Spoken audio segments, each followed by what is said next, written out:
Just see that stream alert ding-a-ling, HasanAbi is live. Come on, it's lovely weather for some Twitter memes together, let's vibe. Online the discourse trending in chat is spamming Alu. Come on, it's perfect weather for a stream raid together with you. Skibbity gat, skibbity gat, skibbity gat, let's go. It's Ohio. Hit the gritty on a Sigma grind, you know. Phantom tax, phantom tax, phantom tax, big yikes. I show speed and Kai. Our risen on God, check the VOD, Libby Dunn and Baby Gronk. Our screens are nice and glowing and comfy, cozy are we. We're snuggled up together, even if only digitally. Yes, my boss makes $1 and I'm only making a dime. Come on, let's chat together with Hasan on company time. There's a streamer collab playing Lethal Company. And Hasan will get bonked on the head by Valkyrie. We'll be sharing the jokes we love to type without a single stop. In chat arena while we watch the emotes drop. Drop, drop, drop, there's a happy feeling nothing in the world can make. Like a debate for the top of the hour ad break. It'll trigger them like a bad faith take or just a straight up lie. These wonderful streams are the things we'll remember all through our lives. These wonderful streams are the things we'll remember all through our lives.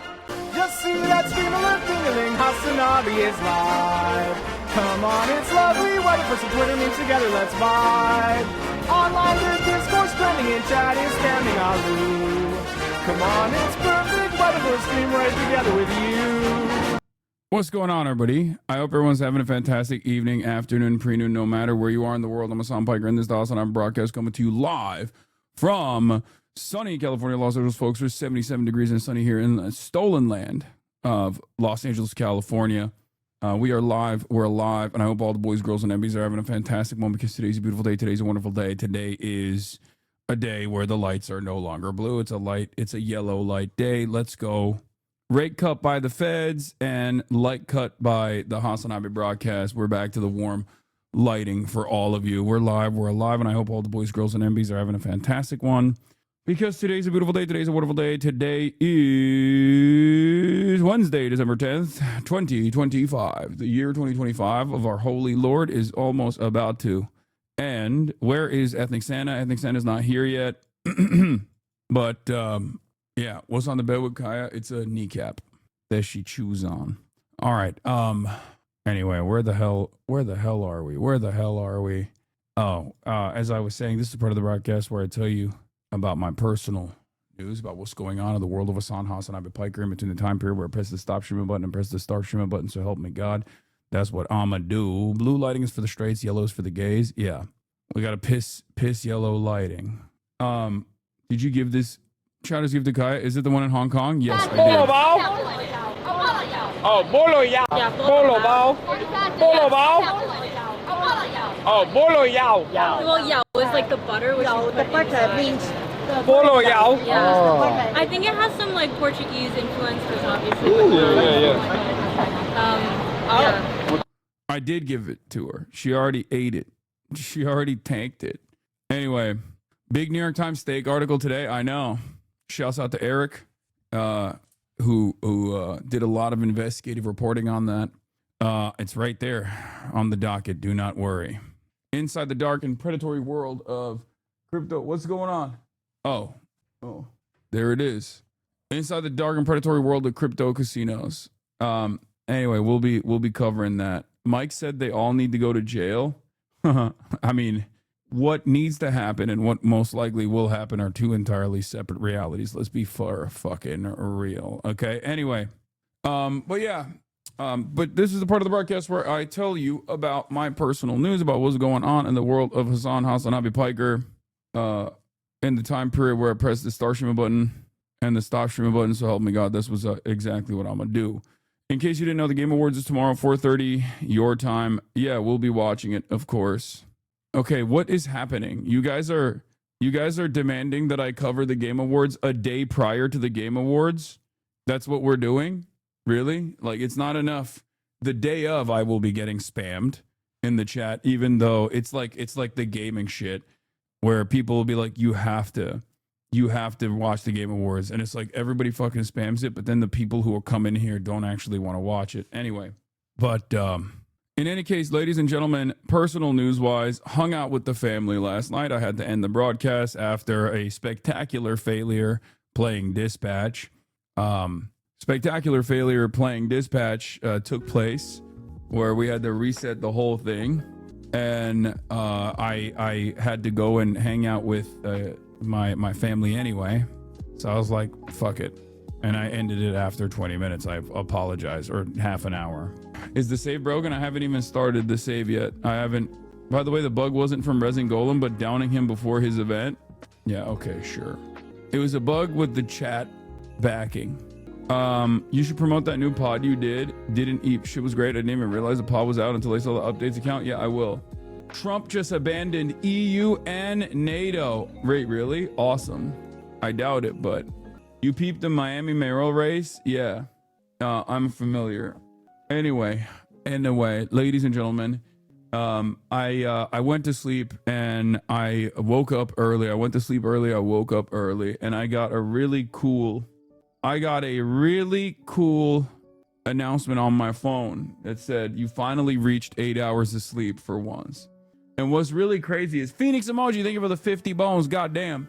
Now, the reason why that's really cool is because I had looked at my summary prior to that, and this last week, my like Apple Watch fitness shit was basically screaming at me, telling me that my average sleep time was 3 hours and 39 minutes for the last week. Yeah, it's really bad. Total. My average sleep time was 3 hours and 39 minutes total. So it's that's the reason why every night, by the time I'm done with the broadcast, I feel like absolute doo-doo, absolute death. And I was like, why do I feel like death? And then I checked that shit and I was like, damn, that's probably the reason. Anyway, having said that, I would love to report to you that I did some leg day today, and I felt pretty good about that. Leg day, some big business deals, lots of interviews this past week. There's like a magazine photo shoot that I did that I think is gonna look cool, hopefully, and all that good stuff. I was supposed to go to New York, but I canceled the New York trip because I just don't want to travel right now. It's too much. I've traveled far too much at this point, right? Any thoughts on One Piece? I haven't had time to really watch a lot of One Piece. You also drew a drawing of a vagina. I saw that. Yeah, hairline looking good. Thanks. Thank you. That's what I'm excited to hear. You just crashed the prediction markets with that news? Wait, what do you mean? He's manipulating Kalshi? Wait, no, I was going to New York, not for... Oh my God, my parlay. Are you guys stupid? Actually? Shit, your hairline's good. The political best just crashed. Every single thing. Are you drinking olive oil? Yes. Oh shit, you're drinking olive oil and not cold brew? The political markets have crashed. Is that the new meta? Oh no. Oh no, every damn thing I do is crashing the political markets over and over again. What will we do? Yes, have you not noticed we are stupid? Yeah, we're gonna do Vince Staples X Z-Way. Okay, we're gonna do that. No, they just watched a new TrueAnon app. Oh, did they do one on it? Bro, you were talking about hash roll on Fear and that shit you smoked was fucking PCP. New York City during Christmas was my dream vacation. I just want to not do vacations anymore. No more travel for me.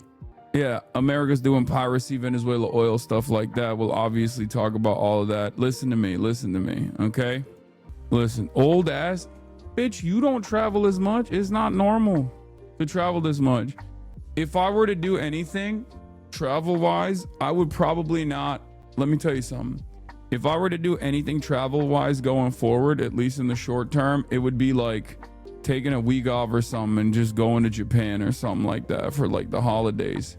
Some shit like that, you know what I mean? I can't be doing these like wake up at 5 a.m. type situations when I travel. I'm too 34 to do that, you know? I think that's fair, right? You wouldn't take a week off? Yeah, I haven't. Show Kaya Snow. I know, that's actually a beautiful idea. No more traveling for me. Guaranteed 2 weeks from now, you're gonna be in the Philippines or something. I'm just jealous and taking it out on a millionaire Shamil amount. I'm doing my part. Hell yeah. Multiple trips are hard. Singular long trips are easy. Yeah.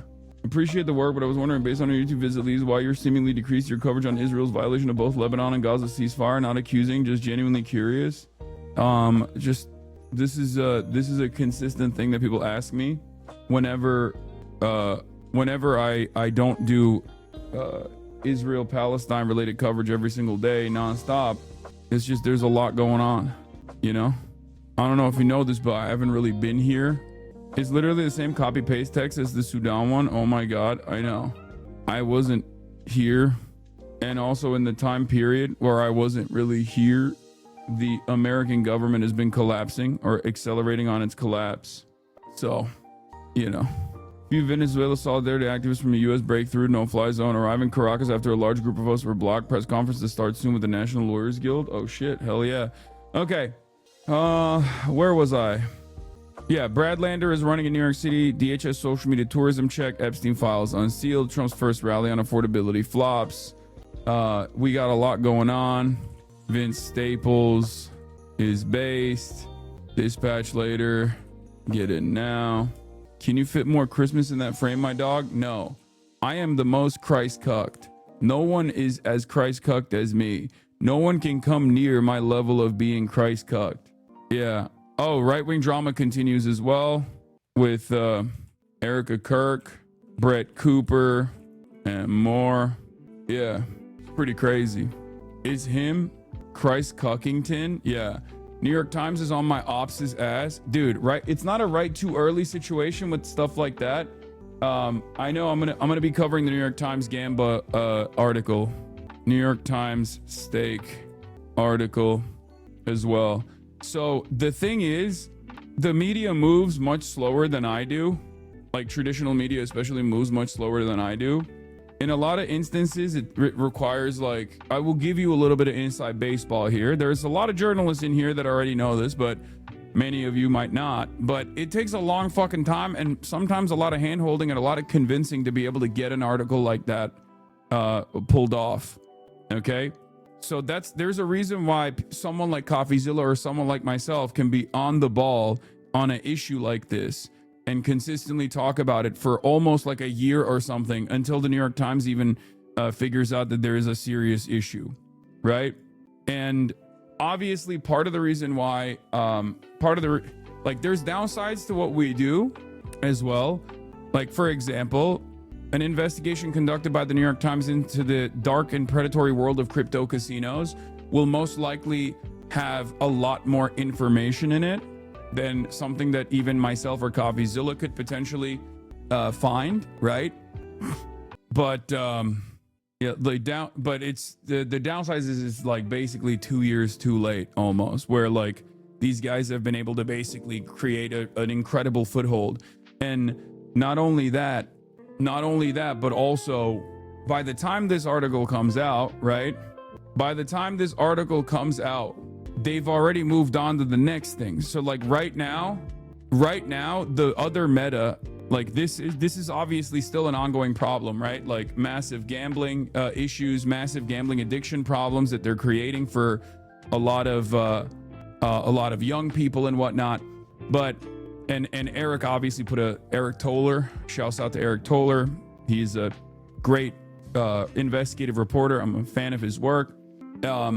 He played a big role in this article. So the current meta right now has shifted beyond crypto gambling, or at least like what the crypto gambling casinos have been doing is basically paying creators on every social media platform to consistently funnel people in, and also engage in some sort of media manipulation as well, whether it be botting the shit out of Reddit and different subreddits, LSF and the like, or whether it be the clip accounts, the clip farming accounts that they have, that they utilize for whichever, like they have basically they've moved on from purchasing and sponsoring major streamers into this new method of finding and plucking young talent and trying to make them into notable figures, right? Investing into them and potentially locking them into 360 deals with a management company. And that's the reason why it's not an accident. If you are a Kick streamer, if you get a Kick contract, you get a lot of coverage from a lot of these blue check mark accounts nonstop that are specifically designed to create controversy and to create drama potentially against like people that these guys are beefing with, or consistently try to make them go viral. But then also, there are entire Discord servers with bounties dedicated to like highlighting and promoting these kick streamers in general. And they have massive there's a massive TikTok presence. That's part of the reason why you see stuff like this new guy Clavicular popping off everywhere, right? You might be wondering, like, where the fuck did this guy come from? Well, he was already he had like a decent TikTok presence in the lookism, looks maxing, BP community, black pill community, and then he became a kick streamer. And at the age of 19, he has like done a shit ton of plastic surgery to himself and stuff like that. But once he became a kick streamer, you saw his clips pop up way more. He's going viral with way higher frequency, and that's because there are so many of these like booster accounts that are all over fucking TikTok. So while the New York Times is covering this shit, they've already the meta has even moved on from this, even though this is still an ongoing issue. So obviously we'll cover this today. Eric Toller's piece on it. Crypto casinos have become a multi-billion-dollar industry. One of the ways they've grown is with an unusual marketing strategy, paying millions to internet celebrities to live stream themselves gambling for hours. A lengthy investigation from me, Nail Betty, and Jenny Rentas. Okay? We spoke to dozens of streamers, casino employees, mental health professionals, and industry insiders to understand how the new world of crypto casinos came about and how they aggressively market with live streamers who are popular with teenage boys. While some crypto casinos have big-time endorsements, Stake has deals with UFC, Formula One Racing, a Premier League team, they also rely on an army of online influencers and guerrilla social media marketing. You've probably seen the Stake and other casino logos on Twitter/IG everywhere, right? Like, this is an insane one, but 14-year-old Emmett Till was dragged from his house and was kidnapped, tortured, and lynched by a mob of white people after falsely being accused. Conan O'Brien today accused Drake of raping a minor at the Oscars, and the culture celebrated and laughed. Lol. Is this what the culture feeling? Lying on innocent black men. Gamble responsibly. Sponsored by Stake. We first started the story after noticing Vitaly Z playing Stake casino games while doing this pedophile catch videos where he would sometimes play on his phone with the alleged predators on stream. So yeah, there's the article as well for that one. Young men are particularly interested in the streamers recruited to gamble in crypto casinos like Stake, Rubit, and Rainbet. For example, XQC and Aiden Ross were popular gaming streamers on Twitch before being paid millions to stream on Kick, where they gamble for hours every week. A young man we spoke to who graduated from high school in May told us that he started gambling in crypto casinos when he was 14. He lost over $10,000 gambling and even took out personal loans to chase his losses. We found many stories such as this. And for those of you who, this is something that I've talked about quite extensively, as you guys know. This is something that I warned about quite frequently, as you guys know. And of course, they never let me fucking get over that. Like, virtually every single one of these guys that went and got the kick bag became my number one ops, my number one enemies, and consistently would shit on me. And the irony is that like many of their fans that initially were also saying like, fuck Hasan, he's a snake, he's a bad person for calling this shit out, he's actually evil, he's a hypocrite, yada, yada, yada. Many of them also now agree with my position. Many of them also now basically realize like, yeah, this was actually pretty bad. It ruined the content for us, whatever.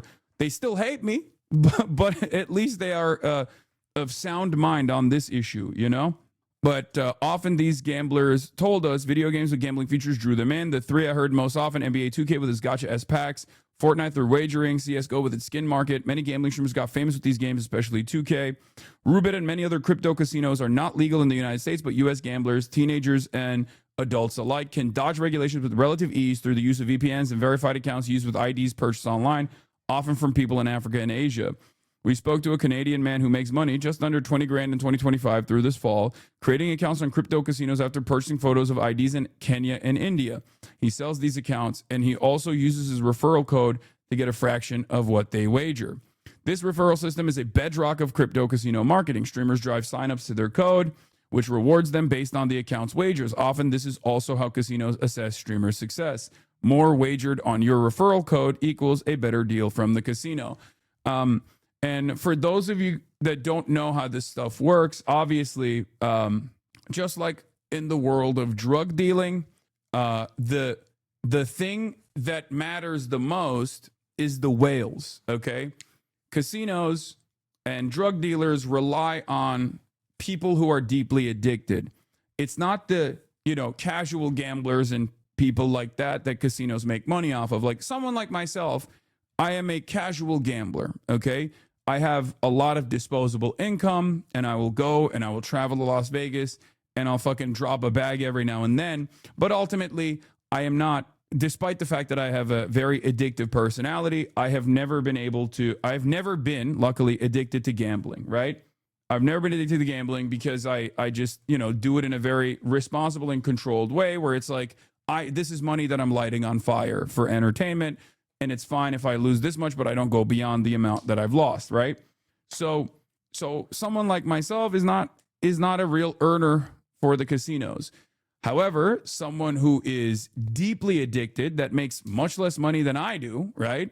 But is deeply, deeply addicted to gambling, is going to be a much more valuable person to a casino because they are willing to take out loans so they can continue gambling. They don't know when to stop. They will never stop. Like, they have a deep and crippling addiction. Those are the people that casinos make money off of. The reason why the marketing for gambling, for regular casinos even, revolves around casting as wide a net as possible by trying to get as many people in through the door with, like, your first one is on us. Your first bet is on us. Here's $100 for you to do your first ever bet. The reason why they do that is because they want to cast as wide a net as possible so that they can find those whales, okay? This is what casinos consider whales. That's why they give them a lot of benefits to hook them and then to keep them there to the best of their ability, right? So you can have someone who's super wealthy who is not seen as like a valuable enough client to make money to the casino, as opposed to someone who is middle class or someone who is poor that will be a much more reliable outlet for the casino, much more reliable earner for the casino, because they will dump a lot more money than they actually have. So basically, it's a very dark part of the business, but it does revolve around preying on the most vulnerable. And crypto casinos work in the exact same way. If a regular casino that has to be in a physical space requires a shit ton of entertainment to keep people inside of that casino, pumping oxygen, taking away the clocks from the walls, regulating the temperature in the rooms to make sure that you don't know exactly what time it is and you're getting free drinks in the process of gambling, crypto casinos also have to have an entertainment function or a draw to draw you in to the room, right? To the online casino. And that is kick.tv, right?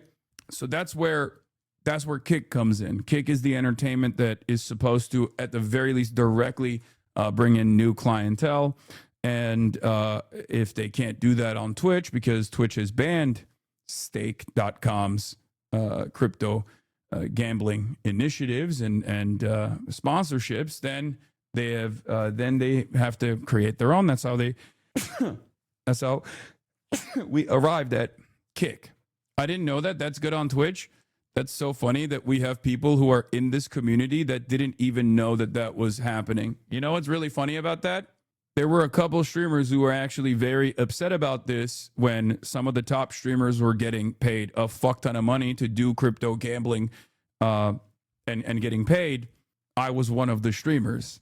That's what I was trying to describe early on. There is a reason why so many of the people that went to Kick, some of the top content creators on this platform, from Asmongold to XQC to Trainwrecks and all these other people, they all fucking despise me and Pokey specifically as well, because they think that we were the most responsible for that website, or for Stake, the crypto gambling casino, getting banned off of this platform. Yeah. Anyway, so could you explain what would be the difference between Vegas residencies and entertainment sphere of Vegas in general? Easy. Vegas is a physical location. Therefore, that automatically creates a natural barrier of entry for young people to be able to go and gamble. Also, there is a shit ton more regulation in Las Vegas casinos as opposed to a crypto casino that is based out of, some island somewhere, some island nation somewhere where there's very little regulation, very little opportunity to legally very little opportunity for legal recourse. Okay.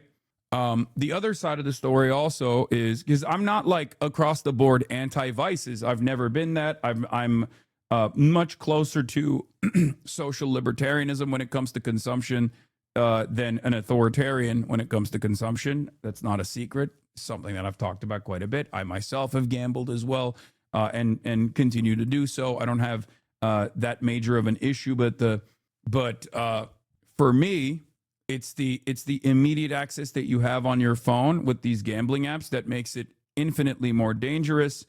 It's the cryptocurrency and the unregulated nature of this that makes it infinitely more dangerous. And it is the direct marketing. Because the thing is, you can have a Vegas residency, right? You can have a Vegas residency in a casino, but the person that's doing a Vegas residency in the casino isn't stopping in the middle of their, entertainment session. Like Bruno Mars isn't stopping in between songs. He sings apata apata and then goes, and right now I'm going to go drop $10,000 on red. You should gamble with me. You know what I mean? Like, that's not like, even if he's doing that for his own, personal gambling addiction. I know he's not the best example to use here because there was suspicion that he was deeply addicted to gambling. But like, do you see what I mean? There's a difference between like, if someone is personally gambling or whatever, that's their own thing, but they're not like literally marketing themselves gambling in real time in between their sets, because that would be the equivalence to like what a person getting paid specifically to gamble with the house money to try and bring in more people into the casino, into the crypto gambling casino. Anyway, from speaking with more than a dozen gambling live streamers, we were able to discern a roughly 4-tiered system to how these deals are structured, ranging from lucrative to exploitative. The most lucrative streamers are those who don't work with referral codes and are signed to massive contracts reaching millions of dollars annually. These are the big names: XQC, Drake, Aiden Ross, and so on. Like most all gambling live streamers, they stream on Kick. Celebrity partners like Drake and Mr. Ross sit at the top. Many of them don't directly earn money from an affiliate program and are instead paid millions to promote gambling on their sites to their enormous fan bases. Almost always, these streamers are famous for things other than gambling and bring their viewers with them, which often include young men, especially teenage boys, to watch them gamble for hours on streams every week. The next tier are streamers making a good amount of money and usually using referral codes. They often make well into 6 figures annually, though their compensation is often negotiated on a month-by-month basis over Discord or Telegram. There are dozens of these on Kick. The lower tier are those with small deals, often a few $100s per stream, done on a fill basis. More on that later in this thread. Depending on where they live, they may or may not be able to make a living on what they earn, and sometimes end up with nothing. The lowest rung are raw, self-funded streamers and those on microscopic fill deals. These are the guys who will bet with their own. I had to open the door. These are the guys who will bet with their own raw cash, hoping to get eyeballs on their stream and parlay that into a sponsored casino deal. The most common question I received with this story was, are these guys usually using real money? Many gambling streamers work with a fill. This is when the casino gives them a set amount in their casino wallet to gamble with. They keep some of it, some or all of it after they stream. A very common structure for a deal: streamer gets $500 a day from the casino, 5 days a week to gamble with for 90 minutes to stream. At the end of the 90 minutes, he keeps whatever is left, whether it's $0 or $1,000, sometimes with caps. Some people get huge fills, others small.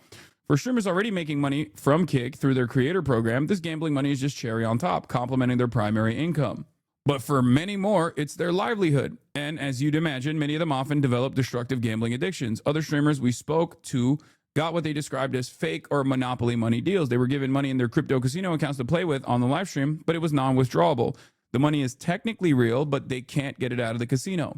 Some streamers are quite upfront about the nature of their deals and will describe exactly the terms of how they get the crypto they gamble with, if it's real or not, if it's a fill or if it's raw. Others are not quite so honest or avoid the topic when it's raised. This opacity keeps things fuzzy. Are you actually watching someone live? Are you actually watching someone live and die with every bet, or is it just pure entertainment with no real stakes? Many viewers gravitate towards watching degen streamers, guys with obvious crippling gambling addictions. This authenticity becomes its own spectacle with these guys all over YouTube, from their crash outs and their huge losses. One guy poured urine on his head to get $500 to gamble with, and this led to him getting a relatively short-lived streaming deal with a casino. This is literally fucking Black Mirror shit, dude. We are living in a Black Mirror universe, okay? This is the most Black Mirror universe ass thing that I can think of. Like, this was in the last season of Black Mirror. You do a humiliation ritual to get money. You get a humiliation ritual to get money, and then you take that money and you gamble with it. Stake and Roobet, the two of the largest casinos, disagreed with many of our findings about their marketing tactics and measures to prevent underage gambling. Stake noted that its collection of sponsorship reflects the high standard to which we operate. In response to the Times findings regarding the industry's tactics, Ms. Fitzgerald said Stake had tools in place to promote responsible gaming and stop underage gambling. We implement stringent checks and use real-time monitoring systems to identify suspicious activity and prevent unauthorized platform use, she said. Ms. Fitzgerald pointed to Stake sponsorship deals with major sports leagues as evidence that it is a well-trusted company. Yeah, they used the money to normalize their existence. They used the money to normalize their existence by purchasing like premium advertisement slots, and then they point to those premium advertisement slots and partnerships to say, "What do you mean? We don't have a shitty reputation, right? We are a legitimate company." Jeff Ifrah, a lawyer for Roobet, which is founders based in the United States, said in a statement that the site complies with all laws in accordance with its Curacao license and removes users who are violating its terms. Roobet is proud of their streaming partners and works to promote safe and responsible gaming to adult audiences, Mr. Ifrah said. Other crypto casinos include Shuffle and BC Game did not respond to our request for comment. The spokesperson for Snoop Dogg, who had a deal with Roobet that ended shortly after we sent him questions, gave this response. The other celebrity streamers we reached out to didn't respond. Drake, whose full name is Aubrey Drake Graham, declined to comment for the story through a representative, Mr. Ross, as well as XG and Trainwrecks, whose real names are Felix Langiel and Tyler Nicknam, did not respond to requests for comment. As a spokesman for Snoop Dogg, who partnered with Roobet, said in a September statement to the Times, Snoop take these issues seriously. He's no longer working with Roobet and has no plans to do so in the future. There's much more about these crypto casinos that we wrote about, including the trouble states have in regulating these sites. Read the full investigation here. Okay? This is so far, this is one of the most comprehensive articles that's been written about this. A very long investigation that took months to put together. And the situation has gotten even more dire. If you guys recall, this was something that I warned about years ago. Okay. This was something that I first warned about. This was something that I first warned about when Stake, the actual casino, came onto the scene, right? It was something that I first said was, not the best. And then when Stake was banned, then they went back to the drawing board and they basically developed their own website, which is ironic because they did it with Amazon anyway. They still use AWS, the website known as Kick. And I was punished endlessly for speaking the truth at the time. Punished endlessly, even to this day, with a fuck ton of animosity and hatred. I warned people. I said, this is going to be very bad. A lot of people are going to going to be hurt in the process. But as I've said before, on the one hand, this kind of stuff creates enmity and animosity amongst content creators who are directly getting the bag, getting these big ass deals. But it also even creates a sense of antagonism between content creators who might want to get the bag. Because if there's someone who is a fairly large content creator who is actively saying, no, this is bad, don't do it, all of a sudden it makes other people look bad.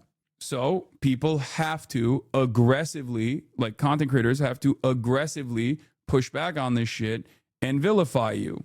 Honestly, feels like the juicer's hyper scrutiny of your whole life now is all tied back to your criticism of stake and gambling. It's part of it. Yes. That's what's so funny about it, is that is a major part of this problem. Yes. Does CNN partner with Kalshi also legitimize stake, even though I don't think Kalshi is crypto? Yes, it does. It absolutely does. I was going to say that this environment has gotten even worse. This environment has gotten even more dangerous. And it ties back to something I talk about quite a bit with hustle culture and Sigma grindset memes and things like that, where people only care about hustle. People only care about the hustle. People only care about making their money, getting the bag. That is the highest priority. And it's like average people that aren't actually getting the bag in this process, but are simply riding for their favorite content creators who are actually getting the bag in the process. And the watchers are actually getting fucked over in the process because they might develop crippling gambling addictions, lifelong crippling gambling addictions, are without realizing, advocating for this shit and defending this shit, even if it harms them. Okay? And unfortunately, things have gotten completely out of control, especially with these prediction markets, right? Which is gambling by a different name. Kalshi is another one that recently sponsored CNN. There's a partnership with CNN now between CNN and Kalshi, and it's really fucked up. On the sports betting side, it's completely out of control. That's why you have like ESPN doing, betting segments. Do you think you contributed a little to the gambling problem by displaying your winnings in the horse races? It might incentivize people to try and gamble. No, dude. No. Okay? No. There is a difference between experiencing horse betting one time in Hong Kong, what it's fucking famous for, or even going to Vegas one time in a live stream versus getting literally paid by a casino. Are you fucking brain dead? What is this hypocrisy baiting, dude? No, that person is not. That person is not the woker. That person is not actually here with a sincere demand. That person is here to say that so they can clip my response and go, Hasan is actually a fucking hypocrite. That's the difference. That person is concern trolling so that he can get a clip off and post it on Reddit, partially either working for free for a website like Kick or doing it for money. Okay? This is what it is. This is unironically what I was talking about with respect to like how you can't even have a serious conversation about this shit without people immediately turning around and being like, well, you have also contributed to this as well. It's like, dude, one guy we're talking about has gotten $100 million to fucking do unrestrained crypto gambling on the fucking directly on the crypto gambling casino website. I also am not like, I'm not shy about openly admitting that I myself gamble. I gamble all the time. I gamble relatively responsibly. Not everyone can do that, but I don't have a approach to gambling that's like ban it across the board. I've never been a prohibitionist. Okay. The difference is I don't get paid to gamble and I don't promote gambling in general. One of the biggest issues here is the accessibility. I don't know why this is like difficult for people to comprehend. The accessibility and the lack of regulation surrounding this stuff is the major problem. Okay. Like, how many people am I going to influence to fly out to Hong Kong so they can also go and fucking horse bet? This is how some people get doped up and they lose control because of how good it feels to get gamble. Yeah. And if you think that a creator of my size has not been approached on numerous occasions to actively promote gambling, you're delusional. Of course I have been, with massive contracts, more money than people will make in an entire lifetime. I say no to them because I think it's inappropriate to do so. Once again, I am not and I will not be in favor of prohibition. I am in favor of regulation. Okay? I'm not in favor of prohibition. I'm in favor of regulation. The issue that I have with a lot of these new initiatives is that it makes it endlessly accessible, not only just for children, but just endlessly accessible in general. If you can gamble on your fucking phone, it makes it infinitely harder to combat. It makes it infinitely harder to deal with. Anyway, so hidden crypto casinos like BoxGG are hiding their gambling behind Pokemon cards. Kalshi CEO squirming. Why did you guys make Donald Trump Jr. a strategic advisor? We have a lot of advisors, and they span across the board, across different functions. But really, this is all about growing this industry, the prediction market industry that a lot of people really believe in.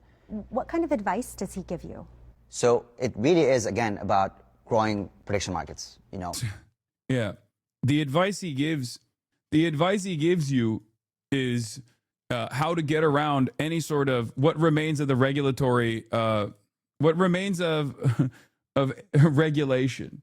Here, look, there's always someone who is a gambling addict that has not encountered gambling yet. Okay, and they know that. HasanAbi reacts to Twitch needs to stop gambling streamers by Ludwig featuring XQC. Wait, let's take a look at your YouTube videos really quick.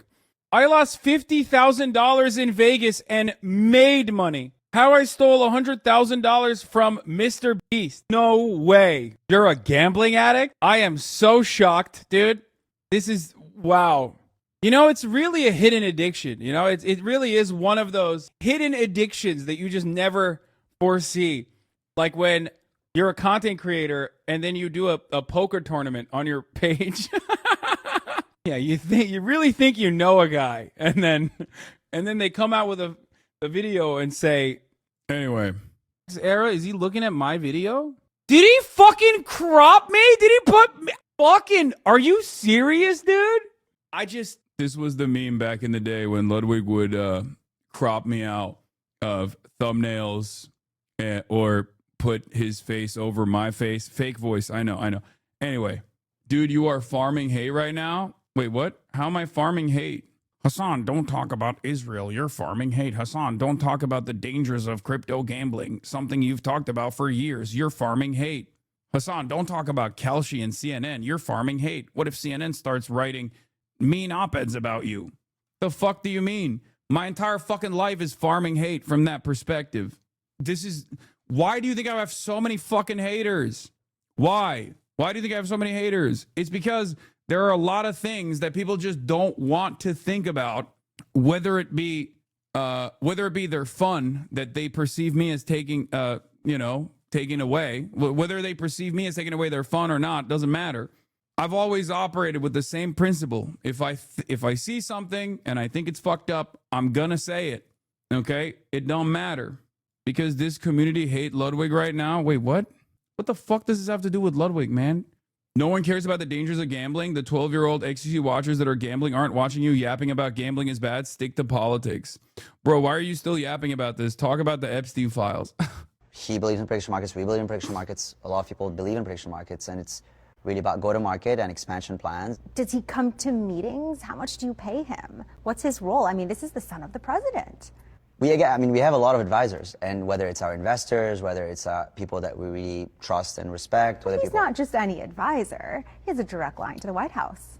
We have a lot of advisors. Why? Yeah, great response from this guy. Anyway, the whole point is gambling is the gambling addiction out of all the other addictions has the highest rate of suicide. Okay? A lot of people don't understand what the actual addictive nature of gambling is. It's not about winning. It's about the predictive element. It's about waiting to see whether you won or lost. That's when your dopamine spikes. Okay? And in this day and age where people are in desperate financial circumstances, they unfortunately see this as like an opportunity for upward social mobility. Especially because there is no normal method of upward social mobility that is accessible or even exists. Okay? There is none. You can't get a regular 9-to-5 job and work your way through the corporation and get a pension, get a wife, have children, white picket fence home, and just live out the rest of your days happy, surrounded by friends and family with hobbies. That's not a real thing. You're stuck in a shitty ass dead end job. You hate your boss. You know you're never going to retire. You know you're never going to be able to own a home. So you take like the crumbs that you have on the side of disposable income at the end of the day and dump it into this thing because you think, well, maybe I can make it. In the absence of alternatives, that looks like a viable route. And our society keeps pumping this idea. Our society keeps normalizing this perspective. And it's impossible to combat because these companies make a shit ton of money. And the more money they make, the more they can normalize their existence, the more they can continue getting partnerships, the more they can destroy whatever kind of regulatory hurdles would normally exist. It's the same principle behind sports washing and other forms of whitewashing for like Saudi Arabia or the United Arab Emirates, right? Like Gulf states that have done a whole bunch of horrible things have unlimited funds to basically hire every celebrity to go there and talk about how wonderful and how awesome it is until they have forcibly placed themselves in the collective consciousness of people in the Western world that might have looked at them a certain way, but no longer do, because they're like, well, you know, my favorite celebrity went there and he really liked that experience. Maybe they're fucking sick. My brother worked for a company that did customer service of one of these gambling things. Everything was very hush-hush. The amount of I'm going to kill myself he got in the chats are crazy. Yeah. Just start streaming, folks. Stream your 9 to 5 if you need to. Just find something to stream and stream it till all you do is stream and the money rolls in. I don't know how successful that will be, how viable that is either. But, you know, do you, I guess. Pog. Streaming my desk job. Of course you would say that. Scared of competition, Lamau? Yes, exactly. Once we can bet on any difference of opinion, then finally poverty will all be solved. Yeah. I work at a law firm. I can't stream my 9 to 5. I'd go to jail, literally. Fuck it, dude. Chatter's like, I'm a nurse. I feel like I wouldn't be able to stream my job. Fuck it. Did you know some people are earning 6 figures betting on things like movie reviews, album release dates, and even whether a CEO gets fired? Here are the prediction markets, the other side of this.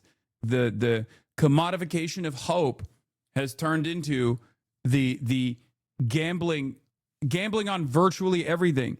Back in the day, I feel like when you had to go to a fucking bookie or something to bet money on any kind of, you know, athletic competition, there was a level, there was a separation between like the average person, the average Joe being able to do this, and you know, the real fucking addicts engaging in this sort of act. Now you can do it on your fucking phone. And not only that, but now you can gamble on virtually everything. And back then, if someone like Michael Jordan, for example, would gamble on whether or not he could actually make a shot into the trash can, people kind of understood that as a guy with a serious problem. Okay? Like there are stories of Michael Jordan, you know, putting up massive bets about whether or not he'll be able to throw trash in the trash can or something from afar. Like, and he like gambles with the security or some shit, like, because people fucking know that that's a big issue, right? Like when someone would do that, when someone started gambling on like their golf swings or whatever, you were like, okay, Hank, it seems like you have a little bit of a problem, right?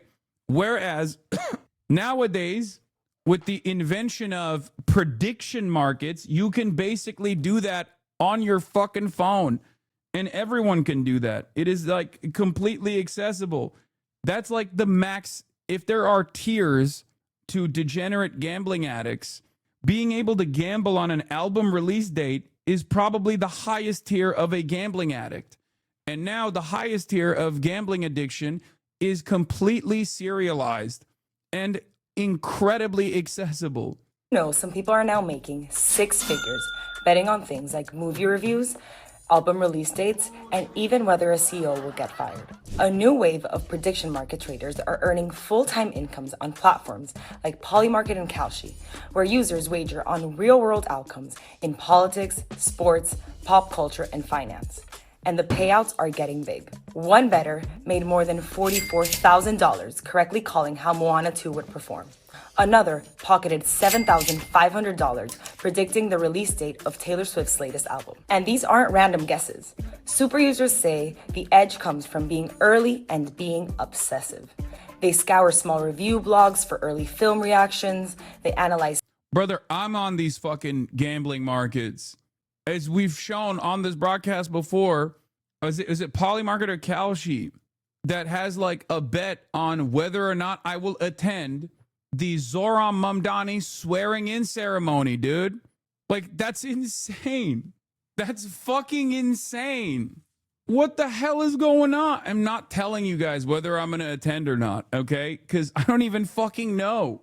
It's not even something that I had considered at all. And I hate that this is like... song streaming data. They use AI bots to track political schedules. Some even study arbitrage techniques that look a lot. But like, think about how fucked up this is. I could literally every day talk about how I'm going, how I'm going to go, definitely, and then just not show up. And I could put money on the no pick. I could dump a shit ton of money on the no pick and then make money off of my audience thinking that they're going to actually win and win big.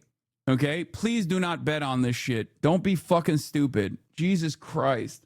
I cannot believe that we're just calling gambling on the news or even other more irrelevant shit than the news a prediction market. And when you call it a prediction market, there's less regulation surrounding it. So you can do whatever the fuck you want, I guess. Awesome. More like hedge fund trading than gambling. Platforms like Kalshi and Polymarket are now valued at around $10 billion, and Wall Street is paying attention. Big players, from DraftKings to FanDuels, are pushing into the space, calling prediction markets the next evolution of financial trading. But pros warn that the rush of dumb money is changing the game. These markets are peer-to-peer, meaning traders profit off of each other, not a casino. And as more users pile in, competition is getting tougher. In an October survey, Bloomberg Markets asked 406 readers about prediction markets. 90% of respondents said that they saw a convergence between gaming. China had opium that led to their decade of humiliation. America will have gamba. Yeah, the difference is China didn't bring the fucking gambling apps to the United States of America. We did it to ourselves.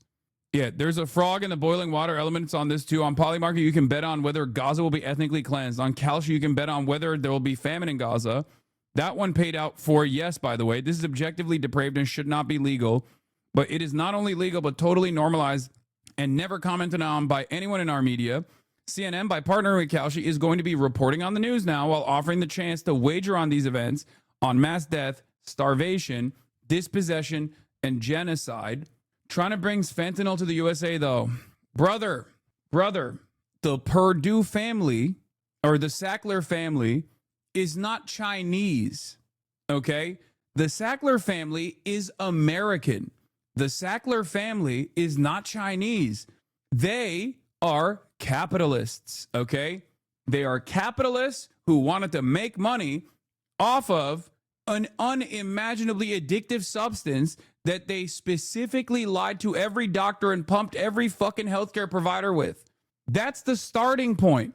That's how this happened. It's pure cope to be like, well, the Chinese are shipping in the chemical substances that are necessary to create fentanyl on U.S. soil.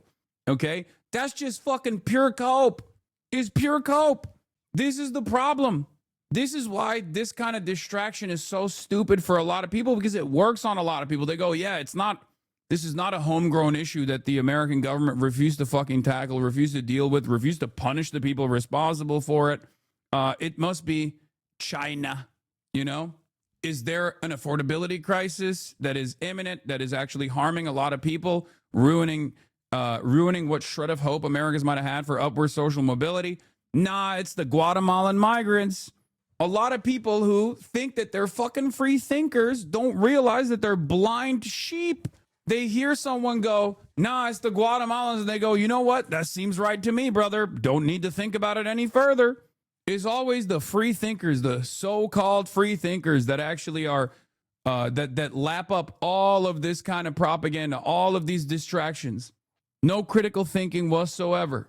Anyway, the fate of victims on an ongoing genocide, a genocide often supported and backed by these same investors and executives of these gambling apps, are just another chip on a roulette table. The total dehumanization of the billions of NPCs they wager on and fleece is complete and total. Someone should ask CNN reps, now that they've partnered with Kalshi, if they will be offering betting markets on air that involve wagering on mass famine and populations experienced genocide, like Kalshi did a few months ago. Would love to hear their answer. They will never ask that. I'm curious, forecaster Enton, since you're reportedly the point man on this, yeah.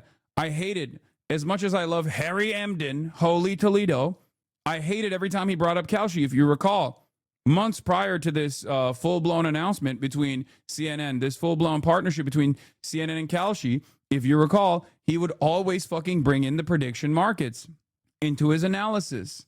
Toledo has fallen. Anyway, Harry Emden. And you would always say this is such bad journalism, because it's not journalism. But it is a reliable source for statistics on a news show? No, it's not.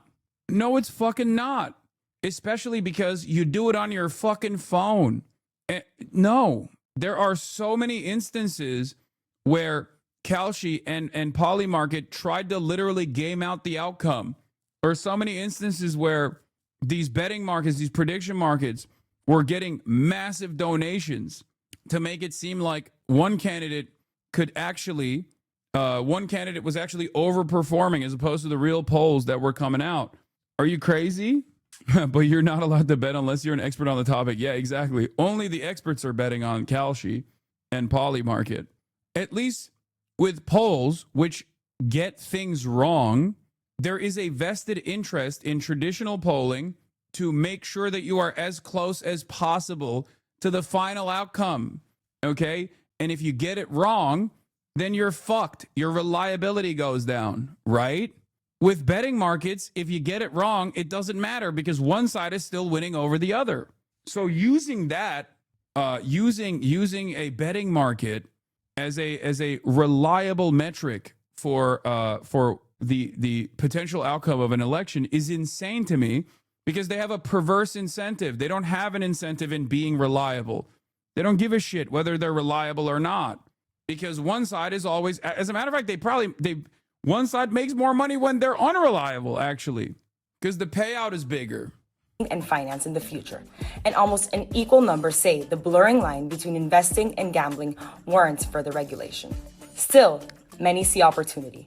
For traders with real skill or real luck, prediction markets have become the latest speculative boom, blurring the line between investing, gaming, and everything in between.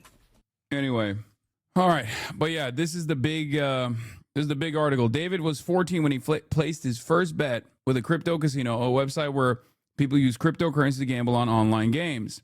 Stuck at home during the pandemic, he started spending more time on the sites. He watched as celebrities like Drake and the live streamer Aiden Ross played on the casinos too. Social media personalities collected huge paydays for streaming more and more videos hyping up the sites. David, meanwhile, developed a gambling addiction before he turned 18 and lost thousands of dollars.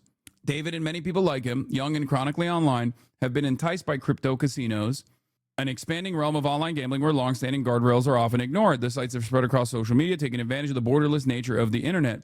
They offer hundreds of games, including blackjack, sports betting, and flashy online slot machines. They operate with fewer restrictions for gamblers by obtaining licenses in small island nations. And although they are not legal in many countries, including the United States, the casinos have become gambling havens where teenagers and problem gamblers play and even earn income by promoting the sites, a New York Times investigation has found. This flourishing industry has been built by operators willing to deploy an exploitative marketing system. The Times found that their strategies encourage reckless wagers, turn social media influencers into casino recruiters, and lure in young people, one of the demographics most vulnerable to addiction. One 20-year-old said he was first hooked on the sites in high school, placing wagers with friends after baseball practice. Another gambler said he took thousands of dollars from his parents and spent it on crypto casinos. David, who asked to be identified by his middle name to protect his privacy, said he emptied out more than $12,000 in childhood savings when he turned 18 this year and converted it into cryptocurrency on a website. He bet it all, doubled it, and then lost it all. He later took out and gambled away $4,000 in personal loans without his parents knowing, trying to earn it back. I lost sight of what money actually is, said David, who graduated from high school in May. Online gambling, particularly sports betting, has spread across the country over the last several years as more states have legalized it. Crypto casinos operate outside of these structures by functioning as offshore entities and by allowing gamblers to use cryptocurrencies instead of traditional financial systems. The speed at which crypto casinos are moving and the loopholes they are identifying and seizing on have left lawmakers and regulators struggling to keep up. Many sites do not have strong identity verification and are able to advertise on social media with little oversight. The other side of the story is it's infinitely harder to actually take out the money, whether you actually end up getting, even if you end up actually winning, it's also much more difficult to take out that money. It's super easy to sign up and super easy to gamble and super easy to lose real money. It's much more difficult to actually take out that real money, for the record.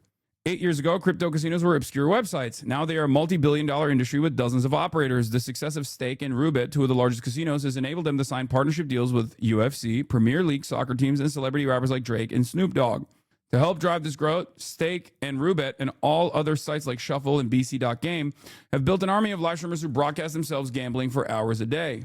The streamers create online communities centered on the casinos, and they offer giveaways to dedicated followers. All the while, crypto casinos incentivize content creators to bring in more customers through affiliate programs, which pay a commission on wagers placed by gamblers they recruit.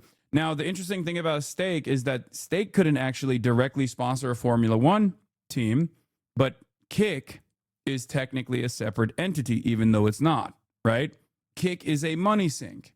But because Stake is a money printing operation, that is almost entirely controlled by like 3 people or something, all of which are like multi-billionaires at this point. They can use Kick. They can basically burn billions of dollars on Kick because they're generating billions and billions of dollars of revenue. So Stake is the actual crypto casino, but Kick is the front-facing operation of said crypto casino that has like 1 degree of separation from Stake.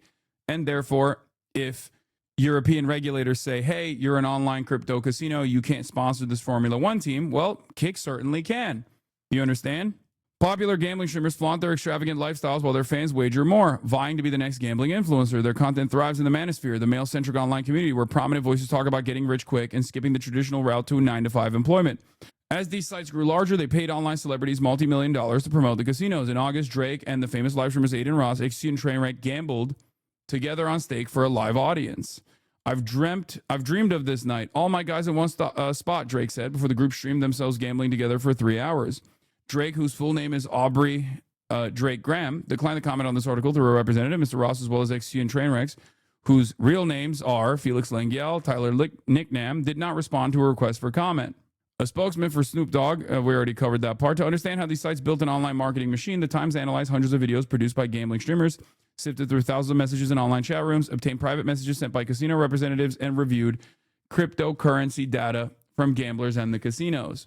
The Times also spoke to more than 24 people who worked in the crypto casino world, including affiliate streamers, marketing managers, and casino employees. Some said it was an open secret that the marketing practices could encourage gambling addictions and entice underage gamblers. Thousands of people have produced videos of themselves gambling on crypto casinos. In August, viewers of the top 100% gambling streamers watched 12 million hours of their videos, according to data from the analytics website Streams Charts. The finances of crypto casinos, which, by the way, I think like Streamer Charts. What? As a self-proclaimed socialist, why do you take part in Christmas, which is purely a capitalist manipulation of people to spend money? It's not even related to Jesus. Dude, no, this is not a too woke chatter. No, you don't understand. I don't think this is a too woke chatter. This is not like, this is a person who's either memeing, okay? And I most likely, I assume this person is actually, no, this person is just memeing, okay? They're not being sincere. They're not being sincere. I'm not memeing, I swear. Jesus was not born on the 25th. Okay, never mind. This person is a too woke chatter. I'm 100% sincere. Oh my God. Brother, I'm also not a Christian. Like if Christmas was a 100% Christian holiday, it still would be strange for me to celebrate it, I guess. It's because I'm not a fucking antisocial weirdo, okay? I enjoy fun things. I don't give a shit whether or not it's like whether or not this is a true Christian holiday or not. Are you okay?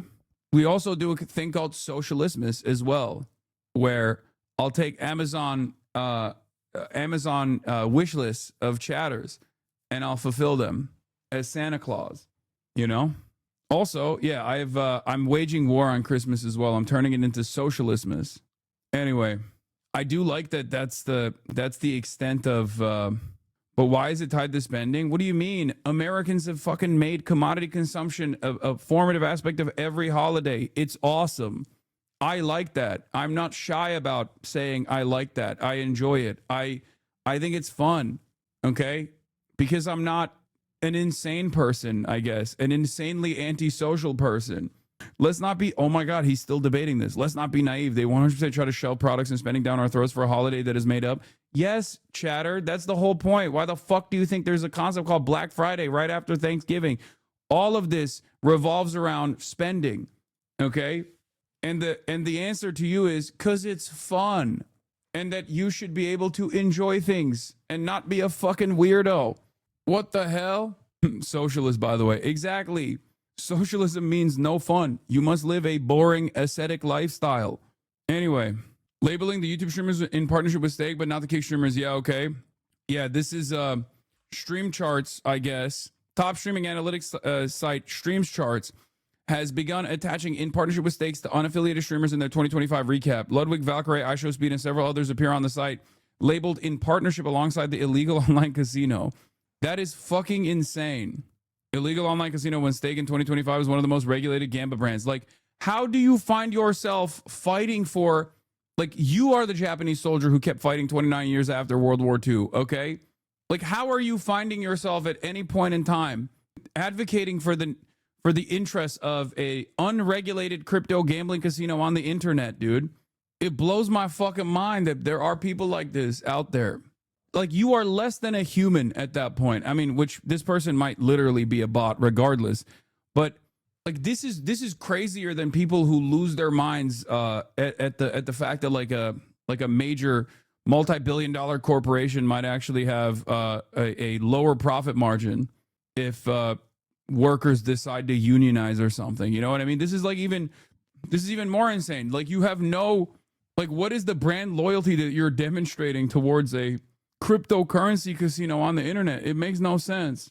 This question asks this is why XQC spends all day hating on you. I had no idea why he hated you so much. Wait, this is a part of it. It's not the only reason, but it's a big part of it for sure. That's definitely when our relationship soured and he started calling me a snake. Hasan. It was just pure projection. Love you to death, homie, but how can you deny having anything to do with this? Auntie boy on Instagram. I'm tired of being not Chinese. Okay, calm down, chatter. We're talking about serious shit. But yeah, that is a lot of, I forget that there's a lot of like new watchers who are probably completely unaware. It is a lot of new chatters are completely oblivious or unaware to like what this relationship used to look like back in the day. It's also, what was it? Slippery slope to make lying illegal. Lol, we are cooked. Oh, fuck. What was the, there was another thing I was going to say and I'm forgetting. Yes, I know the United States seized the oil tanker off the coast of Venezuela. Okay, I know.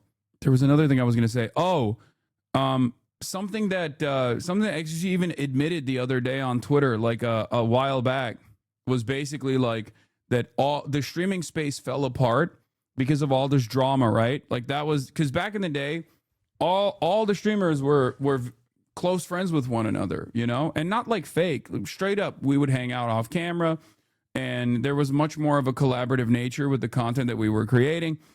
Something that you see with like clicks on the platform right now with like the FaZe Boys, AMP and whatnot. It was broader than that, right? And I mean, we used to do like shit camp. This is a great example of this. Like all of these content creators, many of which you now like, you'll be shocked to see next to one another. Many of these content creators that you will never, see next to one another used to collaborate with one another with regular frequency all the fucking time. And basically XQC admitted that like the reason why the streaming space fell apart is because Pokey and Hasan came after gambling on the platform. Like he said something along those lines on Twitter. Like he admitted that. And it's like, how is that not a ridiculous admission? How is that not an admission of guilt personally?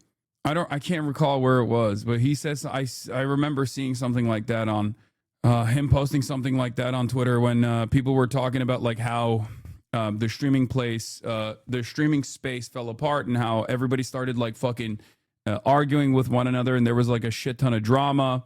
And he was replying to Pokemon's drama tweet. Oh, okay. It was something along those lines. Do you guys have it? If you could send it to me, I'll pull it up. But he said something along the lines of basically saying like Pokemon is directly responsible for drama blowing up on the fucking platform.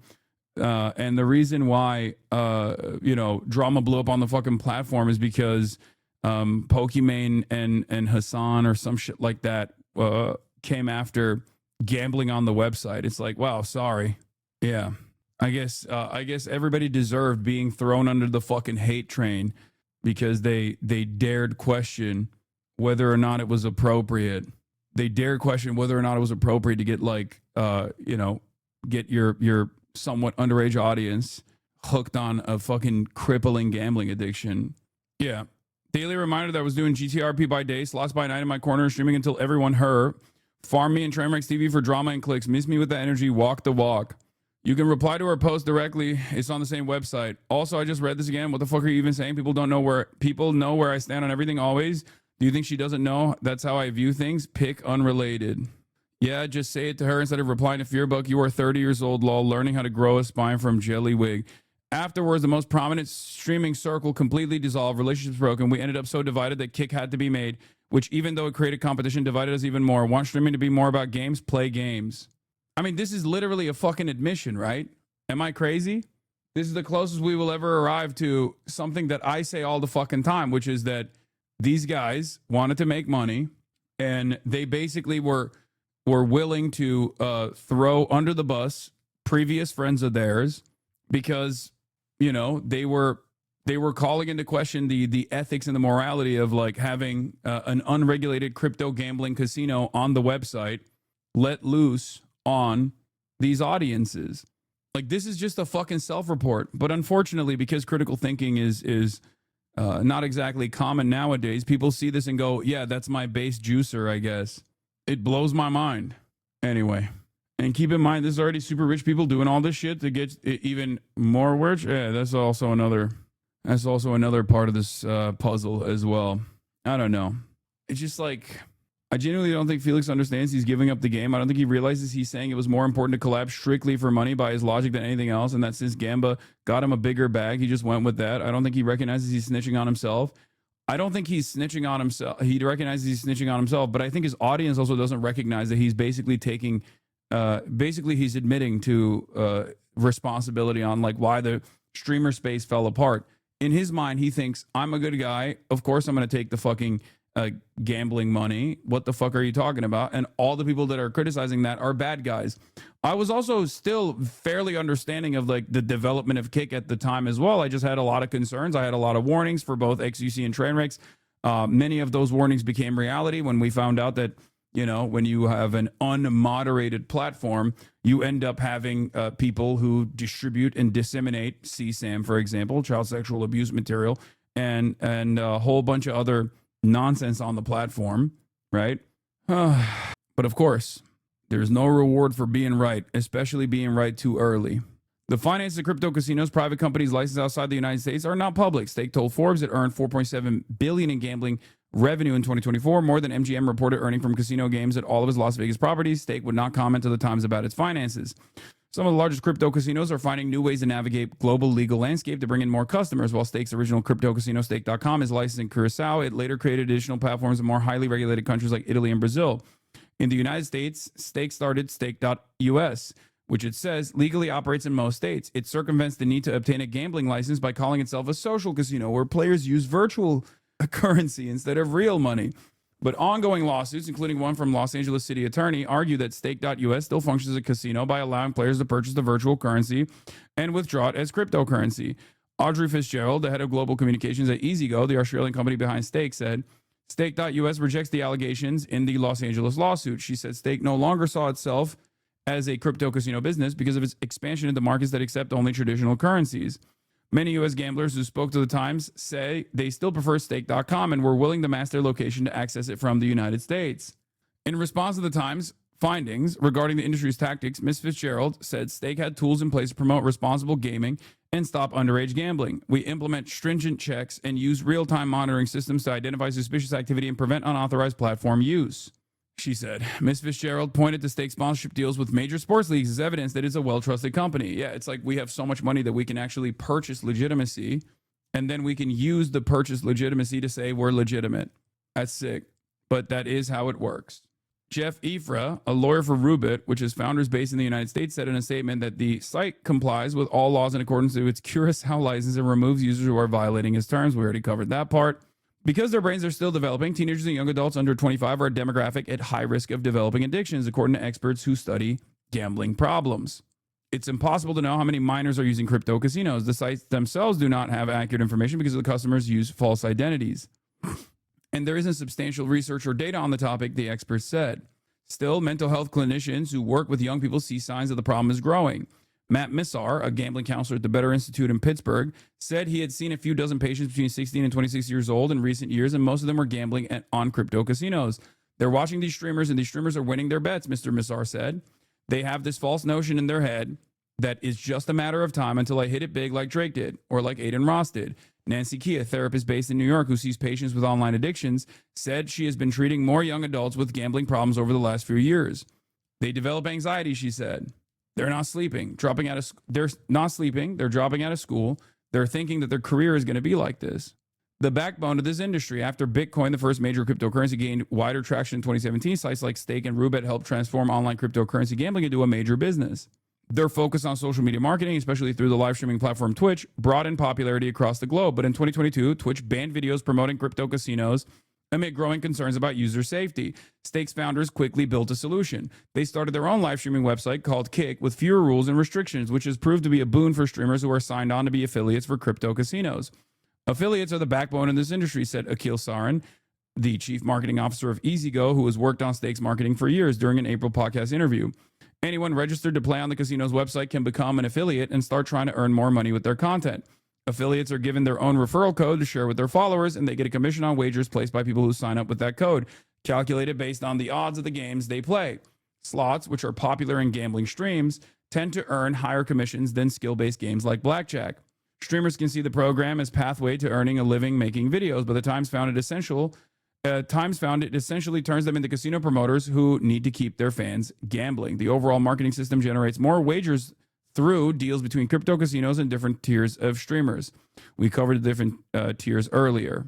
The financial incentives for streamers can encourage people to make reckless decisions on camera for views. DGen, short for degenerate gambling, where people make outrageous wagers, is celebrated by fans on social media. And we talked about it already. Someone pissed on himself, or someone dumped piss on himself to get $500 as a part of a dare from another streamer.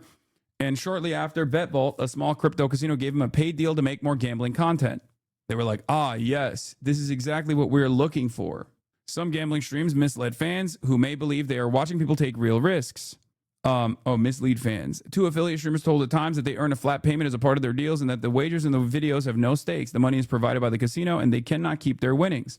As streamers have been pushed to bring in more customers, this was a big drama internally in the gambling sphere. Like some streamers actually play with house money. And don't even get any fucking earnings, win or lose, in those games, and they're just faking it. And other streamers actually do get fat contracts, and they get a flat fee. Ironically enough, they get paid a lot more than these other guys do, but they're actually playing with their own money, so the stakes are real, right? As streamers have been pushed to bring in more customers, they've developed techniques to reel them in. Take a live stream from Club Cheddar, a gambling streamer account. Club Cheddar did not respond to a request for interview. The main video features a streamer gambling on different games for hours with live reactions and commentary drumming up excitement. Simultaneously, viewers are chatting with one another and the streamer, cheering on the wages. The streamer promotes the affiliate code throughout the stream and sometimes offers giveaways to people who are watching. To encourage more bets, some streamers have leaderboards that give out rewards to fans who've gambled the most in a month. The leaderboards can reveal how much some fans are willing to wager on crypto casinos. The top 5 fans of SysTims, one of the most popular gambling streamers, wagered more than $1 million each in September alone, according to their leaderboard. SysTims publishes online. Yeah. Anyway, in 2017, Sam DeMello was 30 and struggling with a gambling addiction when he asked every gambling website he used to ban him. The process known as self-exclusion is one of the key tools available to stop problem gambling. According to experts, and states with regulated gambling require casinos to honor the bans. He said even the offshore sports betting sites he used properly excluded him. Then Mr. DeMello found some of the early crypto casinos. The sites were the only place he could continue betting when he relapsed, he said, because they ignored his attempts to self-exclude. I basically put myself into the black market, he said. Now, years after he successfully quit gambling, he still gets calls from those smaller crypto casinos encouraging him to return. Since creating Evive, a mobile app that provides support for people experiencing gambling problems, he has heard similar stories over and over. The casinos also became known for weak or non-existent identity verification protocols that failed to ensure gamblers met minimum age requirements and were located in countries where the sites were legal. A study conducted in 2022 found that 37 out of the 40 popular crypto casinos did not require proof of identity before accepting monetary deposits. They do require identity when you are taking out the money, however, and that's the point. It's very easy to lose money on these websites. It's very difficult to get the money back if you actually win. Gaps in the oversight system have created new markets where people sell verified crypto casino accounts registered with false identities, according to messages reviewed by The Times. One Canadian man who spoke to The Times said he made more than $18,000 this year by creating accounts using real IDs collected in India and Kenya and providing them to gamblers, most of whom were in the United States. The man who shared photos, IDs, and financial details with The Times requested not to be named because of the illicit nature of this operation. Before he turned 18, David, the young gambler who emptied out his savings, participated in streamer leaderboards and chat rooms. He gambled with a false identity on multiple casinos, including Stake, and Roobet, and had a private VIP host from Shuffle offering him rewards. The Times spoke to several U.S.-based affiliate streamers who can broadcast their illegal gambling sessions on crypto casinos. In one case, a Stake representative helped a Texas-based streamer sidestep his identity verification to stream from the United States, according to private messages the Times reviewed. Our terms of service bar our Stake.com affiliates from operating in or targeting users in restricted regions such as the U.S. The reason why, by the way, before Stake.us was implemented or created, that's the reason why a lot of these guys would fly to Mexico or fly to Canada. If you remember, like a lot of these guys, XQC included, would literally just like travel to other countries where there was less regulation around this sort of thing. Some of them straight up moved to those places permanently. In their quest for growth, crypto casinos also spent millions recruiting YouTube personalities and Twitch live streamers whose initial fame came from playing video games and filming pranks for young male viewers. For example, Steven Delonardis, known as the prank video star Steve Will Do It Online, signed a deal with Roobet to live stream himself gambling on the website. Mr. Lengyel, XQC, one of the most popular video game streamers on Twitch, signed a 2-year exclusive deal in 2023 worth up to $100 million with Kick, the streaming platform created by Stake's founders. Recently, Mr. Ross, who started streaming video games as a teenager, claimed to his viewers that he earned $100 million by signing a new partnership deal with RainBet, another crypto casino. RainBet did not respond to questions or confirm the details of the deal to the Times. Yeah, in 2020, Adin Ross first gained online popularity on Twitch by playing video games like NBA 2K. In 2022, in the years before Twitch banned crypto casino games, Mr. Ross started streaming himself playing casino games on the site like Stake. 2025, for the last 3 years, Mr. Ross has streamed himself gambling on crypto casinos on Kick. Some crypto casinos have even worked with streamers who were under 21. Duel, a new crypto casino that started this year, was promoted by Neon, a young social media celebrity who first made a video as a preteen and now has more than 250 million views on YouTube. Neon, whose real name is Michael Rafik, made promotional gambling videos in July when he was still 20 and appeared to be streaming from his home in California, where the online gambling is illegal, according to the Times analysis of his streams. He said in a video that he had a contract to stream himself gambling. In one stream, he told his fans, "I remember when I was a 17-year-old kid gambling every day. It was so much fun." Duel and Mr. Rafik did not respond to a request for comment. "You're having a largely unregulated, largely Wild West kind of approach to advertising," said Joshua Grubbs, an associate professor at the University of New Mexico who studies online addictions. "Addictive behaviors are normalized, and streamers like Mr. Ross and Mr. Rafik have admitted during their videos to having gambling problems." I lost every dollar of crypto. When I was 17, I had like a crippling gambling addiction. I was sports betting like 100K a day, and I lost it all. "The absence of guardrails means that disproportionately large number of people are going to develop problems," Mr. Grubbs said. Even though crypto casinos have existed for years, regulators around the world have struggled to control them. In the United States, gambling is mostly regulated at the state level with different laws in each state. Online casino games are legal only in 7 states, and none of them allow gambling with cryptocurrencies. But the fragmented regulatory system and outdated laws have left authorities slow to react. The young people who use the sites, on the other hand, have become increasingly sophisticated. They use virtual private networks or VPNs to hide their locations, and they are well versed in social media networks where illicit activity is encouraged. So the thing is, having this administration, which is seemingly the most open-minded to transparent graft, right, is probably the best bet that these guys are ever going to make. Watch out. No. It's probably the best opportunity for websites like this to gain complete legitimacy in the United States of America, because all it takes is to get Donald Trump's ear. That's it. So that's the other side of the story as well. We have a president that is doing crypto rug pulls himself personally, that's pardoning other cryptocurrency criminals personally because they're investing into his cryptocurrency rug pull. So do I have any confidence that this administration or any other administration is actually going to try to put a stop to this incredibly profitable business that is generating billions of dollars of revenue? Abso-fucking-lutely not. The kids are much more technologically advanced than the lawmakers and the researchers that are trying to provide stopgaps or controls for them, said Miss Key, the New York-based therapist. XQC Chat says they love you, lol. I'm surprised to hear that. I feel like that's the last time I heard that from XQC Chat was, before he went to kick.tv. There was a time when it was like that. Anyway, some U.S. states have taken action to disrupt crypto casinos and other illegal gambling websites. The Michigan Gaming Control Board said it had sent more than 100 cease and desist letters, including one to Stake's U.S. operation, Stake.us, to stop allowing gamblers from Michigan to use the site. but the ability of state regulators to crack down on these sites is limited, especially because crypto casinos are licensed overseas and use cryptocurrencies. Many of the smaller sites don't have an actual address or a point of contact. Legal experts said certain states have laws banning advertising of illegal gambling, which could be used against crypto casino streamers based in the United States. So far, no regulatory action has been taken against them. For the record, I don't hate anybody. I don't hate XQC. I don't hate anybody. I just wish that there was less drama in this space. I wish that there was less gambling in this space. I wish there was less like promotion of vices such as gambling in this space, because I do think it's overall very harmful to the audiences that are watching that don't realize that they're buying into this lie and getting saddled with lifelong gambling debt potentially. Okay, that's it. XQC calls you a commie terrorist. Yeah, I don't care. People, listen. People call me a bunch of different names. Okay, other content creators do this as well. They farm it. They farm the hate so they can, generate drama, generate clicks for themselves. I don't care. If I spent a good deal of time getting upset about that sort of thing and, thinking about how things went wrong all the fucking time, I wouldn't be able to do what I'm doing and talk about the news. I'd have to consistently cry on camera about how many of the large content creators have actively farmed hatred off of my name, ironically enough, for the positions that I hold, which many of the audiences will inevitably arrive at the same conclusions on. Okay? That's it. I'd go insane, and the content that I put out would be awful. It'd be dull.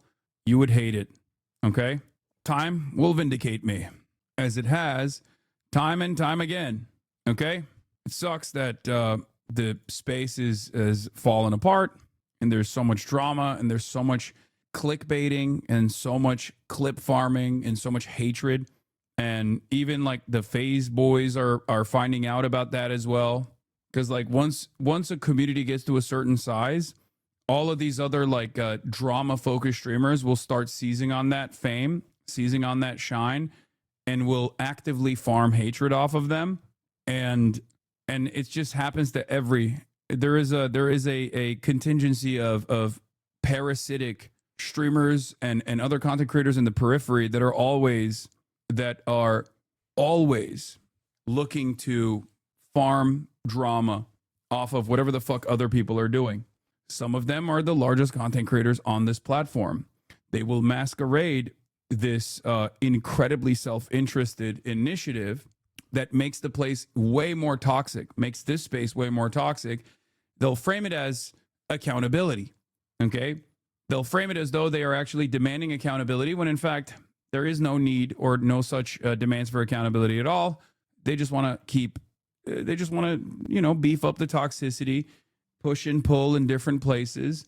And all of that creates content for them. Their entire content relies on this. None of that shit would get traction if there wasn't an appetite from it from the audiences, though. The problem is, US, in reality, yes, there is an appetite from the audiences, for sure. Okay? There is. It's very real. It's unfortunate, but there's not really much you can do about it. I think that streamers should have, or content creators should have, a higher degree of responsibility with what they promote and what they push for, though, in my opinion. In August, a coalition of 50 U.S. attorneys generals admitted they needed help addressing the growing problem of illicit online gambling, including crypto casinos. In a letter to Attorney General Pam Bondi, they asked for the Justice Department's assistance to seize assets and internet domain names from illegal online gambling operations and to block access to their websites. Since 2013, U.S. DOJ enforcement actions against illegal offshore gambling sites have been extremely limited, the letter said. A spokeswoman for the Justice Department told The Times in response that illegal internet gambling sites pose a threat to public safety and that the department was committed to holding these operators accountable. Will they actually do it? I don't know. If they actually even initiate some sort of legal response to these crypto gambling casinos and websites and whatnot, I suspect that they will very quickly nip it in the bud by cutting the middlemen and going directly to Donald Trump, who, as we know, is very pliant when it comes to people giving him money. One of the most openly corrupt administrations of all time. If you recall, Aiden Ross and XUC personally promoted Donald Trump as well, so there is already a direct in that regard on Kick.tv. So Donald Trump is a man who will return that favor. Robin Singh, the team leader for the Queens Problem Gambling Resource Center in New York City, said the virtual nature of social media videos easily outpace the awareness efforts. We can't keep up with the most popular streamers that are on the internet, Mr. Singh said. That's the problem. Unfortunately, that the issue spreads way faster than the solution does. And that is the long-ass article that I just read from the New York Times, a month-long investigation that came out on the dangerous nature of crypto gambling casinos inside the dark and predatory world of crypto casinos. Okay? Rare New York Times W. You have to remember something. This is why I always still say mainstream media is an incredibly important resource. Okay?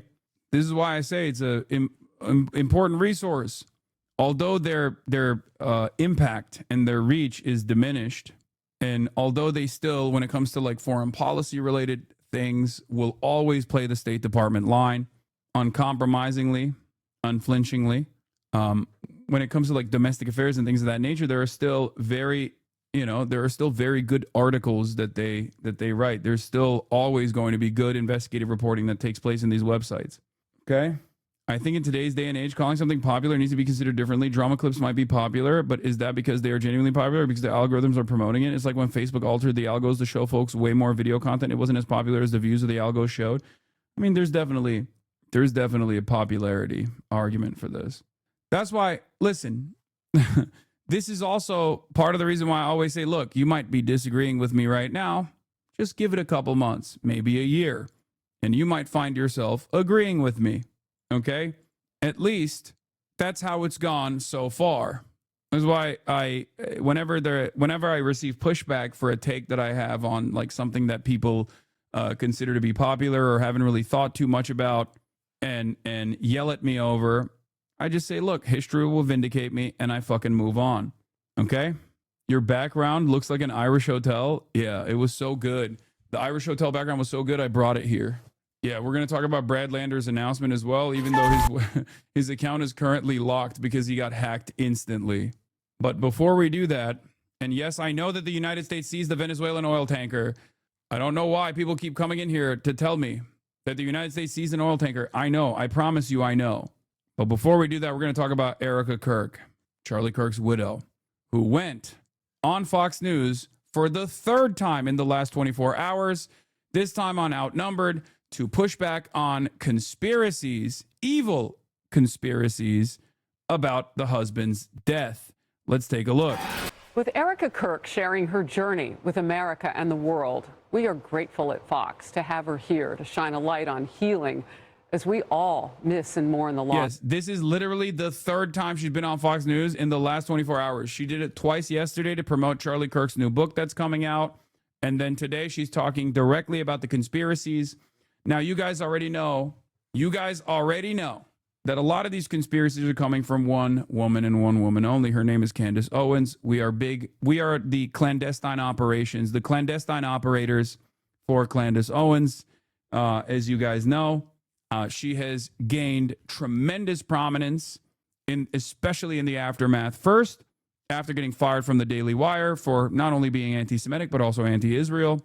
And then her prominence exploded in the aftermath of Charlie Kirk's assassination because there was a lot of appetite from the administration to come out in unison and blame Democrats, liberals for Charlie Kirk's assassination.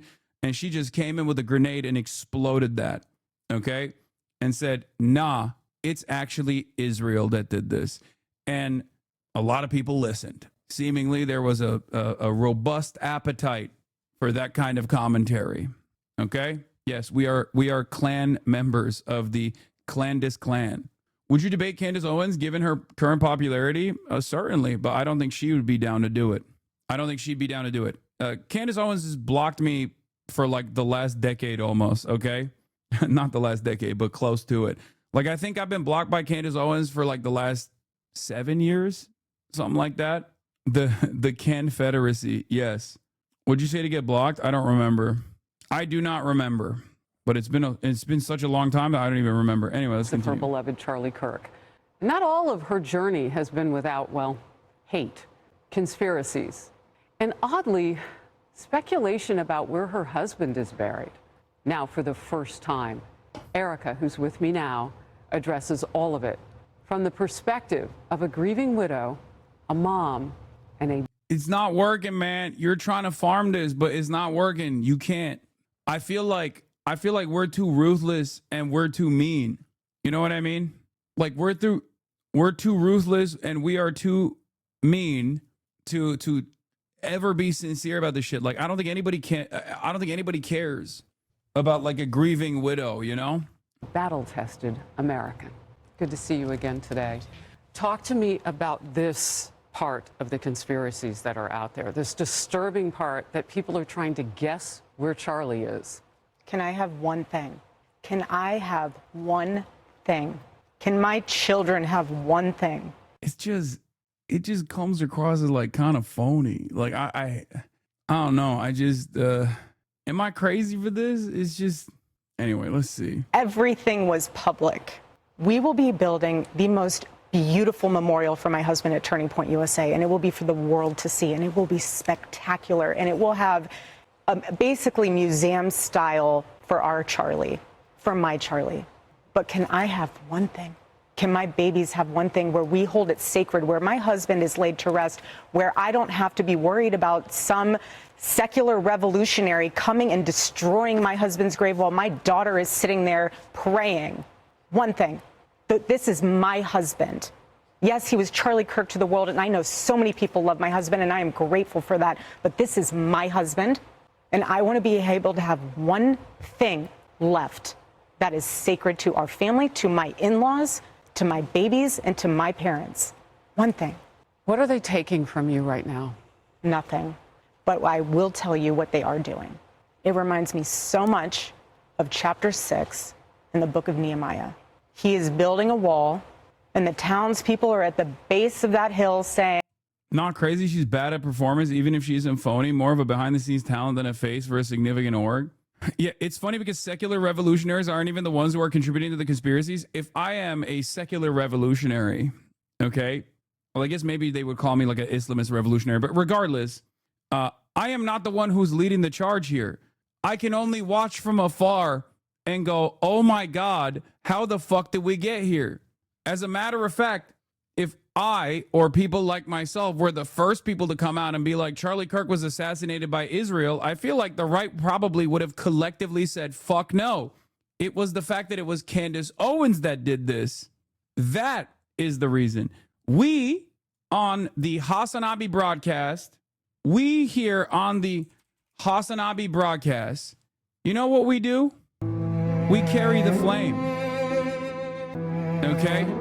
That's what we do.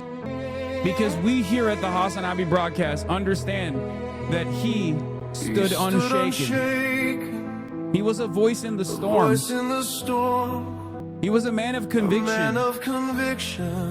A heart reborn. He spoke the truth. When the cost was high. And he lived for Jesus. Unafraid to die. We are Charlie Kirk flame. We fight for the gospel. We'll honor his name.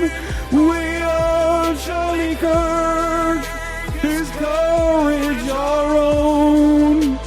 Together unbroken, we'll make heaven known. That's right. That's right. You already know it. That's right. Because he was a husband and a father. His family held near. A home built on scripture. On faith without fear. The world tried to silence him, but his voice remains. In us, it echoes. And in Christ, it sustains, ladies and gentlemen. Why, you might ask? Because we are Charlie Kirk. We carry the flame. We'll fight for the gospel. We'll honor his name. We are Charlie Kirk.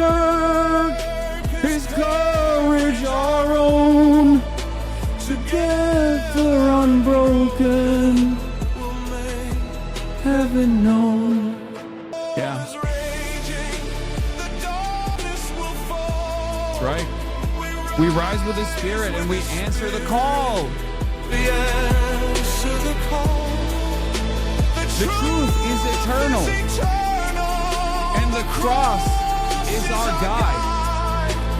With God as our captain, we march side by side.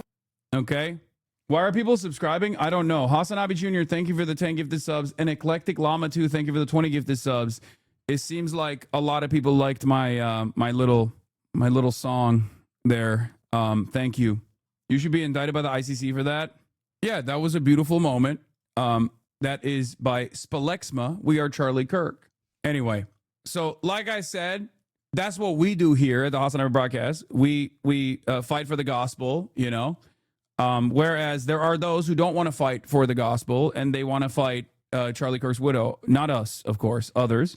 And yeah, if it literally wasn't Candace Owens leading the charge, I don't think it would have gotten this much motion, but she's got that motion. Let's be real. I hate to admit it, but she is popping the fuck off. Nehemiah calling him all these names, saying all these things, come on down. Every single time he had. Yeah. People were calling for civil war over this man's death, and now no one even give a fuck. Charlie Kirky.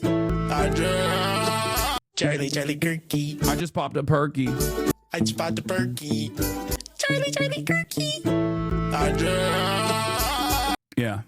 I took my coworker's computer and made his Slack alert that song's chorus because it rules. I've had to start muting you when you play that, and my niece is out here because she started singing. Yeah, because it's a beautiful song that literally, it's a beautiful song that basically channels all of our thoughts and all of our feelings in our hearts, whether it be fighting for the gospel or honoring his name. Okay? So let me have this moment. I think a lot of you are being insincere and a lot of you are getting mad. It's AI, dog. Yeah, not when I sing it. Okay? It's AI, dog. Okay. We are Charlie Kirk. You think this is AI? Something can start off as AI and then, you know, something can start off with machines, with robots, and then turn into a real movement. Okay? We carry the flag. Yeah. The only art ever created by AI? Yes. Anyway. The same message 4 times in a row. I cannot come down. I am busy building. That is how I feel. I do not have time to address the noise. My silence does not mean that I am complacent. My silence does not mean that somehow Turning Point USA and all of the handpicked staff that loved my husband and my husband loved them is somehow in on it. We are busy building. And you know what I thought? I thought these people are human. We are all grieving in our own way. And they are trying to find the answer to something that happened that was so evil. They are trying so hard. And I get that. We're doing the same. Anytime we hear a lead or anytime we hear anything, we send it to the authorities. Please dig into this. No rock will be unturned. I want justice for my husband, for myself, for my family, more than anyone else out there. So for me, you want to keep telling me to come down while we're building? I don't have time for that. But here's my breaking point on that. Come after me, call me names, I don't care. Call me what you want, go down that rabbit hole. Whatever. I would never. I wouldn't do that. Never. But when you go after my family, my Turning Point USA family, my Charlie Kirk Show family, when you go after the people that I love and you're making hundreds. She said, come after me. Don't fuck up the bag. That's crazy. She said, you're allowed to shit on me. Just don't try to shit on the bag. The bag making operation must remain. Okay? And thousands of dollars every single episode going after the people that I love because somehow they're in on this. What are you No. doing? You know, I have to say it. I've never seen you like this. No, this is righteous anger because this is not okay. It's not healthy. This is a mind virus. Yes, I believe in our judicial system. I do. We have a hell of a team working on this. Excuse my French. But this is not okay. Wait, what is the So you French? want to... Like hell, because she said hell of a? Is that what it is? She's a HE double hockey sticks type of person? That's crazy. I didn't realize that there were still people like that. Or is that a dog whistle? Is that a dog whistle for the French assassins, the legionnaires and the gendarme that's coming after Candace Owens? You think that's what it is? She said, pardon my French. And by that, it was actually a trigger word. Like it was an activation. It was an activation word for all of the gendarme that is surrounding Candace Owens' home right now. Put these people. The reason why I'm bringing this stuff up is because I suspect Candace Owens will go live today and shit on Erica Kirk. And if you think I will not be watching, you are out of your mind. I will definitely be watching that. Okay. I'm pre-firing. I am one of the anonymous accounts that's a schizophrenic, gang-stalked Candace Owens follower in her fucking inbox, telling her that I'm actually an intelligence community, telling her that I've been a tier 1 operator and also in the CIA for 38 years, and that Erica Kirk is actually telling the French to assassinate you, Candace. She's going to be reading out my anonymous tip in her tip line later today. I am the super donos. Tell the fat guy to hide behind her 4-foot wall. We shouldn't know all of that. Wait, what? Oh my God. Oh my God. Oh my God. It's already her fucking title. Uh-oh. Erica Kirk goes off on conspiracy theorists. Erica Kirk discusses conspiracy theories with Harris Faulkner on Fox News. Okay, this actually is suspicious. The fact that there are only 624 people waiting or 700 people waiting now, because now I clicked on it and now some of you dumb fucks are going to go in there and also click on it. But the fact that there's only 700 people waiting, but when she goes live, she has 150,000 people watching, that invites a little bit of suspicion, I would say. Because if you have 150K watching, like I have more people waiting in my chat. Like I have, 27,000 people watching right now, right? In real time. When I'm offline, I have probably around 4K to 10K people in the offline chat. It's in 46 minutes, bro. No, I'm 46 minutes prior to my stream. I have usually around 4 to 10K people in here. Not like 1K. No, I have looked it up before. Now it's YouTube. It's a different platform. They don't have an offline, offline stream culture. But it is kind of shocking that someone with 150,000 people directly as she starts her broadcast doesn't have that many people, doesn't have even at least 10,000 people waiting, Did you just say maybe her audience is much less brain broken than yours and they don't wait around doing Scrabble and offline chat? You think the Candace Owens audience is less brain broken than my audience? You can say that about pretty much any other community but Candace Owens' community. That is literally the only community that you can't say that about. They think that it's like a conspiracy between the Egyptian government, the Israeli government, the French government, and the Ukrainian government that Charlie Kirk was assassinated, brother. Every day she adds a new fucking country into the conspiracy and they lap it up. They eat it up. The fuck are you talking about? Yeah, if we're brain broken, they're brain dead. All right. Maybe she does bot. I don't know. Erica Kirk is going hard at Candace Owens' News' Fox News interview. Peter Twinkler says she's feeding the beast. Between this and her planned town hall with Barry Weiss, Erica is making a major strategic error left and right. Candace Owens alone is responsible for the anti-Semitic bile she spouts, but Erica is doing herself and TPUSA no favors. Yeah, I get it on a human level, but Candace is just thinking about content and views. Yeah, I'm just saying. Maybe she bots a little bit. Maybe.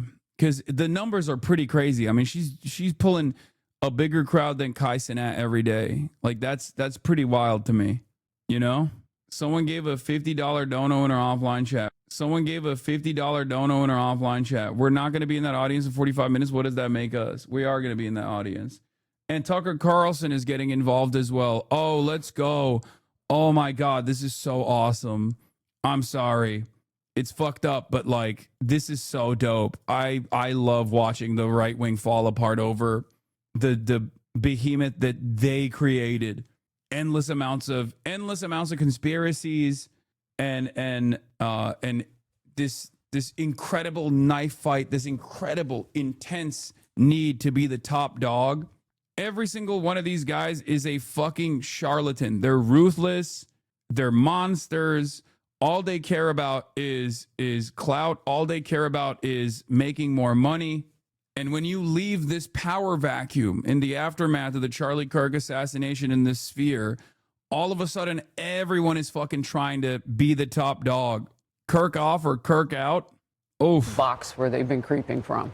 I don't care what box you're in, but just know that your words are very powerful. That's why I'm trying to carry the flame and fight for the gospel in the absence of Charlie Kirk, because these guys obviously are not invested in carrying the fight, you know, and fighting for the gospel.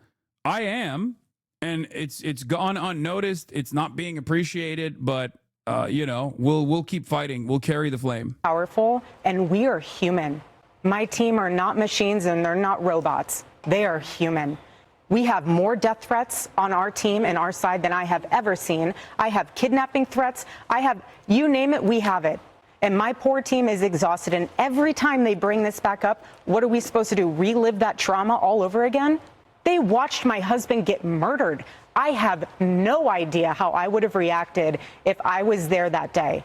And thank the good Lord that I did not have to see that happen. But my team, they are rocked to the core. So why every single day do they have to be dragged through the mud, analyzed, hyper-analyzed?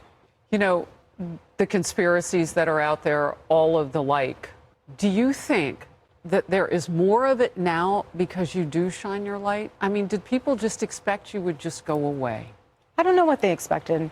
I don't know what they expected. They pick on you because of your accessories. I mean, I've seen some of it. Oh, yeah. No, at this point, it's what, the conspiracy collection. Get it before Christmas. Like, seriously. Wow.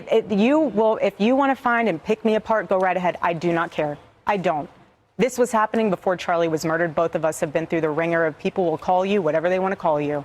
They will. But I have seen it firsthand impact the people that I love, and I'm done. I'm done. And if people think that I was just going to wilt away, I'm not going to sit in a corner and cry and be in fetal position. This is a duty to my husband. I don't think she's ready for the smoke. Like, I think she's fairly ruthless in her own way, but it's an entirely different, you have to be an entirely different kind of demon to deal with this stuff. Like the wheeling and dealing that goes on and the allegiances that you need to cultivate. You are not ready for this level of fucking scrutiny. Okay, but criticizing her for this is insane. Grifting is what Charlie would have wanted. Oh, no, for sure. Like, the irony, of course, is that... oh, God damn. Hello? What is happening? Hello? Look at this. Hello? What's happening? What's going on? Don't go in there. Don't go in there. Jesus Christ. Anyway, in some ways, yes, Charlie Kirk would have wanted his wife to make money off of this stuff. But in other ways, I think he probably hates that. He probably would have hated that so many people are fighting so aggressively. Look at this 34-month subscriber. Take a fucking hour off, stupid. In some ways, I think he hates that the right wing is infighting, and this will actually hurt the midterm chances of the Republican Party even further. And it's an absolute honor, and I will never back down. And so my message to them is to stop. To stop. And that's what we will say here on Outnumbered 2. God bless you. Hold up your book. Stop in the name of God. Amen. But yeah, you were a top 10, man. So pretty cool. Tucker Carlson on being labeled an anti-Semite and why he has haters. We're obviously going to talk about Tucker Carlson, who went on Theo Von as well. But before we do that, Tucker Carlson has also joined in on the battle. Okay? Tucker Carlson is also duking it out in the marketplace of ideas. He's decided, I'm going to get in on this Candace Owens drama. Okay? Many dramas taking place currently. In the 3 months since Charlie Kirk was murdered, I've really tried not to comment on the murder investigation in public, and it's not because I don't care, of course. I love Charlie and knew him well since he was a teenager. But I haven't said anything about it. I really tried not to say anything about it. First, because I don't really know anything that everyone else doesn't know. I've asked around, but of course, how do you know what the truth is? But the other reason I haven't said anything is because I know personally a number of the people involved in what's now become a very large story. I know them really well. And I really think a lot of all of them on every side. Candace Owens, I've known a long time. I love Candace Owens. Blake Neff at TPUSA once worked for me at a couple of different places, and I love Blake Neff. Erica Kirk, I've known since she was dating Charlie Kirk, and I love Erica Kirk. And I think these are all... Blake Neff literally was his... Blake Neff is the one that was the white supremacist writer for Tucker, who got fired from Fox News when they found out that he was anonymously posting in like white supremacist websites. You know what's really interesting, actually, about how much the culture has changed around that sort of stuff? Some of the things that he was saying on his like anonymous white supremacist account was shit like, oh, I would never want an Indian doctor. Like that. I still remember because I covered it at the time, but like some of the things that he was talking about, back then was, you know, how he thinks that like Asian doctors are worse than like white doctors. Now, what's really crazy about that is you can literally say that and be elevated, be promoted nowadays. Okay? That is something that J.D. Vance has unironically defended as the vice president when the Doge boys were outed for saying identical things publicly on Twitter. And J.D. Vance, whose wife is Indian, whose children are Indian, came out and defended them. Came out and defended those statements, said, oh, it's just a kid. It's pretty wild that is how much the culture has shifted. Back in the day, you could get even fired from Fox News as Tucker Carlson's head writer for having that kind of racialized sentiment in your anonymous profile that links back to you somehow. Wild. Really, really decent people. And so it's been my desire for 3 months not to get involved in any of this. And in general, to think to myself, anybody who is earnestly searching for the truth, whether they're right or wrong, but as long as they're motivated by a desire to find out what happened and therefore honor Charlie's memory by getting to justice. To carry the flame and to fight for the gospel, because that's what we are doing here. Anyone who's doing that, I'm not going to criticize. Again, no matter what track they're on, lots of us, and this has certainly happened to me, have good moments, but good motives, but wind up in the wrong place. But it's a sincere mistake. So that definitely happens. I have done that, and so I've just wanted to stay out. And then the other day, I had like a 3-hour conversation with Theo Vaughn, and it was not about Charlie Kirk or anything related to it, but that topic came up. And I said, in effect, you know, I don't trust the FBI. And that gave some people the impression that I was, you know, accusing them of being involved in Charlie's assassination. And of course I wasn't. And I certainly didn't mean to. But it gives me the chance now to say what I think. Tucker's taking the centrist stance? No, because like there's this dynamic happening right now where everyone's mad at Candace Owens. And the reason why everyone on the right is mad at Candace Owens is for the same exact reason. Because she's dominating, okay? She's dominating the discourse. So, like, Tim Pool is mad because she has more clout. She's number 1. Tim Pool is not even number 10, right? And he's losing a lot of money. His operation is unstable. It's basically hemorrhaging funds, and he's fallen off. Nick Fuentes is mad because he thought he could be, he thought he could have his profile elevated even further in the aftermath of Charlie Kirk's assassination. But Candace Owens is basically taken on the mantle there because of her close proximity to Charlie Kirk and real personal connection to Charlie Kirk, as opposed to Nick Fuentes' antagonistic relationship with Charlie Kirk. So Nick Fuentes is mad because he's realizing that his audience is actually going to Candace Owens because Candace Owens is saying, no, the Jews did it. And Nick Fuentes is like, no, you can't do that. You can't blame everything on the Jews. I'm a much smarter anti-Semite. You are being stupid. You're doing low IQ anti-Semitism. I'm doing high IQ anti-Semitism, not realizing that, yeah, of course, if you're a fucking anti-Semite, you're not high IQ at all. You are going to demand more and more insane conspiracy theories. So he's like losing his fucking mind because his audience is basically going on Team Clandis as well. And he's actually really pissed off. He's doubly pissed off because she's also a black woman too. It's like Highlander, dude. It's Nazi Highlander right now on the right. So Tucker Carlson, on the other hand, ironically is taking the Charlie Kirk route and tried to be the guy who everyone comes to, try to be the guy that unites the different kinds of, the Sig Highlander. Sig Heil LANDER. Exactly. But basically, Tucker Carlson is the one who's trying to do what Charlie Kirk actually was trying to do as well, but he is more effective at it because he has an anti-Israel position and a mind for conspiracies as well. So Tucker is taking a centrist stance here, because if he were to attack Candace Owens, then Candace Owens is going to turn around and be like, Tucker Carlson's dad is CIA. He's also a French legionnaire.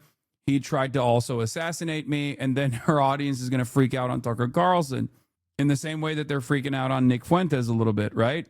But if he shits on Nick Fuentes, then Nick Fuentes' audience is going to say Tucker Carlson's a Fed. So he's trying to take this like centrist stance here. It's pretty awesome. Which is that we should not necessarily trust the FBI. And by the way, why would we? It's not an attack on, the political leadership of it. I've known Dan Bongino, for example, for a long time, and like Dan, and don't imagine he would ever be involved in intentionally covering up a murder of somebody. I don't believe that. But Dan Bongino and Kash Patel, for that matter, are at the top of the org chart, but this is a huge organization, and parts of it act independently from leadership. That's the nature. Oh, they're being failed by the woke underlings in the FBI. That's what's going on. Dude, I didn't even think about that. Yeah, no, Kash Patel and Dan Bongino are good still. They're just being failed. That's what it is. That's what it is. I thought the FBI had turned completely, what is this? You're mad because a right-winger had leftist ideas sometimes? You're an idiot? No, they aren't the same. Tucker's actually saying a leftist position and Trump is a nationalist, socialist idiot. You're mad because Tucker is advocating for leftist positions? Dumb tanky? Wait, what? You're a guy that calls other people tanky as a pejorative, but you're also pro-Tucker, who's pro-Russia? Like, what the fuck? What the hell's going on? Bro, new guy unlocked. Explain to me your worldview right now. Yes, I'm pro-Russia and pro-China. Okay, but you just said tanky to someone. If you're pro-Russia and if you're a pro-Russia, pro-China leftist, wouldn't you be called a tanky by liberals? Like, I'm so confused. Where I see you're unfamiliar with liberal Tuckerism, Maoism. Pro-China isn't a tanky? No, dumbass. The term tanky is a pejorative that liberals use towards anyone and everyone that is like even remotely questioning American foreign policy. It's ironic that you're using that when it's a pejorative that be used towards you. You used it. She isn't a tanky. He's a feckin' state capitalist. No, it doesn't literally refer to Tiananmen Square. No, you're wrong. It actually is the suppression of the Hungarian counter-revolution, okay? By the usage of tanks. It was a British invention. It was the British, quote-unquote, left that invented the term initially. Now it's utilized by dumb liberals all the time. Well, I guess it was being utilized by dumb liberals back then too, but that's what it is. But that's cool. Dude, this guy's awesome.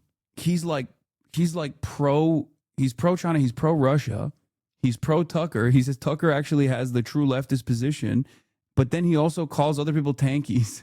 That's great. Anyway, let's continue. Bureaucracy.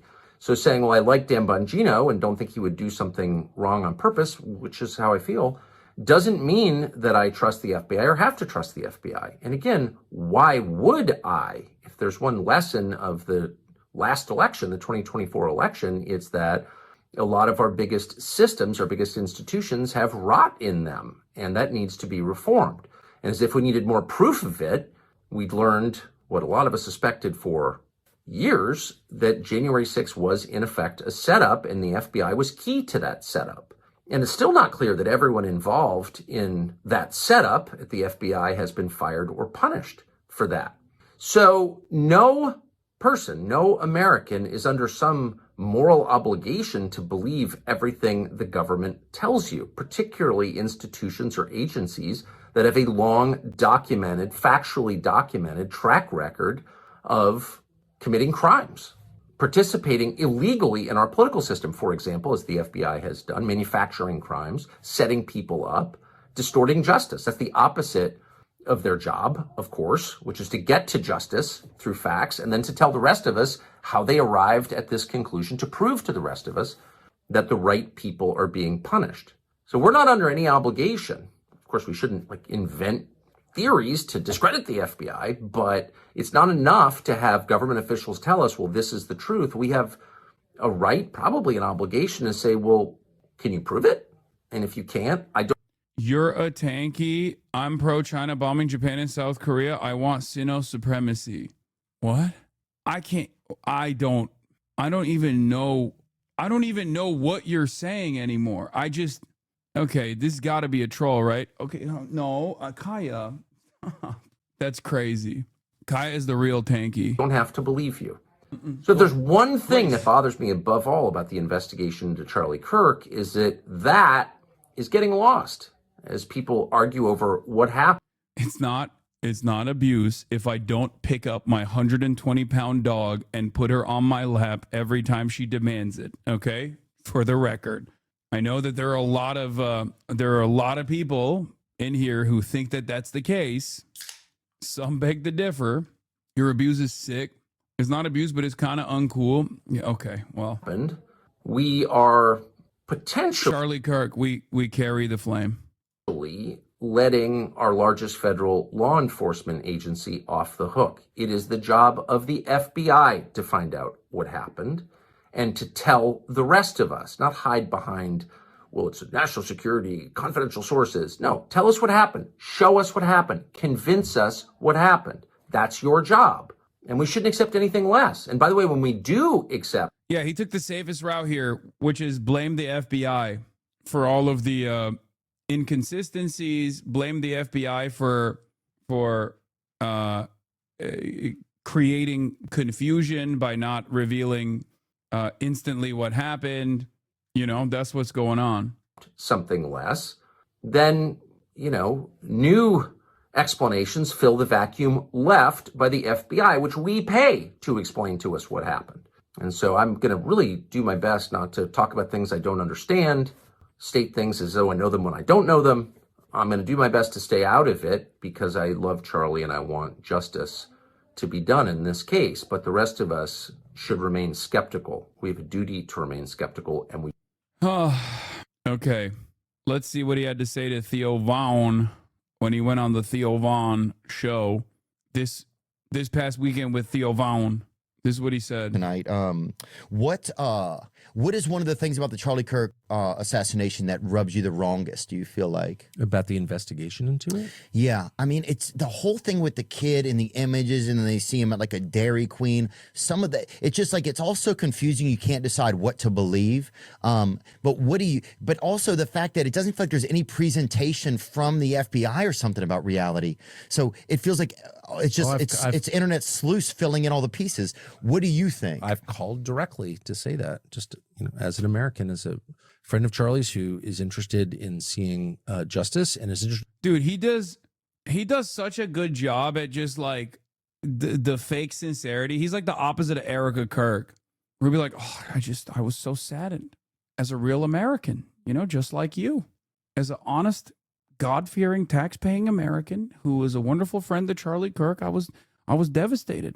He is so much better at fake sincerity than all of these other people, and that's because he's been doing this for like 30 fucking years. That's what it is.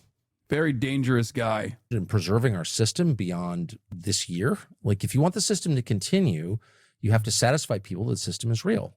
And if they're convinced that it's not real, at some point they'll overthrow it. That's just going to happen. Okay. Oh, but Mamdani. Yeah. How do you think we got Mamdani? And you think Mamdani's radical? The dude went to Bowdoin. It could be a lot more radical than that. And we're going to get that. They have a good sailing team there. Do they? Yeah. At Bowdoin? I thought it was Bowdoin, but it's not. No, it's Bowdoin. Known really for sodomy, but also sailing. I didn't know that, yeah. huh? Enthusiastic. Actually, I think they've got one of the top-rated varsity sodomy teams in the country. Hard to starboard. Zen users. But anyway, the reason why he's like anti-Zen is, by the way, because he created his own competitive brand. I forget what it's called, but that's why he's like railing on Zen all the time, saying that like Zen users apparently inserted anally or something. He says something along those lines in the interview here. It's not a subtweet towards me. It's just because he himself is selling his own version of Zins. Here's what I am concerned about. Well, a lot of things. One, he acted alone. Tell me how that worked. I don't, none of us really act. Do you insert anally? All the time. All the time. This is my favorite method. I have one in my mouth right now, but one up my asshole as well. It's alone. It's hard to go anywhere by yourself, too. Thank you. Exactly. You acted totally alone. Okay. You're going to have to prove that to me. It's totally possible. Anything is possible. Weird things have happened. We'll continue to. But that's not my default assumption, and it shouldn't be yours. And their default assumption was we acted alone. Really? Why do you think that? What about life suggests that people typically act alone? When was the last time you acted alone in anything? I don't go, right? So A. B, we know that people had foreknowledge of this because they posted about it on X and said Charlie Kirk is going to be killed on this date, and he was. Is that true? Yes, it's true. But were they just guessing? Was it a guessing thing where every day they posted that? Maybe. Have those people been interviewed? Have they been hauled into FBI HQ and had a long conversation with how they knew that? Like, let's get really specific. Why did you post that? Who have you talked to? Like, if I were doing this investigation, because I spent my whole life doing non-criminal investigations. Oh, he doesn't know the meme format? Yeah, he doesn't. He's a boomer, remember. It's called journalism. Are you telling me that while you're profit from chair reacting, you're shoving stuff up your ass? Yes. Will Sommer said the reason Tucker is walking back his pro-Candace comments on this episode is because he has TPUSA event next week. Oh, drama. Like, what do we know is true? How do we find out? Call everybody. Be open-minded. It's like it's the same process. If I was doing this investigation, they would be at the very top of the list. We know because we've got public postings on Twitter that people know, just like on 9/11. We know people bet against American Airlines and the banks that were in the World Trade Centers. They shorted those stocks. Those people clearly had foreknowledge of 9/11. Who were those people? We still don't know. By the way, even on the YouTube, Twitter video that came after that seemingly is less pro Candace Owens, he still was not anti Candace Owens. So while he's trying to play ball with Turning Point USA, he's still not going all in because he knows that the real popular sentiment is on Candace Owens' side. For the record, I don't think Tucker Carlson believes anything that Candace Owens is putting out there. Okay? If Candace Owens was preaching these conspiracies to like 30 people, Tucker Carlson would be the first to dunk on her and be like, she's so stupid. What's going on? How have we fallen so far? In the aftermath of Charlie Kirk's assassination, there was a real opportunity to unite the conservative base around our shared respect for discourse, just like Charlie would have wanted. And Candace Owens used cynically the relationship that he had with Charlie to destroy Charlie Kirk's legacy.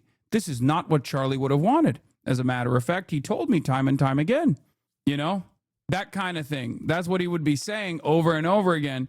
But the reason why he's not saying that is because he's an independent content creator. He knows he has to play ball. He's a room reader. So I would start there. But so you're saying that just the fact that there could possibly be some foreknowledge should be investigated. Well, there was foreknowledge because I saw the tweets. And so I saw at least two that said, Dude, come on, dude. September 10th will be a very interesting day. I plead the fifth. Like, this is a joke, okay? Whoa, dude, you're not banned. That's nuts, man. Sorry, I'm just surprised. Feels bad how much you promoted anti-American propaganda as an American. But I suppose Twitch is global and I'm American. Have a good stream. Aw, that's very kind of you, chatter. This is my favorite hater, okay? Whoa, dude, you're not banned. I don't know why I said that. I'm sorry, bro. I don't know. Nice guy. He's a nice guy hater. I like that. I appreciate that. Fake demon. Polite hater must be the holiday spirit. True. His name is Angry Scammer, but he doesn't seem to be angry at all. Candace just teased her response. We're going there. Of course she did. You're probably seeing the clips, but Erica has gone off on conspiracy theorists. Obviously, every journalist out there is emailing me because it's about me. It's indirect, but it's also... Oh, she loves it. She fucking loves it, dude. Oh my God. She's like, oh, thank God. Thank God I can keep it up for one extra day. Oh my God. Oh my God, dude. How many people in the waiting room now? Oh, 8K. Okay, it's real. She's not botting. I don't think she's botting. It's up to 8K waiting in the fucking room, dude.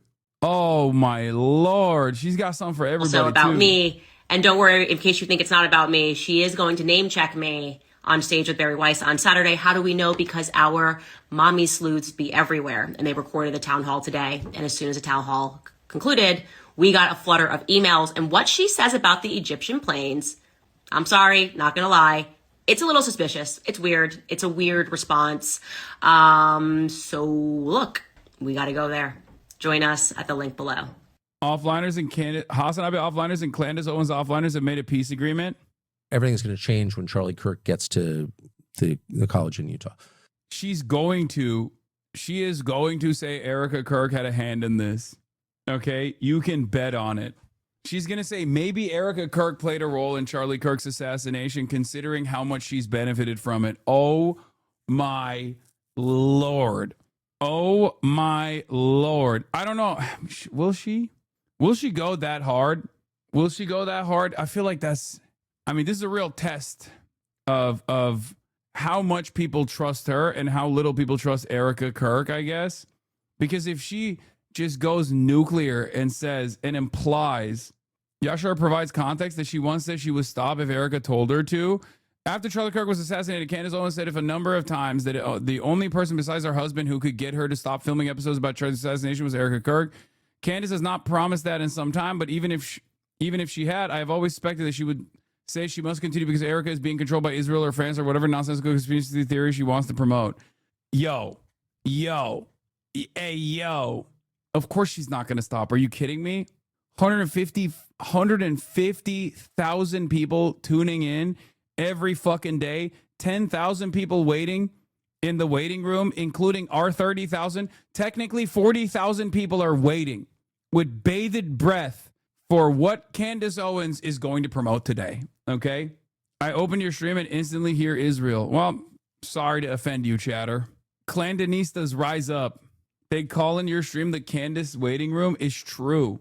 Can't wait for that fucking ad read in between how devastated she is. She's going to talk about how devastated and how scared for her life she is, and then instantly hit a fucking ad break. And the beauty of Candace Owens' grift is that because her audience is looking for potentially the dumbest type of commentary and the most insane type of commentary, they're not going to question it. They're not going to turn around and be like, wait a minute. Why is she doing a BetterHelp ad in between talking about how she's about to get assassinated? This is the beauty of the right-wing grift in general, as opposed to like quote unquote grifting to the left. You can always grift to the right because as long as you say the right things, you're basically farming an audience that has very little critical thinking skills, right? You are actively farming an audience that's saying, I'm stupid and I want to hear my stupid opinions reflected back to me. Therefore, it's the easiest audience to farm. It's the easiest audience to cultivate. It's the easiest audience to farm. They will never actually question you, okay? Until they find someone else that's more right-wing, I guess. Because remember, that's what happened. Because there's an endless demand, an endless appetite for dumber and more far-fetched conspiracies. And as long as Candace can continue upping the ante, you're just jealous of our audience? No, first of all, we are Clandanistas. We are the Ku Klux Clandis fans, okay? Excuse me. We are Charlie Kirk, okay? We carry the flame. We honor the gospel, okay? Just understand that. And a part of being, as we are Charlie Kirk, we are also Candace Owens. Excuse me. Okay. So those people, I'm not saying they're a part of a conspiracy, but there's evidence that they had foreknowledge. Okay, so that's where you begin. And then I could go on. Like, tell me how this guy who seemed normal became a radical trans furry murderer?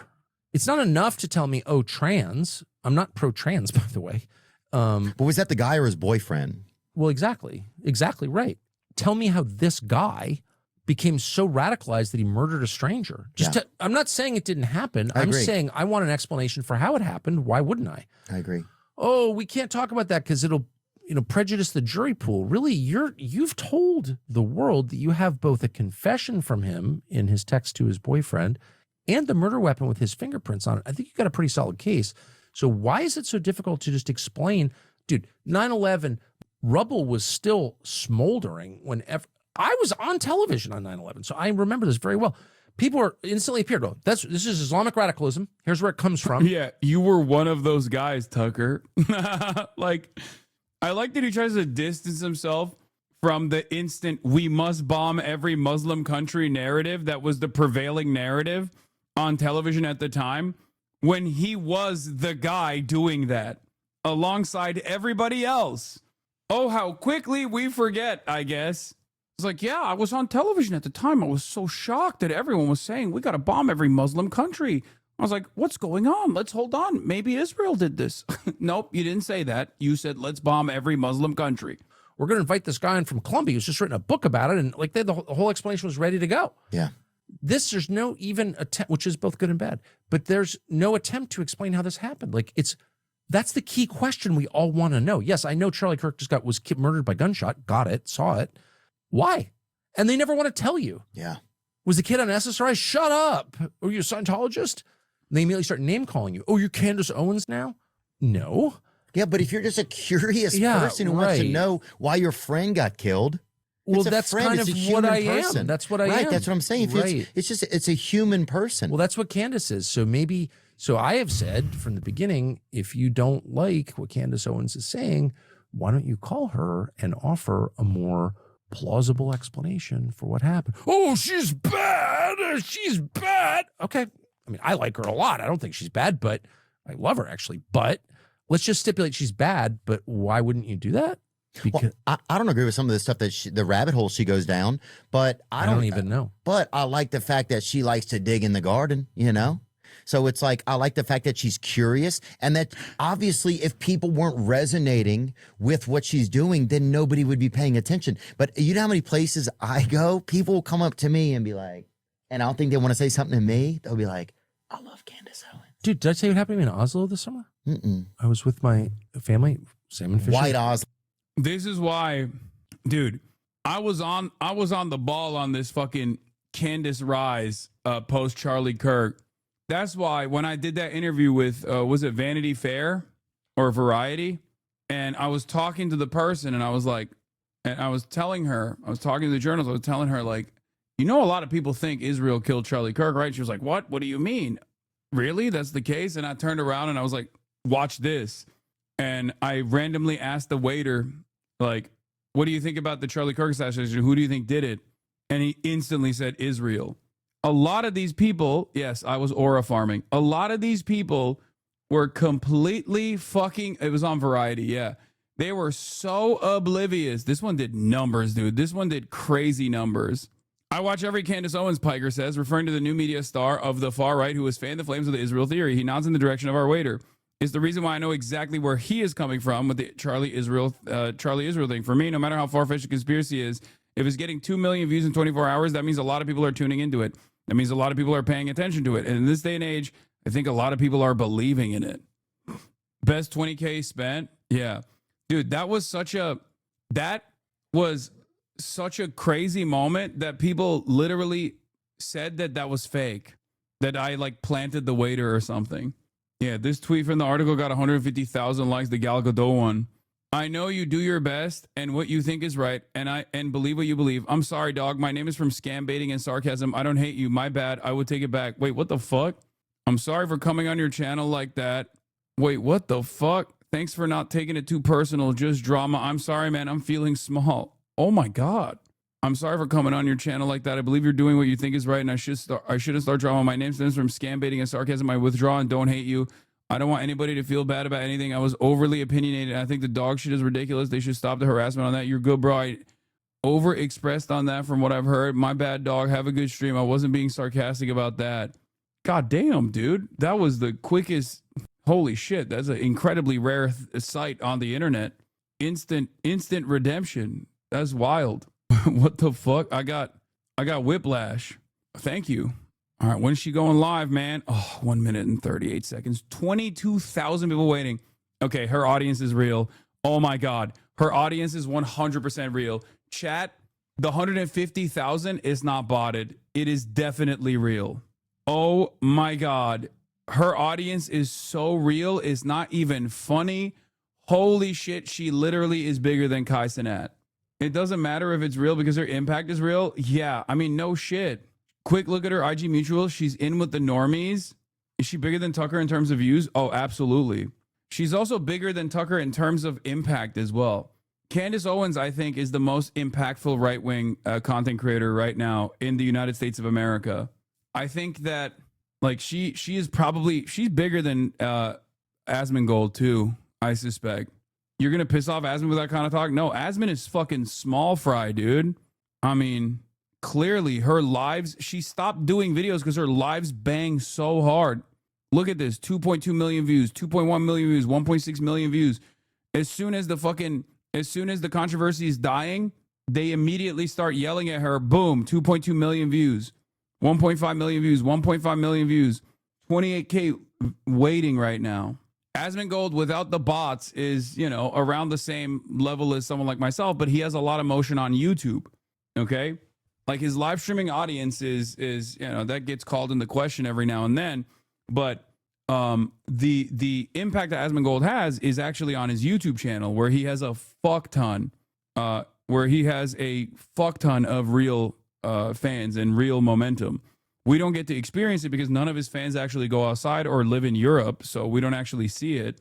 Imagine telling your 2023 self that this was where her career was going. Yeah, I really didn't think that. Which I don't know how your views on YouTube are as low as they are. Seems like you should be doubling your numbers on any average video. It's because I have a fuck ton of fan accounts that are very quick to instantly post videos. This woman is not only dangerous in how she radicalizes people with no regard for the truth or anyone's safety, but she's also deeply unwell. Today on the show, Erica Kirk goes off on conspiracy theorists. Read me. Will this strategy work on the general public? We learned about what Erica told Barry Weiss about those pesky Egyptian planes. And to be honest, it's weird. You're getting way too close. They're now activating everyone. I just wish that they could see how obvious the psyop is. Like they all post the exact same thing within minutes of each other, and it's always the exact same people that are doing it. I almost want to help them with this disastrous PR strategy. Oh my God. Yeah, I did accurately predict that Daily Wire fucked up big time by letting both Clandis and Fem Shabibo go. They're both more successful now that they're independent. I did call that. Candace Owens' waiting room has surpassed my real audience right now, my live audience right now, with 44,000 people waiting moments prior to her live broadcast. Oh my God. I mean, it's getting undeniable now, right? She's really taken over the Charlie Void and some. She's taken over the Charlie Void because of her closeness to Charlie Kirk, but also simultaneously moving them further and further into the reactionary, conspiratorial. Nick Fuentes had 60K after peers. Yeah, no, that's bullshit. It's on Rumble. That doesn't mean anything. Wait, why is there no audio? The fuck? Let's look at what the chat is saying. Sure, she's milking it. It's time. God protect Candace. Let go. Love you. Love you. Today you're going to be fire. Okay, you guys. Now, I wasn't sure about Erica. I was waiting kind of a situation for her to be in, obviously, having lost her husband, becoming the CEO and the chairman of a company. It's just a lot of transition, and it's nice to wait for more information before you prejudge or just make an assumption about somebody and it maybe is not based in reality. Well, we are getting a lot more of Erica Kirk this week. I'll tell you that because she has been doing the rounds in the media really over the last couple of weeks. And she just gave an interview live with Harris Faulkner on Fox News where she finally addressed the quote unquote conspiracy theories. And I have to say this because 51K. It's true, but it completely missed the mark. For me, I am sorry, it just has. But the good news is that she is now unmurkying the water in terms of her intentions with this massive political organization. That's good news, truly, because we knew Charlie, and now we are getting an opportunity to know Erica. Plus, later on in the show, it's Knives Out for Tucker Carlson. As always, he's trending right now because he has officially waded into the Who Killed Charlie Kirk narrative. And since he is not a bought and paid for Fed, he is are they all Egyptian? With not just the American people worldwide. And he says that he's not buying the official narrative. And there are some lingering questions. And he confirms what I told you about the Egyptian planes. So let's jump right back into this. Welcome back to Candace. Oh my God, 66,000. Look, I have been very patient. I do tend to focus on the evidence that's in front of us, obviously asking questions when we come up across something that someone has said and it doesn't add up, or if they lied, create a list. And you guys were coming after me because I was saying, look, we can write into our imaginations how Erica is thinking or how she's feeling or what she should be wearing, but she hasn't actually said anything yet, right? She's that an was my amateur. stance. She hasn't actually said anything yet. She's an amateur. She doesn't have a personal news segment. Chance, okay? She cuts right now to it. she is making the rounds in the press because Charlie's book, his 80,000 Humus book, is coming out about the Sabbath, and she's speaking HasanAbi about watching her? quote No. unquote conspiracies as she sits down with a lot of these news anchors. So first and foremost, she's sitting down here with Harris Faulkner, and I just want to show you a couple No, of she clips did blast from off. this She sit blasted down, off which is on now Twitter and trending. Instagram. She does the same thing that I do. And she begins by addressing the question, which has been in the air, regarding where Charlie Kirk is buried. That question resurfaced this week in a big way because Milo Yiannopoulos and a few others have asserted with absolute certainty that Charlie has not yet been buried. That's what they're saying. They say they have proof of that. And at first, Harris Faulkner is asking about that claim. Take a listen. Talk to me about this part of the conspiracies that are out there, this disturbing part that people are trying to guess where Charlie is. Can I have one thing? Can I have one thing? Can my children have one thing? Everything was public. We will be building the most beautiful memorial for my husband at Turning Point USA, and it will be for the world to see, and it will be spectacular, and it will have basically museum style for our Charlie, for my Charlie. But can I have one thing? Can my babies have one thing where we hold it sacred, where my husband is laid to rest, where I don't have to be worried about some secular revolutionary coming and destroying my husband's grave while my daughter is sitting there praying? One thing. This is my husband.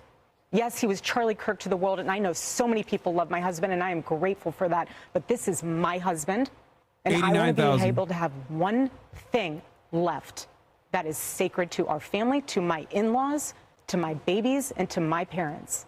One thing. Levon affair. They just Okay, write so like on its random face, I actually unrelated agree Israel shit. with that. I think that when people are being buried and where they're being buried and how their funerals are done, that is very private matter. Okay, so objectively, I don't think it's agree with botted, what Chad. she's saying. Okay, but subjectively, because we are dealing with the subject of Erica Kirk and what transpired immediately following Charlie's assassination, this is going to be read as Meghan Markle syndrome. Okay, Meghan Markle syndrome, where you want privacy when you want it, but you want publicity whenever you want it, and that just doesn't Tying it back work, to popular okay? It resentments doesn't work that people way. have. I honestly think it was said Towards best other by Bethany unfavorable Frankel, media not related to the figures? situation. Bethany Frankel Take was on Real notes. Housewives, a show, Take notes. a reality show, and she was referring to one of the housewives who lived her life very publicly, showcased her marriage, was buying tons of Louis Vuitton bags, Tying and it they to, had like, tons of money. pop culture and then when the references relationship of other soured, villains the from pop housewife culture. basically asked the public for privacy, and Bethany was like, "No, this isn't how it works. Like, we were riding with you on the way up, or riding with you on the way out. You don't get to like pick and choose when you want privacy and when you don't want privacy." And subjectively, as it, in the matter of Erica Kirk, this is the same person who had somebody record her over Charlie Kirk's casket. That was not our business, truly. And I can say that decision was made by her. And there is, some credence to the claim that everybody grieves differently. I wouldn't even record myself over a casket ever, okay? Some people maybe perhaps want to have that memory. But the decision to publish that, you crying over your husband's casket, and to publish his dead body on Instagram was a decision that was made by Erica. And we can watch that. Take a look. I love you. I love you. Bless you. That is an incredibly personal and an incredibly intimate moment that you invited the public into. Okay, there was no reason to do that outside of wanting to share something that was very private with the public. And now you fast forward 3 months removed, and it's why does the public want to know where he's buried? It doesn't work like that. You have to make a decision. I want this always to be private, or I want this always to be public. That's my personal feedback there. Later on in this same interview, she launches into a strong defense of Turning Point USA employees who have, just as a matter of fact, told many lies, many inconsistencies. These are verifiable. So they are currently lying to the public, or they have lied to the public, but she is going to deliver quite an impassioned defense regarding these particular individuals and the organization as a whole. And I want you to hear her passion. Take a listen. What are they taking from you right now? Nothing. But I will tell you what they are doing. It reminds me so much of chapter 6 in the book of Nehemiah. He is building a wall, and the townspeople are at the base of that hill saying, Nehemiah, calling him all these names, saying all these things, come on down. Every single time he had the same message 4 times in a row. I cannot come down. I am busy building. That is how I feel. I do not have time to address the noise. My silence does not mean that I am complacent. My silence does not mean that somehow Turning Point USA and all of the hand-picked staff that loved my husband and my husband loved them is somehow in on it. We are busy building. And you know what I thought? I thought these people are human. We are all grieving in our own way. And they are trying to find the answer to something that happened that was so evil. They are trying so hard. And I get that. We're doing the same. Anytime we hear a lead or anytime we hear anything, we send it to the authorities. Please dig into this. No rock will be unturned. I want justice for my husband, for myself, for my family, more than anyone else out there. So for me, you want to keep telling me to come down while we're building? I don't have time for that. But here's Ethnic my Santa breaking Claus point on is that. back, baby. Come after me. Call me names. I don't care. Call me what you want. Go down That's that right. rabbit hole. Whatever. But when you go after my family, my Turning Point USA just family, my Charlie shaking Kirk it. Show family, when you go after the people that I love, and you're making hundreds and thousands of dollars every single episode going after the people that I love because somehow they're in on this, no. I'm sorry, but that whole thing right there is frustrating. And I'm going to explain to you why I just do not accept any of that. First and foremost, the idea that she does not have time. Okay, she definitely has time, okay? She's done Hannity, she's done The Five, she's done Fox and Friends, she's done Outnumbered, she's done Megyn Kelly Live, she sat down with the New York Times, she made time, cooking. By the way, in case you don't remember, to fly to 109,000. DC for Sergio Gore to be sworn into the ambassador to India, as the ambassador to India, which feels kind of obscure and not necessarily related to Turning Point USA affairs, building affairs, or whatever it is. But sure, that's fine. I mean, obviously, you're also allowed to be a person if that's the homie and that's what you want to do, sure. But we are indeed speaking about a coast-to-coast flight to stand up next to somebody and basically say, Charlie loved you. That was like the whatever 15-second speech that she gave, right? Here's actually, we have a clip of that speech that she gave. Well, he was also very good friends with a guy named Charlie. We just knew him as Charlie. And his wife, who we love so much, is here with us. And maybe, you know how close they were together. Maybe, Erica, you could say a couple of words, please. Honored to, sir. Charlie loved you. It's hard not to get emotional because I know that he would have been the first phone call when he found out that you were going to be taking this position. And the way that I was able to witness the two of you work together for years, and Grifters hating the grifter as if they grift off the same person. Yes. Was the rate at which her absolutely viewership is growing. This so proud of stream you. is like election And Charlie's numbers for you, going but to it's be just a with you regular every stream for single her. day, That's so wild. The most in powerful spirit, grift is absolutely and I will be conspiracy praying grift. for you Yes. every day because I know that this is just the beginning of an incredible opportunity for you. And sir, thank you for allowing Sergio to have this beautiful moment. Thank you very much. Thank you, Tara. She got That's scared. just an Guy got ambassador to scared 'cause India the Santa swearing in started ceremony. moving. Again, if that's your friend, you want to be there, that makes sense. She's also a person, and she can decide what she wants to do there. But the point that I am making is that's a coastal flight that she made to be there to watch a paper get signed. She has also made time for an upcoming CBS News town hall sit down with Barry Weiss, which was filmed today. So Erica Kirk has time. She has time. It is just what she means to say, not her priority. Which This is the most. You are allowed to This is the prioritize most. things in Normies your own have tapped into But Alex Jones this is style not a matter conspiracies, of by the time way. constraint. And the reason why she's capable of bringing in a normie audience to be more and more conspiratorial minded, I think, is because she ties it into pop culture so aggressively. Like, that's how she blew up. She didn't blow up because of her political commentary. She blew up because she baked in right-wing sentiment into all of the, Real Housewives drama and shit like that. And it's a combination of It's a combination of conspiracy theories. It's a combination of popular drama. It's a combination of gossip. And last but not least, she treats it like a true crime thing. It is this perfect, it's this perfect combination of things that normies can digest. And she's doing it not in an intellectual way at all. She's doing it in the most like normie focused, like just your friend giving you fucking gossip. $100 million. That is separate from the $40 million they made at Mar-a-Lago the other night. So since Charlie has died, that organization has taken in $140 million.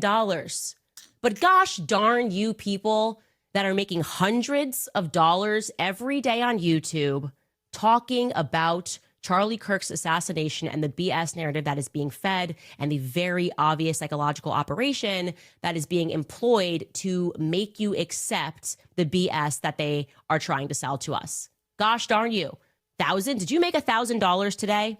Speaking about Charlie Kirk, well, you should be ashamed of yourself, says Turning Point USA, who in large part made that money because of those very people who gave to the organization immediately following Charlie Kirk's assassination.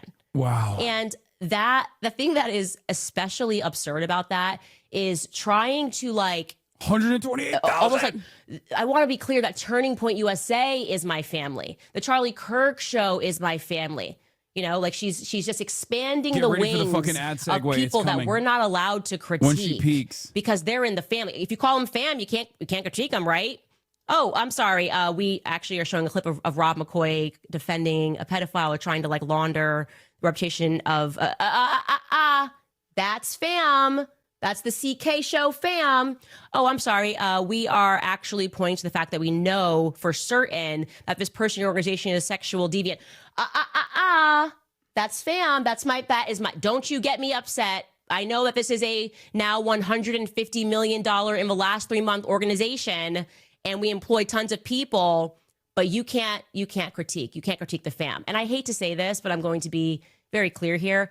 This is why there are many people who do not believe that women are equipped to lead companies, because what you are watching here is an unbelievably emotional response that is absent of any logic, okay? If you really care about your team, answer the questions, okay? Just demystify the entire event. Come out, sit down, answer the questions so people don't think Turning Point USA looks so suspicious. Don't try to like mom the organization and say, well, mother's upset because people are coming after her kids and all of this multi-million-dollar subsidiaries. That's my children. You're using, okay? The multi-million-dollar subsidiaries. Saying you're using the grieving wife card. Those are my kids. That's a crazy thing to be able to say. 3 Not months a good idea. Okay, it may work 3 months in PR after world. Charlie You Kirk guys got know assassinated. It's an obvious PR campaign. It's never been more obvious of a psychological operation.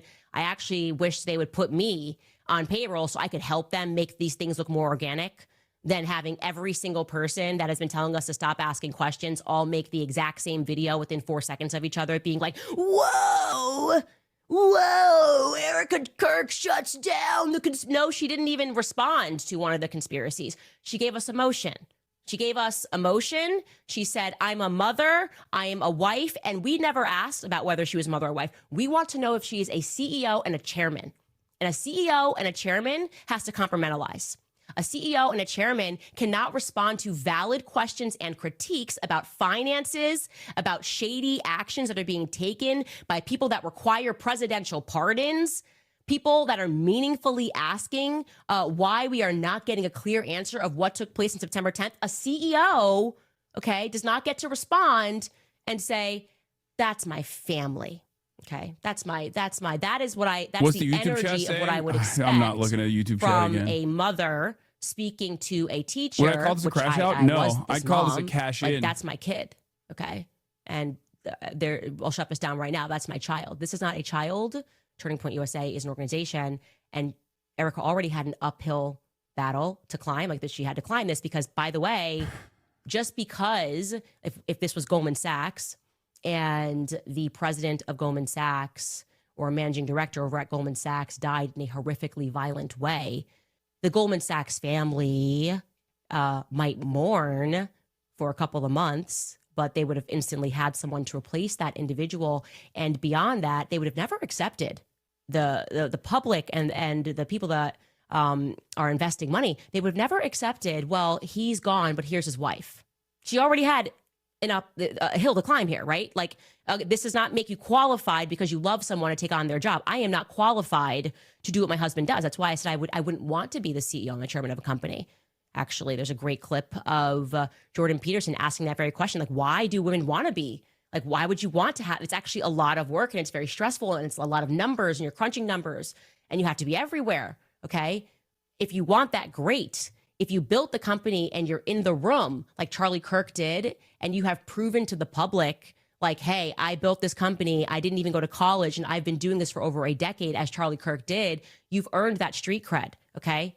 So she already had a hill to climb because now they're saying, well, this is his wife, and so, you know, that's it. Well, now you're going to have to prove that you have the ability to be a CEO and a chairman and not just a wife who we expect emotion from, and you're rightful in that capacity. You are rightful to have emotion. You are rightful to be the aggrieved widow, but you don't get to just be widowed into the position of chairman and CEO. You don't get to respond to, well, in this case, investors, donors who have given money and are asking meaningful questions with, no, you don't get replies right now because this is the Charlie Kirk show, fam. Doesn't work this way, okay?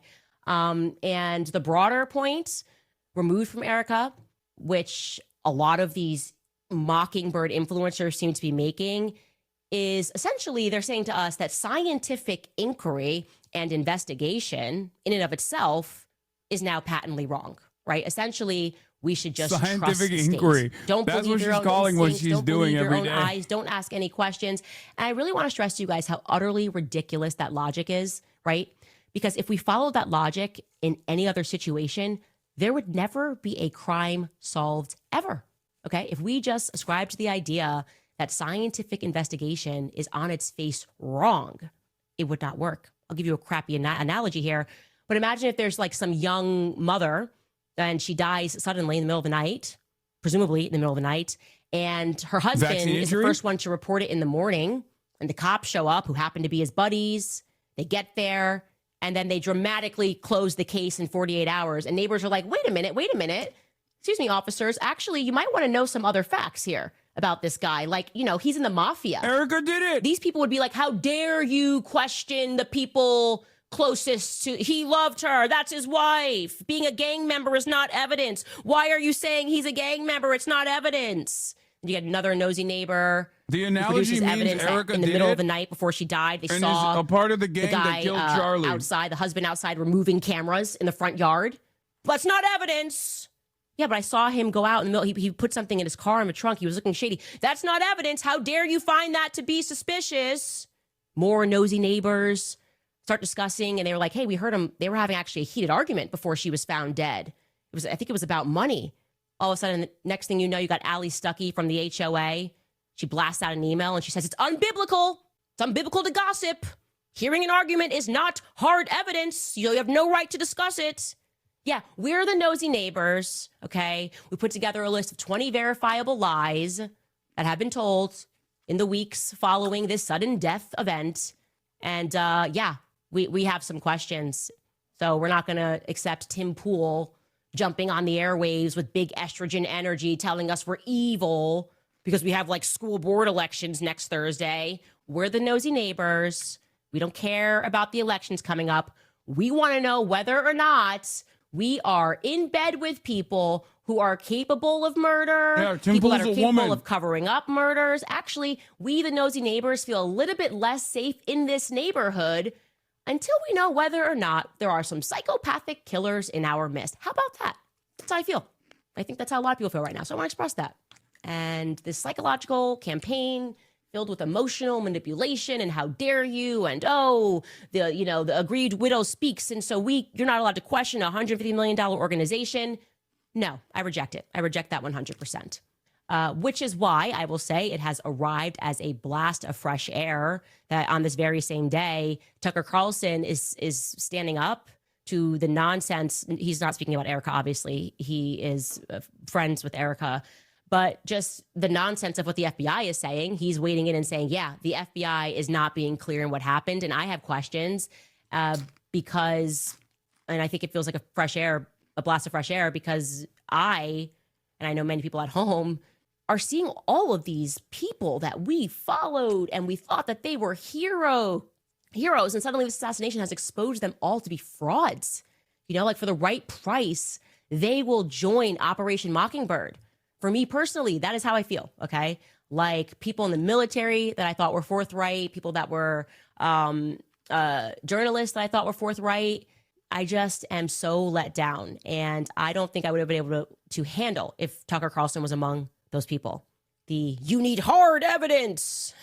As if the killer's going to walk in and be like, okay, here's how I did it. Okay, I'm going to give you the hard evidence. I was here, there. Like, what? Instead, Tucker Carlson is coming out and he is blasting the corporate and the Fed narrative with common sense. He joined Theo Von, and here is what he had to say. Take a listen. I don't understand the official story at all. Of his assassination? I don't understand it, and I want to make sure that there is a truly rigorous and honest federal investigation of it, and I'm definitely concerned about that. A. B. I think that I don't know many of the details, but I know that recently Candace said that Egyptian registered aircraft were following Erica Kirk Charlie's widow around for a number of years in different places in the world. That's one of the weirdest things I've ever heard, and I just want to say that is factually true. That's true. So that's like the one data point that I happen to know is true. What does that mean? I have literally no idea. I can't even guess, but that's very, very strange. And what is Egyptian? It could mean aircrafts from Egypt. Who knows? I think that they were registered in Egypt. Got it. And but that fact is true. So enough. And it also her claim that, you know, there were kind of a disproportionately large number of foreign registered cell phones at the event. That's also true. So what does that add up to? I don't know, but it means that, you know, the FBI has a moral and legal obligation to look in every direction and to be open-minded as you would in any investigation, in journalism, in science. It's all the same process. I don't know the answer, and I'm going to sift through everything as open-mindedly as I can, as honestly as I can, to get to what the truth is. That's science, that's law enforcement, that's journalism. It's all the same. That's justice. And I just want to make sure that is happening, and I just don't have a ton of confidence in the FBI or the men who run it. And I'm not saying that out of ignorance at all. That's a scary part too. I'm not alleging anything. I'm just saying I think it's really important that we have that.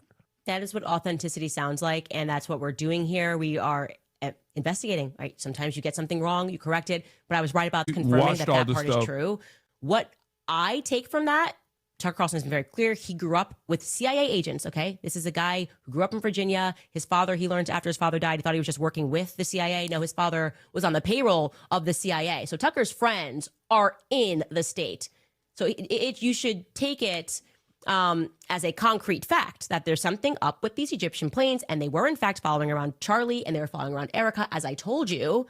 And that means people in the NSA, the CIA, are confirming that that is real.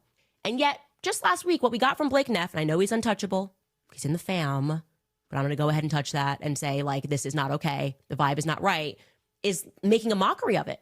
That is what we mean when we say none of this is passing the vibe check with Turning Point USA. There's no clear answers. There's mockery, there's laughter, but there's no clear answers. And the mockery and the laughter is not working. Neither is this idea that, well, now the widow has spoken. We're not dealing with the widow. We want the CEO and the chairman of Turning Point USA to answer, okay? If you can't compartmentalize, then I don't see how you're going to be able to lead this organization in the future, because Charlie worked. We knew who Charlie was because he was authentic, okay? He didn't just go, well, I only make time for like big pocket donors, okay? He was sitting college campuses. He was speaking to people, understanding people. He was changing his ideas, and he was changing minds. And you are not changing my mind about the fact that something weird happened that day and that TPUSA is acting funny because you give it an impassioned plea and speak about Nehemiah on Fox News. Okay? None of it makes any sense. Anyways, Tucker then goes on and states the obvious predicament further, which is that we just don't have any faith in the government. Take a listen to him discussing some of these lingering questions. Here's what I am concerned about. A lot of things. One, he acted alone. Tell me how that worked. I don't, none of us really act alone. It's hard to go anywhere by yourself, too. Well, thank you. Exactly. You acted totally alone. Okay. You're going to have to prove that to me. It's totally possible. Anything is possible. Weird things have happened. We'll continue to. But that's not my default assumption, and it shouldn't be yours. And their default assumption was we acted alone. Really? Why do you think that? What about life suggests that people typically act alone? When was the last time you acted alone in anything? I don't Wow. Right? Brilliant. So, A. B, we know that people had foreknowledge of this because they posted about it on X and said Charlie Kirk is going to be killed on this date, and he was. Is that true? Yes, it's true. But were they just guessing? Was it a guessing thing where every day they posted that? Maybe. Have those people been interviewed? Have they been hauled into FBI HQ and had a long conversation with how they knew that? Like, let's get really specific. Why did you post that? Who have you talked to? Like, if I were doing this investigation, because I spent my whole life doing non-criminal investigations called journalism, like, what do we know is true? How do we find out? Call everybody. Be open-minded. It's like it's the same process. If I was doing this investigation, they would be at the very top Jay of the Schlatt list. going to Tell prison. me how this guy who seemed normal became a radical trans furry murderer? For It's not this enough to insert tell me, date will shock the trans. world memes. I'm not pro-trans, by the way. But was that the guy or his boyfriend? Well, exactly right. Tell me how this guy became so radicalized that he murdered a stranger. I'm not saying it didn't happen. I'm agree. saying I want an explanation for how it happened. Why wouldn't I? I agree. Oh, we can't talk about that because it'll prejudice the jury pool. Really, you've told the world that you have both a confession from him in his text to his boyfriend and the murder weapon with his fingerprints on it. I think you've got a pretty solid case. So why is it so difficult to just explain? So I have said from the beginning, if you don't like what Candace Owens is saying, why don't you call her and offer a more plausible explanation for what happened? Oh, she's bad. She's bad. Okay. I mean, I like her a lot. I don't think she's bad, but I love her actually. But let's just stipulate she's bad. But why wouldn't you do that? Because I don't agree with some of the stuff that the rabbit hole she goes down, but I don't even know. But I like the fact that she likes to dig in the garden, Theo, we are in this garden, okay? And we're not getting out of this garden with the Fed slop narrative. We're just not getting out of the garden with trying to emotionally manipulate us and say it's not. This feels like COVID, right?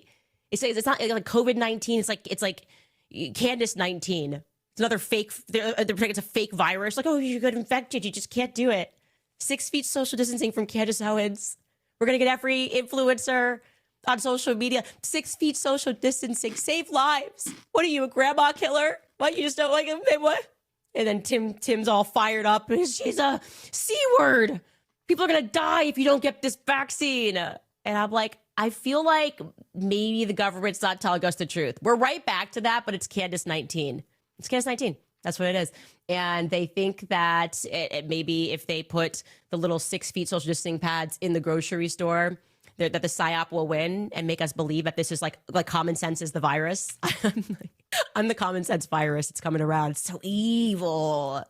Stay at home, wear a mask, save lives. You don't want to catch it. You don't want to catch the common sense, you guys. You don't want to catch it. Anyways, I dare. I'm sorry, I dare. And I have been very careful because I wasn't sure what direction she was going to go. If she was like, I was like, look, she's got a whole business that she's got to figure out. There's a lot of people in her ear. Maybe they like did this transition too quickly and she's just like keeping her head like, no, what she's saying is Turning Point USA is untouchable. And it's a no from me, but you know me. I'm just out here saying what needs to be said. We'll be right back after a brief message from our sponsors. Oh, it's all right, you guys, when they double down on abortion, we know that we have to double down on supporting life. Through our partnership with Preborn, we can help save babies and support mothers in need. What the fuck is Every day, Preborn's clinics rescue hundreds of babies because when a mother sees her baby on an ultrasound and hears that tiny heartbeat, her chance of choosing life doubles. And now, thanks to a generous match program, your gift can be doubled as well. That means twice as many ultrasounds, twice as many lives saved, and twice as many mothers that are given hope. They're also provided diapers, car seats, counseling, and care for up to 2 years.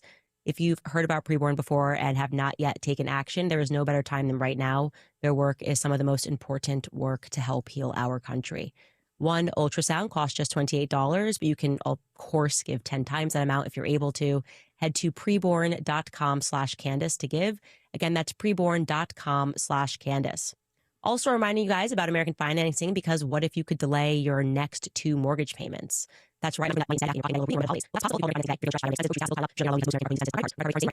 Now in the 20s, even the 30s. You can't believe these are our ops. What do you mean, brother? Have you not been paying attention to American politics and political discourse in general for the last like 4 or 5 years that I've been doing this? Of course, this is fucking what our ops are going to turn into eventually. This is the market demand.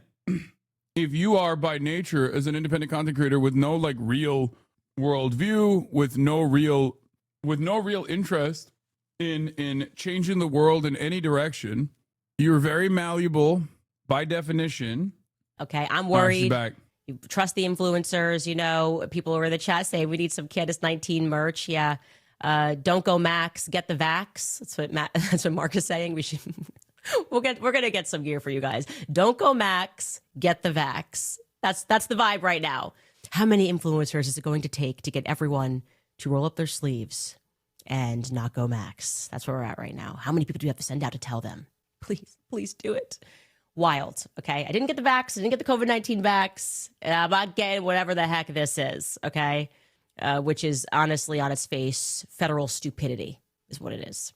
Now, I can also tell you that because my mommy sleuths, they're so fast before stuff even ends. I get tips about things. And Erica literally today sat down with Barry Weiss. It's been marketed all over. They're going to have this big sit down, a conversation moderated by Barry. It's going to feature voices from across the political spectrum. They're going to talk about grief.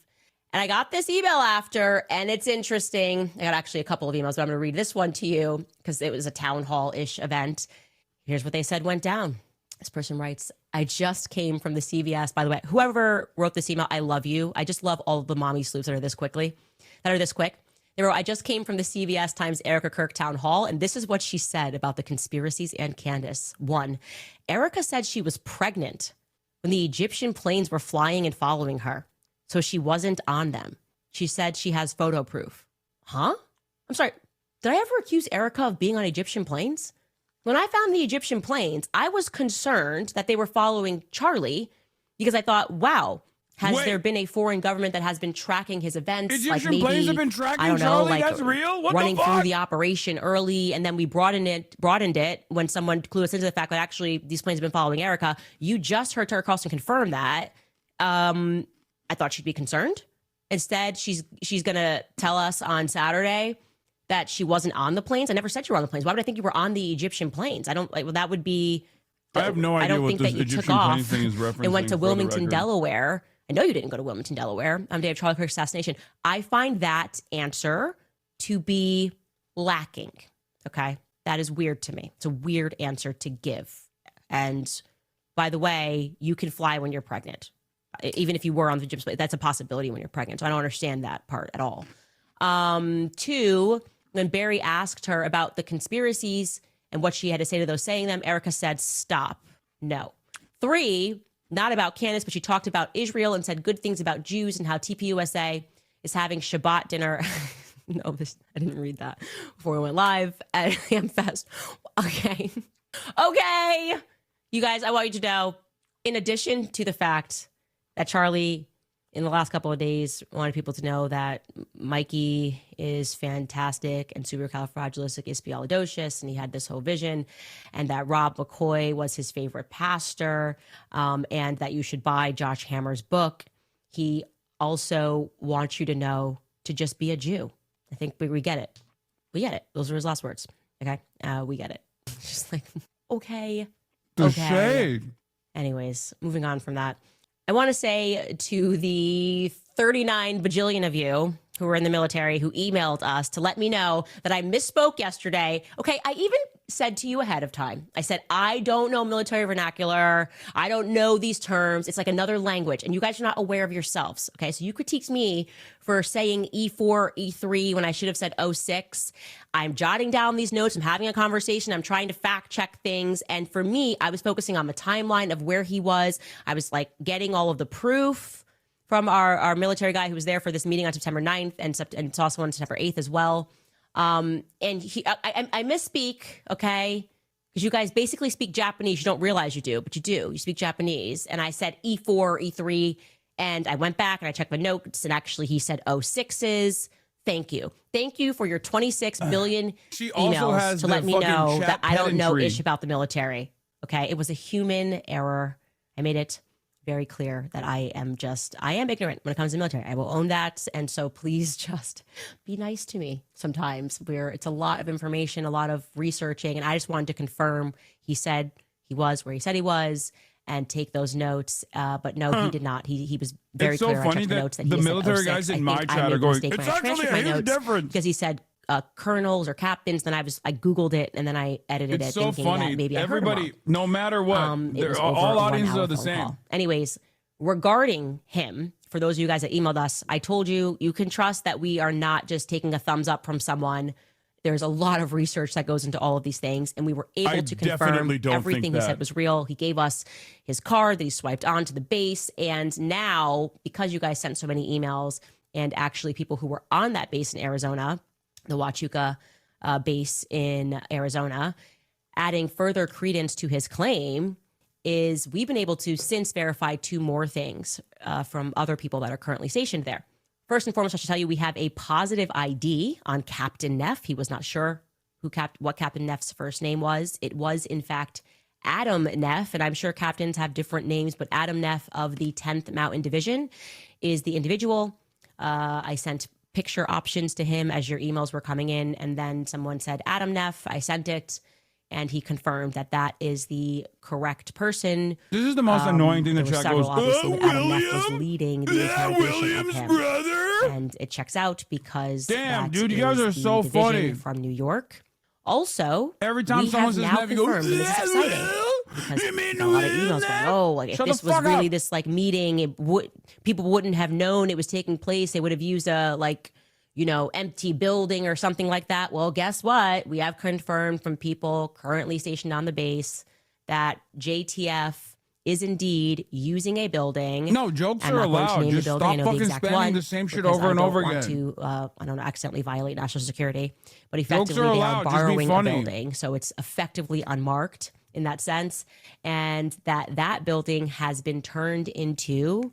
Please forgive me if I get this wrong, but I'm reading it direct from the email. SCIF, which stands for a sensitive compartmented information facility. Okay. So they have since added barbed wire around that facility for additional security. Cell phones and other electronics are not allowed. This is where he saw the meeting, by the way. Which is unless normal. they are That's government issued. They are not allowed in that building. And it requires top clearance to be granted access into that building. Again, we have now verified this outside of if this it's a individual skiff, who's that's been able to like tell the that's truth. not a new He sent thing. me so much documentation that it was like I could have showed you everything.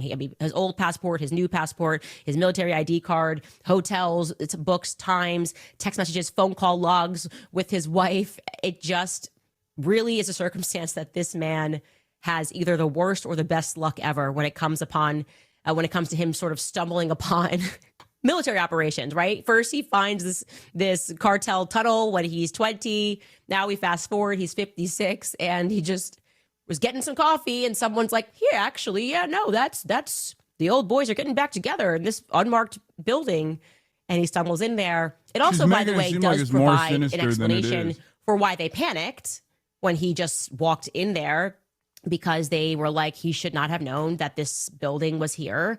They didn't buy his excuse. It's 7 hours later, they allowed him to leave, or Captain Neff allowed him to leave. Now, we can also give you some more information that gets really interesting, okay? Remember, Harry told me that seeing that many, I hope it's 06. Is it 06? Do not email me, okay? He said it is not common unless, and he specifically said, there were some high-ranking congressional member or someone close to the president, like the vice president. Well, we received another tip that makes things especially compelling. So I'm going to just read you this email in its entirety. We have fact-checked it. It is true. Trust us to fact-check stuff, by the way, guys. We would not just randomly be like, thumbs up. We're just going to go with that. That's literally what you're doing. Writes, I just wanted to bring to your attention that on September 8th, that's so dumb. That is what she's doing. A U.S. government plane a special air Have our mission numbers plane gone down? caught my Fuck eye. no. It's This higher is than what I ever found before. about that particular plane that's 174,000. based out of Andrews Air Force Base, shown as Camp Springs below. U.S. Air Force C-37A Gulfstream is a Gulfstream 5 is a VIP jet, part of a unit that caters to senior members of the executive branch and Congress. Plane number is 99-0404, as you'll see on the screenshot below. On September 7th, the plane flew from Andrews to Colorado Springs. On September 8th, it flew from Colorado Springs to Tucson. Then, 5 hours later, from Tucson, and then the transponder appears to be turned off. However, at 12:31 p.m. on September 9th, it flies from Fort Huachuca to El Paso, and then El Paso back to St. Andrews. Now, why is that interesting? Okay.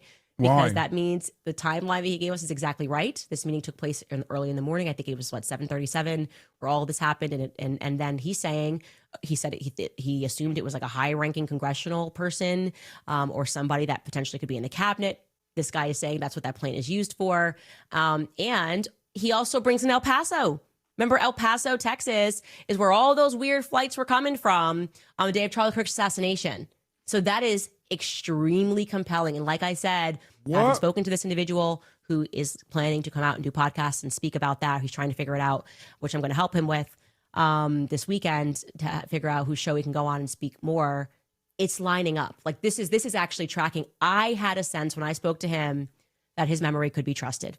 Okay. He was very forthright. Then. He was very honest. I mean, he was so honest that he was like, when I said, oh, is it maybe this, Captain Neff? He was like, ma'am, like, I don't want to give you any information that's wrong. I would put that at about maybe 60 to 65% that it could be this person, until I gave him the correct Neff. And he was like, 100% that's the guy that questioned me. So I trust him. And by the way, So he was 65% when I invested in the wrong guy then, by your own admission? That were in the military currently that were very moved by his story. People who have had the experience of doing the right thing in the military and being treated as though they did something wrong for doing this their is job. literally, trust me, bro journalism. It is so fucking crazy. And to all the service members that sent those emails, I want you to know that he was. I can't believe how many people are tuning into this. Oh my God. Knees, him and his wife just thanking God, because they never thought their story was ever going to come out about what happened to him when he was 20. And that is just something that is really, that's why I said there's so much God in this, because like he either has the best or worst luck, but he just happens to be in the wrong place at the right time, maybe in the right place at the wrong time. Who knows? History will tell us.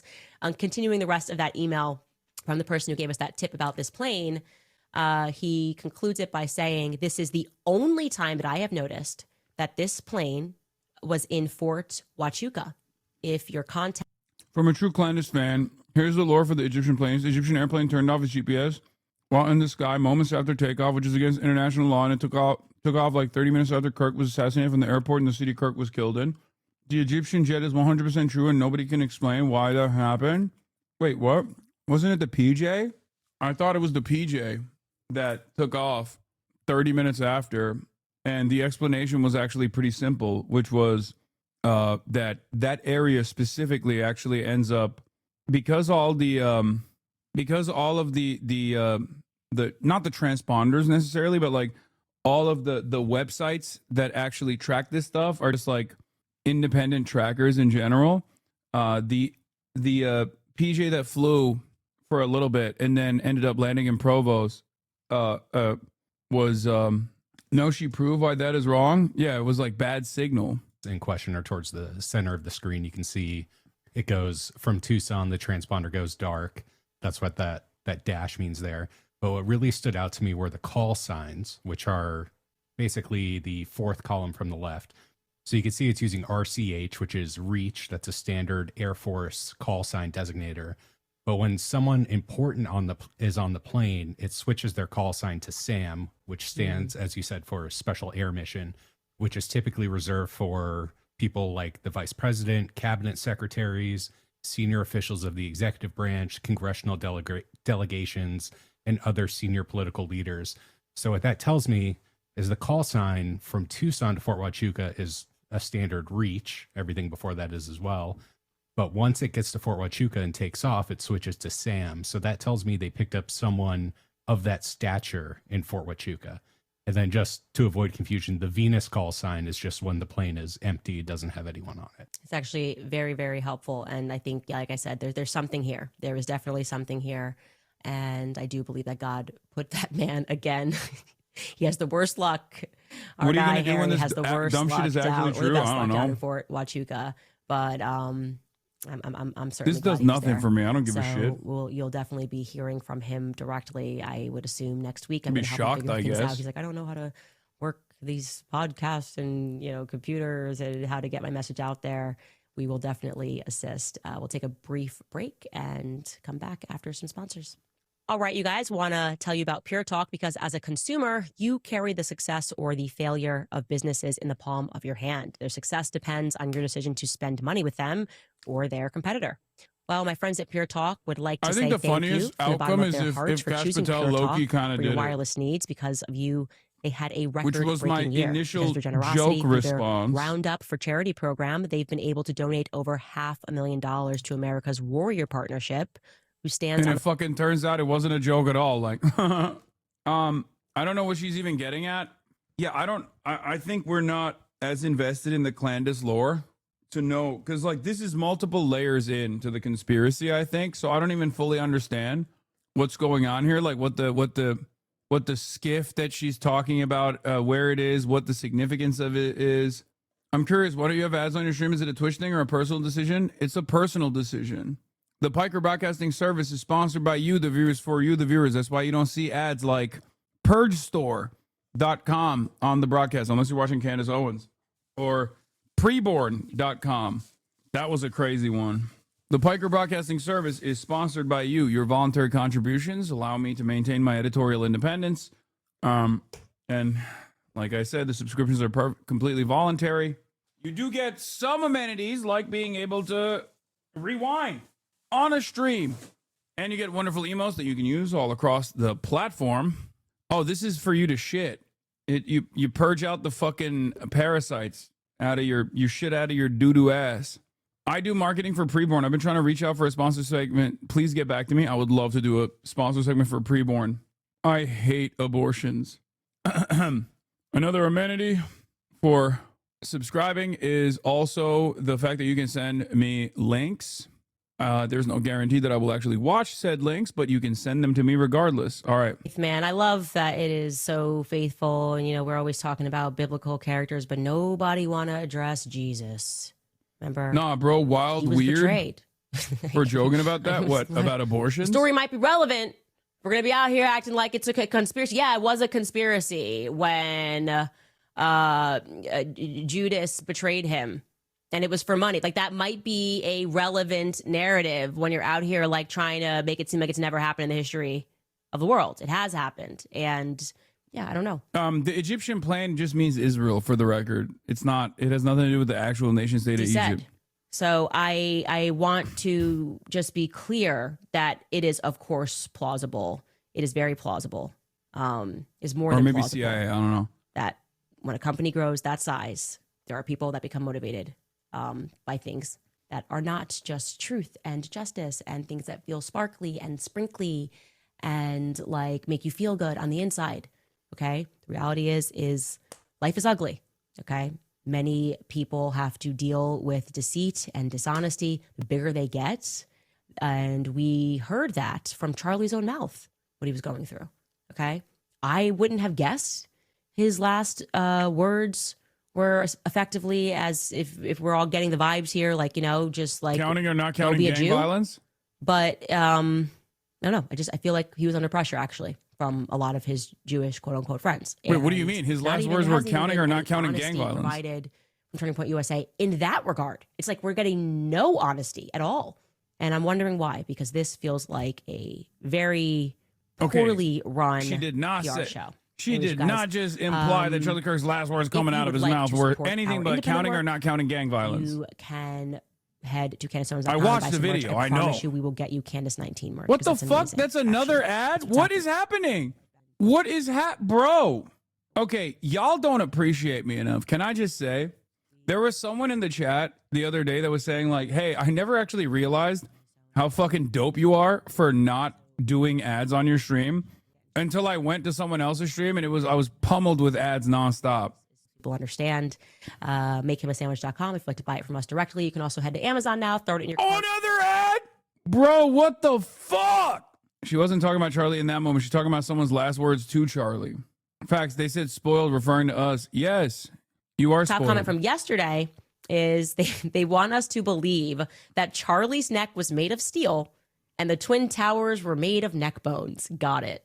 Yeah, we're at that stage of a psychological operation. That's it. None of it's making sense. Isn't that kind of gratuitous? Like the way that you're talking about your bestie's death is pretty strange. Like that's crazy. Vital to separate flaws from race. We can criticize corrupt Jews without blanket anti-Semitism. Critiquing George Floyd because he died of fentanyl we read this in the before. hospital isn't hating black people.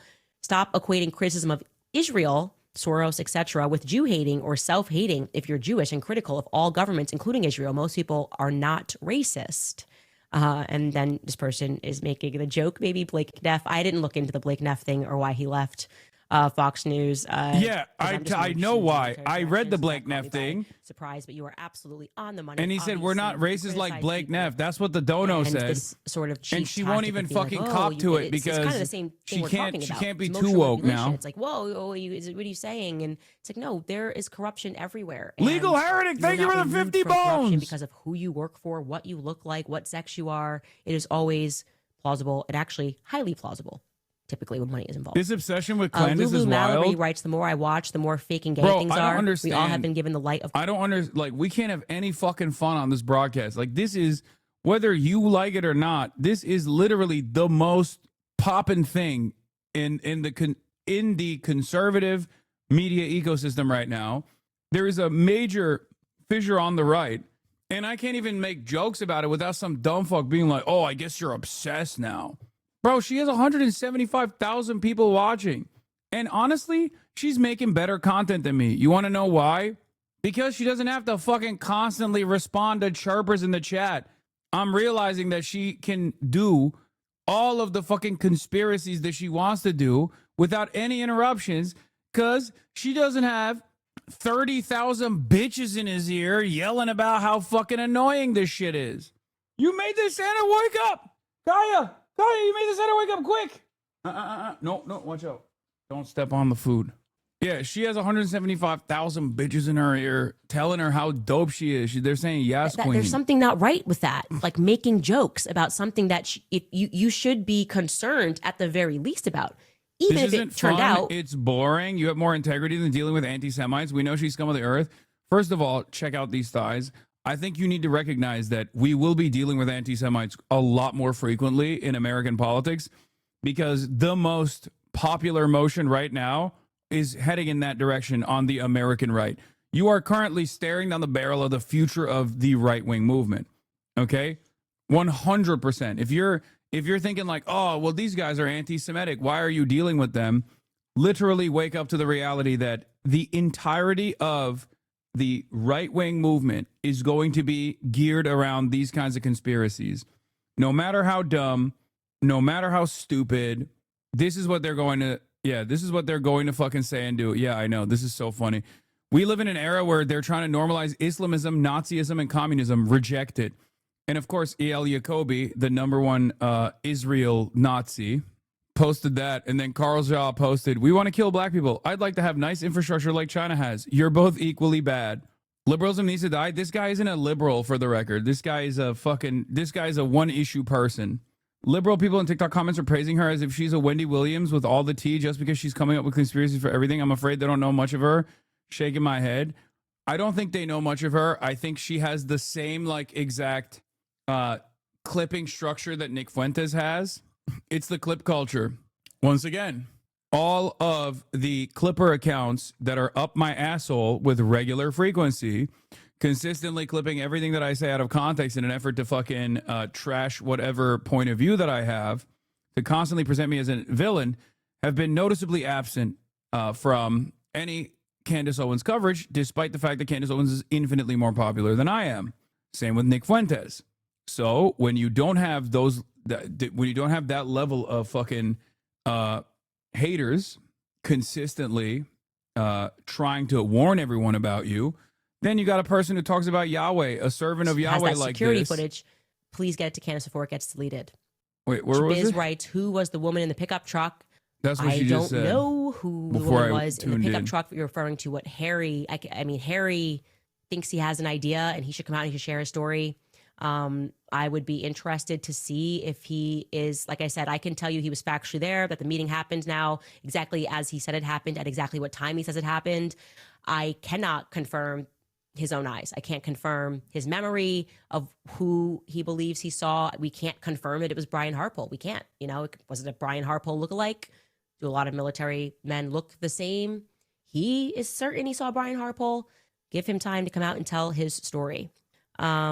Servant of Yahweh writes, who was the young woman in the Candlewood Suites Hotel with the special ops guy? They left in the green truck on September 8th. If you or anyone you know How is works at Candace that... anti-Semitic?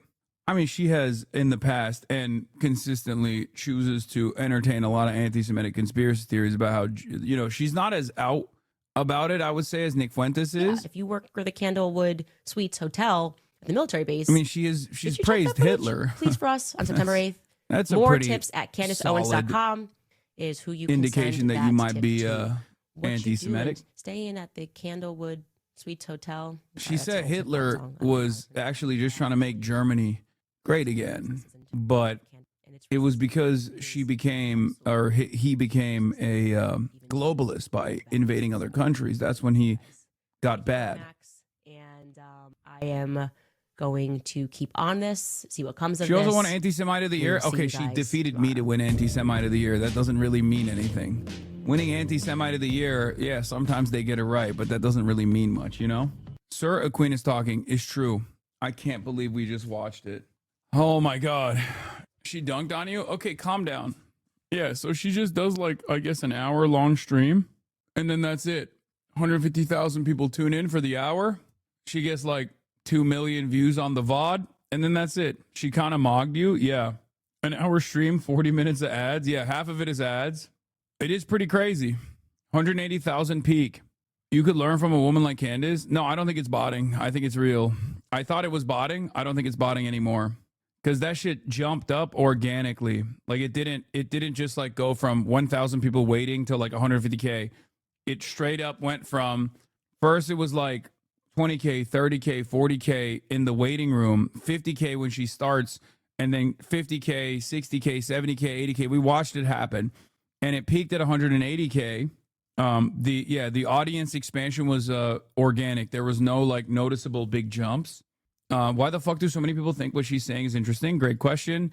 I explained it already, but I think she already cultivated a massive fan base doing pop culture commentary and pop culture critique. And she was doing pop culture critique while also still doing like right-wing commentary, or even doing like right-wing framing on pop culture critique.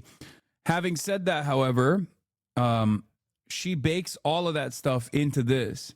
This is obviously like a very...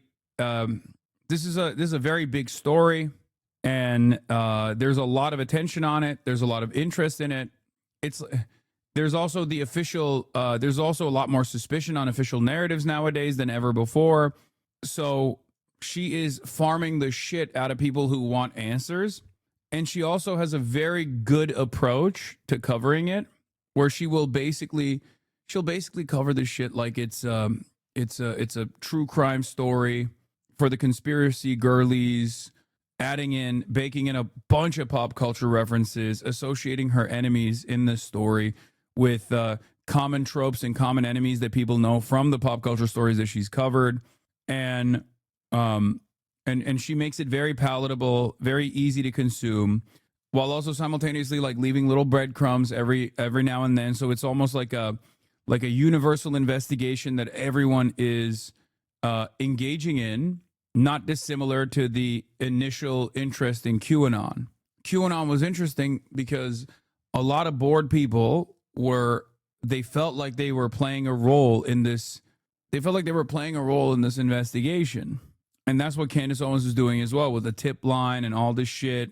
So that's the reason why That's the reason why she is the most successful right-wing commentary person, just the most successful political commentator in the country right now.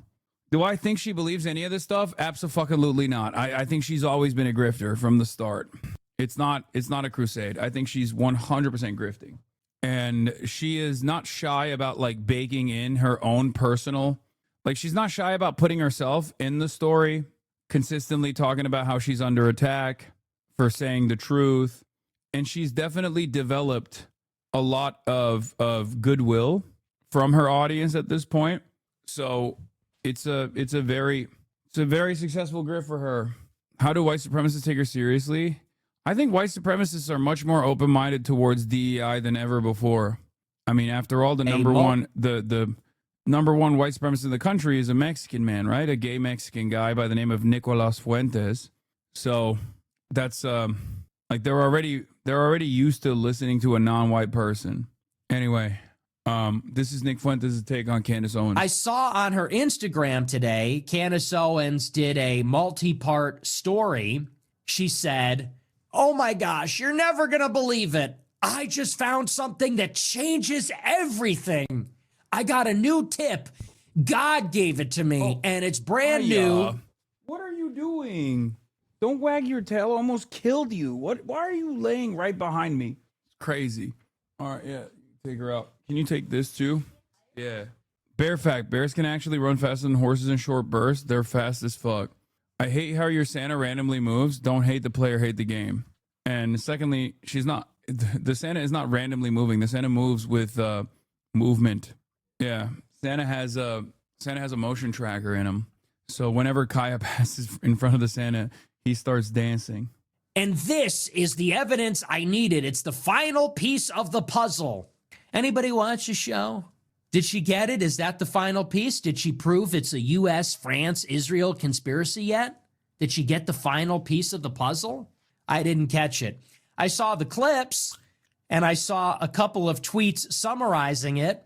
So I guess some guy from like the 80s was in Mexico and saw some other guy that had the same name as a guy at Turning Point, and that proves that Brigitte Macron is a guy or something. I don't know. I didn't see it. When will it end? Blake Neff, if you can hear us, please save us. Tyler Boyer, please. Erica Kirk, can you finish this bitch off? Yeah, he's fucking sauceless. He's motionless. He's sauceless, and he's mad that the Candace conspiracies that tie this back to Israel are much more captivating to his audience, and it's pissing him off. This is coming from a place of jealousy. Me, on the other hand, I'm coming at it from a place of admiration. Let's be real. Figuratively, in the battle of ideas. Honestly, I was very no motion, outmeted by Candace. Critical of Erica Kirk. Now, it's like, why doesn't he lean into it? That's also part of the grift. Partially because I assume he thinks it's too far-fetched and too stupid, but also partially because he wants normalcy and legitimacy. He wants to be normalized by more. He's constantly in a battle. On the one hand, he wants to be as edgy as possible and like say Nazi shit. But on the other hand, he also recognizes that like there is a void in the space for someone who is crafty, someone who is clever, and someone who can be somewhat charismatic as like a major conservative commentary person. So in order to do this, like he's trying to win favor from more establishment conservatives about this, like, you know, by presenting himself as an antidote to Candace Owens' like crazy conspiracy theories. He lacks all these qualities, though. No, I would say Nick Fuentes, I think, is more telegenic than the average conservative commentary person. Like that's not far-fetched. The reason why I say that is because like the average conservative commentary person is just awful. Like think about it. Think about where he's coming from versus like Tim Pool. Also, if he had no motion whatsoever, he wouldn't have been able to claw himself back into relevance over the years after he got deplatformed from everything. There is a reality there that you have to understand, that you have to recognize. Like many of the conservative commentary sphere have actually been propped up. Okay, they've been propped up, and they get institutional help. They're constantly getting a leg up from mainstream outlets. They're constantly being promoted through the conservative machine.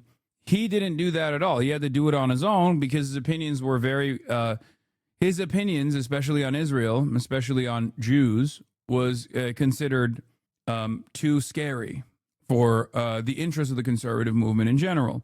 So once he was deplatformed from every fucking outlet, he had to basically claw himself back up.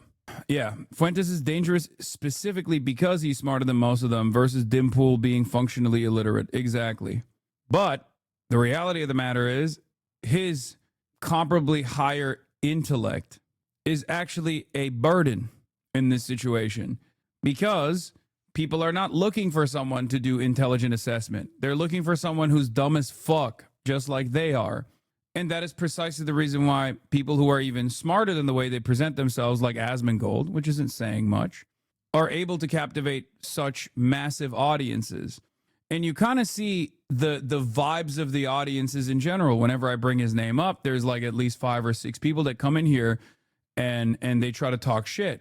And you can kind of tell, like DGGers, for example, are at least a little bit more sophisticated in their smear operations, a little bit more sophisticated in the way that they present themselves as liberals from time to time. Asmongold Asmongold audience members are very, what you see is what you get.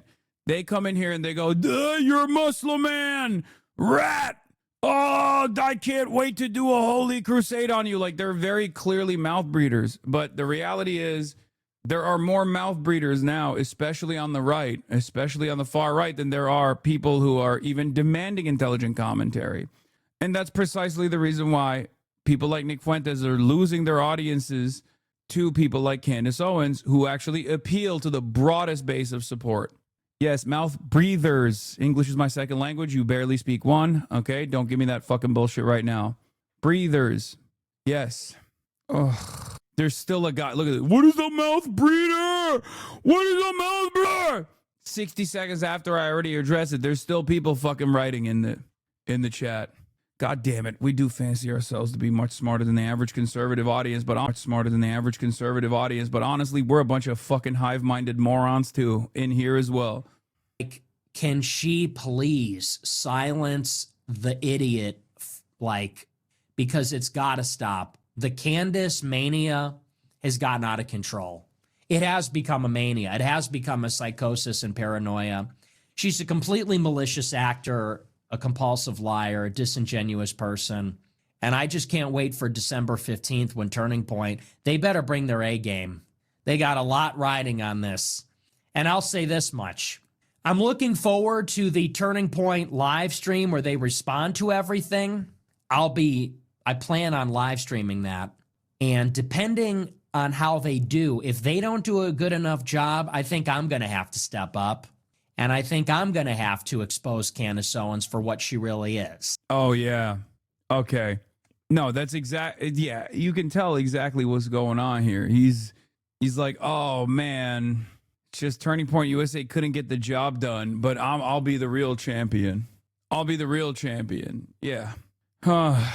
Also, there was the Brett Cooper part of this conversation that I was going to be talking about, which is like a testament to how much things have changed about certain things that conservatives broadly consider to be indefensible. Now they are defending it. I'm going to give them, they have the opportunity because they are involved in all this. But I am so frustrated with how people are handling it. They're losing.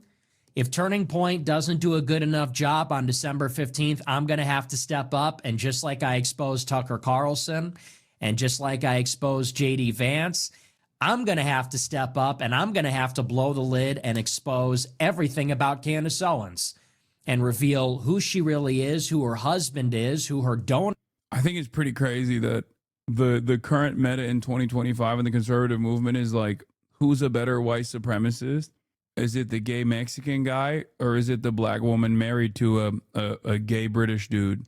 That's pretty crazy. Like, who will be the most loyal soldier to white supremacy? What a fucking strange turn of events. Are. And unlike her, I will be naming names. I will be coming with receipts. I will blow the lid on the whole thing, and I'll give her the Tucker Carlson treatment. You are so homophobic. What's wrong with you? What? What do you want me to say? That Nick Prince is not a closeted gay man? Like, what? How is that homophobic? Yes, Candace Owens' husband, there is suspicion that Candace Owens' husband is also. Candace Owens is a beard. Oh, shit. CBS released a snippet of the Barry Weiss town hall. Oh, my God. Knowing Barry Weiss, this shit's going to suck ass, by the way. Because while she's, you know, while her job is basically to do propaganda for Israel and all this shit, she's so bad at her other job, which is to make things more impactful, make things more interesting. So, lucky for us, I guess, if this is the best they're going to get for people who are doing propaganda for Israel, it's not looking too good. Most alarming things about Charlie's murder was the way that some people in this country reacted to it. Yeah. And not just online. This was an idea that you encountered a lot. And the idea was this. They kind of justified it. They basically said that because Charlie said or believed things that they believed were controversial or even hateful, that he somehow had it coming. What do you say to people? Nope, that's the old meta. Now they're saying Israel killed him and Erica Kirk is involved. That's the old meta, Barry. You can't go back to the old meta. Nobody gives a fuck about that no more. See, this is what I mean when I said, like, she's motionless. She's 3 months behind on the, God, what a fucking fossil she is. She is desperately trying to whip the mainstream discourse back to, like, remember how fucked up it was? Remember how messed up it was when everybody was collectively making fun of, or not making fun of, sorry, when everyone was collectively saying Charlie Kirk deserved it? Remember when the left was doing the violence? Remember when the left was celebrating the violence? We're so far beyond that, where Kirkification has already run amok. Like the whole, and it's not even, the Kirkification is not even coming from just the left in general. It's coming from everybody. You can't get back to conversations that were immediately, the conversations that went stale instantly 3 months ago. Justified his death. You're sick. He's a human being. You think he deserved that? Tell that to my 3-year-old daughter. That'd be kind of fucked up to say that to any 3-year-old, honestly. That's just like a strange demand from Erica, honestly. No, I will not be doing that. Also, every time I see this lady on camera, it's just so bad. And then the slow camera pan, too, with the slow zoom, it's just like, oh, this is going to be an impactful moment. Get this, that he somehow had it coming. What do you say to people who justified his death? Look at this. You're sick. He's a human being. You think he deserved that? I don't know. It's just hard. It's fucking hard to feel sympathetic to Erica Kirk. I don't know what it is. It's just every time I see her on camera, I'm like, okay, you want to know when I checked out of this stuff? When I saw that fucking immediate post that she had on her Instagram stories where she was like touching Charlie Kirk's hand or something. And that's when I was like, this is a little strange, no? And if you recall, I said on stream, I was like, maybe it's like a Christian thing. I don't fully understand it. But I thought it was a very weird thing to do. Because like everything is a performance. When you're doing it on camera, especially, it's a performance. So you're choosing to put that out there. And I don't know why. I thought that was like a very strange thing where she was like crying over his body. And I couldn't understand it. But I just chalked it up to, I don't know, like maybe this is a Christian type of grievance. And this is a Christian grieving method. And I don't understand it potentially. But that was my like, there's something that's not adding up moment. And ever since then, like the memorial with the fucking WWF flares or WWE flares, like the aggressive posturing from the administration trying to punish people for, even in certain instances, like saying this is what Charlie Kirk believed. And they're like, how dare you say that? You can only say that he was a father to children. Like trying to control what people say and don't say about Charlie Kirk. Like all of that stuff Benjamin Netanyahu coming out and saying, we did not kill Charlie Kirk. Like every part of that is so perfectly concocted to brick the brains and make everyone experience collective psychosis that it's not that surprising that a lot of Americans are tuning into what Candace Owens has to say about this stuff. I see her on the Candace train. I'm not. I still don't know exactly what happened. There's some weird weird information out there about the events that transpired. The only part of this story that I can convincingly tell you is that he was not turning on Israel. Okay. That's been like the number one meta from a lot of people that, oh, he was turning on Israel. That's why they killed him. It's like, I know for a fucking fact that he was not turning on Israel because I was supposed to debate him on that. Okay. I was specifically supposed to debate Charlie Kirk 2 weeks after his assassination. So it never happened. On the issue of Israel and how young conservatives were turning on Israel. And so I know for a fact that he was taking the pro-Israel position because I had seen enough of his work. I'd read enough of his stuff. I knew what his attitude was on the matter. To be fair, he did start turning towards the left near the end. No, he didn't. No, he did not. I know for a fact he did not, because all of the evidence supposedly that people had of, like, you know, his private conversations and things of that nature about Israel or about like Jewish donors at Turning Point USA, every single statement that he made in private still did not mean that he was publicly going to turn on Israel. And the only reason why he was never going to do that, oh, they were making a neck joke. Oh, I didn't even understand it. Okay. Well, regardless, the reason why I know that is because although he was a big Epstein guy, right? He was a big Epstein truther. He got a boss call one day from Donald Trump, and he very publicly said, I'm done with Epstein. And that was a huge thing for him. He had talked about Jeffrey Epstein quite a bit. But the moment that Donald Trump said, no more Jeffrey Epstein talk, he said, I'm done with Jeffrey Epstein talk. I trust my friends in the administration. That, to me, is a perfect example of how Charlie Kirk operated. He didn't have like this integrity that people claim he had. He didn't have his own personal beliefs that he would express from time to time. He was whatever Trump is. He was an obedient servant of Donald Trump. So because Donald Trump was not turning on Israel, he was not turning on Israel anytime soon. Now, if Donald Trump had turned on Israel, that would have been a different story. Okay? That's the only part of the Charlie Kirk was turning on Israel saga that I disagree with, the major part, I guess. And also, I have not seen enough evidence that Israel, I'm not even saying that Israel would not conduct a high-profile assassination on U.S. soil, for the record. I'm not saying that at all. I'm just saying that I haven't seen enough evidence that Israel has assassinated Charlie Kirk. And I certainly know for a fact that he wasn't publicly going to turn on Israel. Okay? That's it. I have enough evidence and enough analysis on why he was not going to turn publicly on Israel. Privately, doesn't matter. These are people who are not, these are people who are like empty vessels, okay? You have to treat them like they're empty vessels. They have their grand ambitions, and they have, like, what they say outwardly is very different than what they might think, okay? There is no integrity there. They can express frustrations with Zionist donors, Turning Point USA, demanding more and more. That's perfectly understandable. It's no different than Bill Clinton saying, who the fuck do you think is the superpower here, to Benjamin Netanyahu during the so-called peace process summits that took place, and then literally doing the bidding of Israel unconditionally.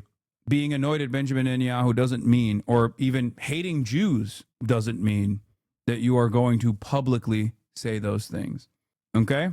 Privately, and even worse, because he was going to debate you about things you don't believe in. Yeah, I mean, they're conservative commentators. It's kind of like people seeing you shit on annoying leftists and saying that you're right-wing now. Yeah, I mean, I shit on annoying leftists all the time. I've done so my entire professional media career. Annoying leftists are very fucking annoying and poisonous to the cause of movement building. The difference for me is I, perhaps to a fault, don't actually shelter you from my actual opinion. I just say it instantly. Maybe sometimes I shouldn't, but I can't shut the fuck up. That to my 3-year-old daughter, You want to watch in high res the video of my husband being murdered? No. And laugh and say he deserves it? Also There's a little something crazy. very sick in your soul, and I pray that God. Oh, the reason why I went on this fucking tangent was because I was gonna say, like, Erica Kirk on camera is unironically her worst enemy. Like, whatever the goals of Erica Kirk may be, when she goes on camera, every single time, it just comes across as disingenuous. And I don't think I'm alone in saying this.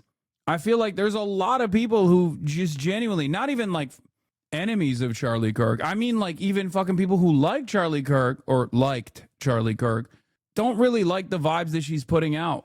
I don't know what it is. There's just some about it that just comes across as so performative. There's some about it that comes across as fake and phony.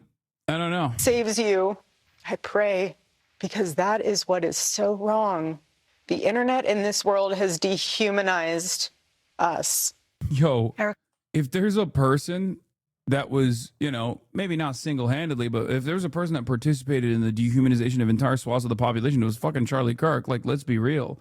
This song and dance is also very frustrating because it's like, as long as you lean into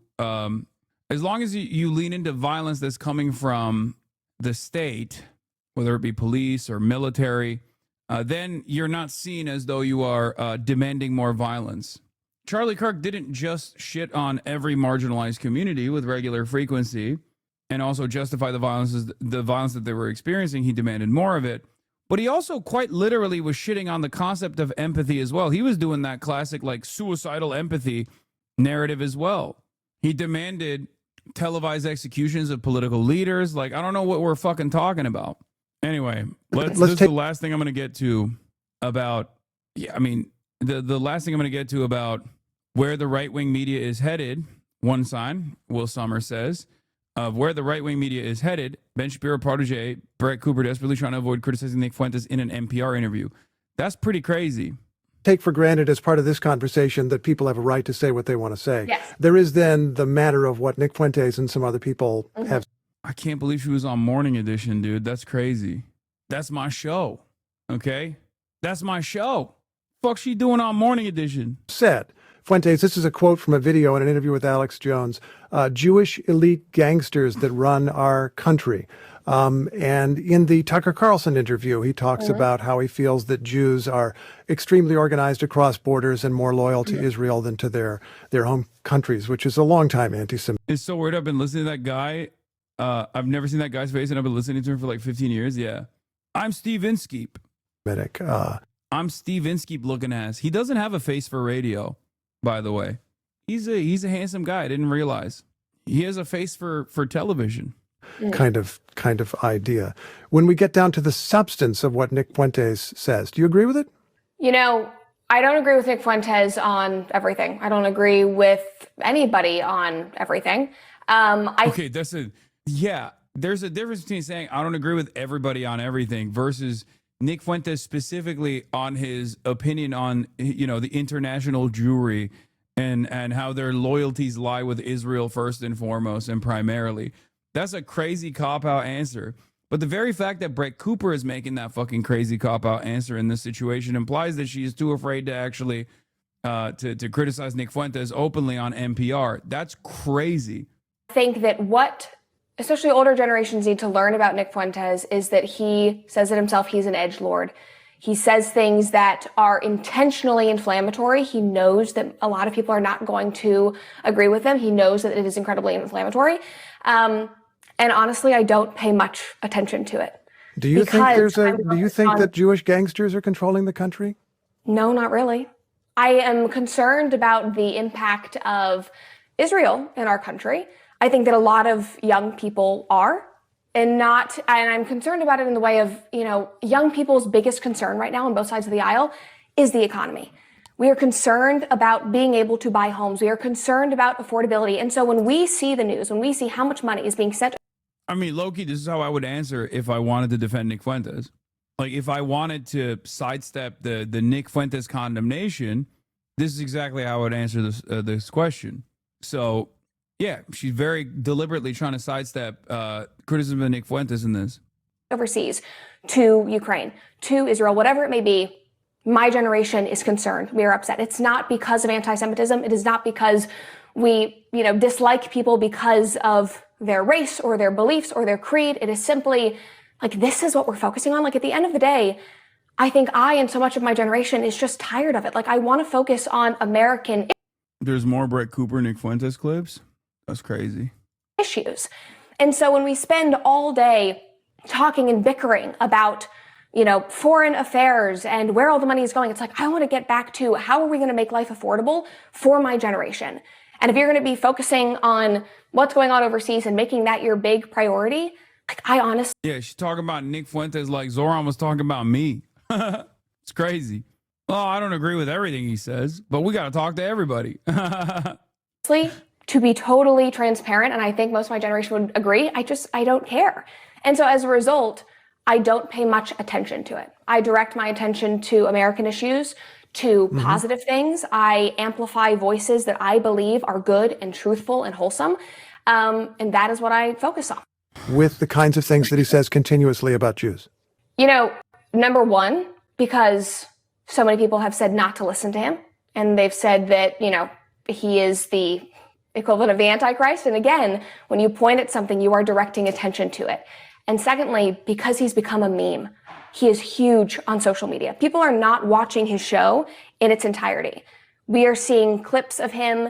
They're seeing the jokes that he made. I saw a thread on X recently, and it was a person who is Jewish, I actually believe lives in Israel, is a Zionist, and said, I sat down and I watched a Nick Fuentes stream in its entirety. And he was like, I am so embarrassed to say that I laughed. He's like, he's a good communicator. He's funny. And I obviously disagree with a lot of the things that he says, and it goes against my, my religion and my beliefs as a Zionist, whatever it is. But he said, but I kind of got it because.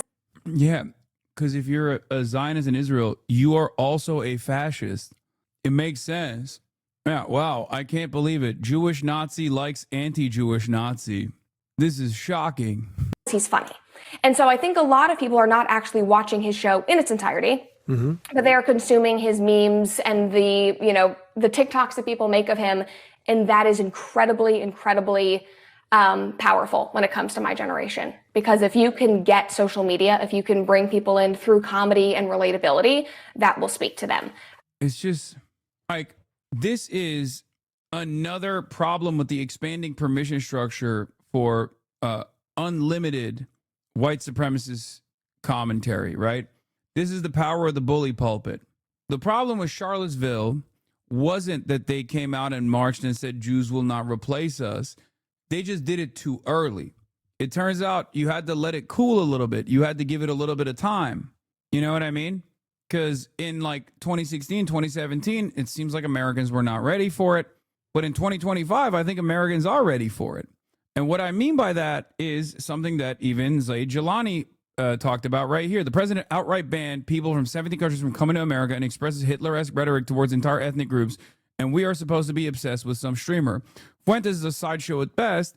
What I'm getting from all of this is that if he just picked on brown people, maybe he could even be president. And while I don't agree with Zaid all the time, this is one of those moments where he actually has a fucking banger, I'm afraid. Because it's true. It's so true that it's something that even Nick Fuentes brings up sometimes, where he says like, oh, if I when I talk about Jews the way Randy Fine talks about Muslims, all of a sudden I'm the villain. But you guys don't have any issue with Randy Fine talking that way about Muslims in general. Now, Nick Fuentes talks about Muslims like that too, for the record. Okay. But the difference is it's who you're not allowed to talk about that way. And that's what the problem is here. So many of these guys in mainstream outlets and so many of these people are basically creating this weird environment, this weird ass environment, this weird like rule in the media that you can say whatever the fuck you want about any other group, right? As long as you're not saying those things about Jewish people, you're fine. You can get away with it. That's where we're at right now. And what a lot of people don't understand, about this dangerous landscape is that it is actually inappropriate to talk about all groups like that. But because they've completely dropped the ball on dealing with that shit, completely dropped the ball on Islamophobia, and as a matter of fact, promoted Islamophobia over and over again, of course that's going to feed into the cycle of anti-Semitism as well. Because people are going to say, well, we've been saying this about Muslims nonstop. Why can't I say this about Jews? That's it. And that's a big part. That is a big part of why a lot of people tune into Nick Fuentes, because they go, well, this is the logical endpoint of my worldview. You called this on October 7th, by the way. Someone has to have a clip. I'm sure it's out there. I mean, I've said it a lot. I've said it over and over again. I kept saying that, like, the normalization of Islamophobia, the normalization of these kinds of, like, racial and ethnic grievances as though they're legitimate things to say without any sort of fucking social stigma associated with them is going to inevitably explode into anti-Semitism as well. When the president is talking about how people are coming from shithole countries openly in an unapologetic manner, why the fuck would anybody care when there's a Nazi out there saying that the international Jewry is actually dominating American politics? No average person that thinks what Trump is saying is like kind of offensive, but ultimately seemingly fine, is going to look at what Nick Fuentes is saying and go, well, that's a bridge too far. They're not going to do that. Why the fuck would they do that?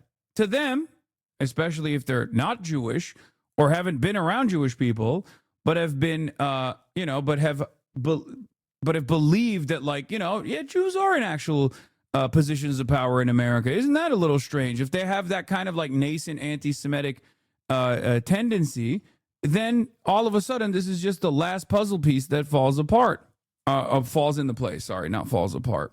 That's it. If you have spent years and years talking about mass migration has been propped up by a secretive group of people, liberal elites, going from that to that secretive group of liberal elites are all Jews is a very, very quick trip, okay? Wouldn't you agree that there actually was outrage when Trump first started talking about this, way about other groups, and it's just been eroding over time? No, absolutely. That is what I'm saying. You're right. That's why when Donald Trump said behind closed doors in a private meeting, according to witnesses in the room, why can't America get migrants from places, good places like Norway and many other white countries, instead of getting migrants from shithole countries that live in mud huts like Nigeria and all these other places and Somalia in like 2017 or 2018? That was a big part of the fucking media cycle for like a week. And Donald Trump had to come out and say, no, I actually didn't say that. This is fake news. In 2025, Donald Trump said that yesterday in his Pennsylvania rally publicly in front of a fucking crowd. He said those exact same words publicly at a fucking rally. If that doesn't prove to you that the overall attitude, the social stigma associated with racism is fucking eroded, I don't know what to tell you. Why'd you duck the Ben Shapiro debate and don't make up lies like last time? I didn't. I still said I would do it. I'm still down to do it. I don't know why you think that this is like, I don't know why. Is this a new meta coming from the haters? Ben Shapiro has ducked me multiple times at this point. He was supposed to be the person that took on the role of Charlie Kirk in the Charlie Kirk debate that I was supposed to do. One more. Also wild how you discuss the permission structure currently disallowing anti-Semitism as we experience the shift of that exact structure to one of allowance. No, I'm saying that the reason why the anti-Semitism, the institutional stigma of anti-Semitism is eroding because every other type of bigotry being openly expressed is completely permissible now. So for many other people, they're going to be like, why the fuck wouldn't we say this about Jews too?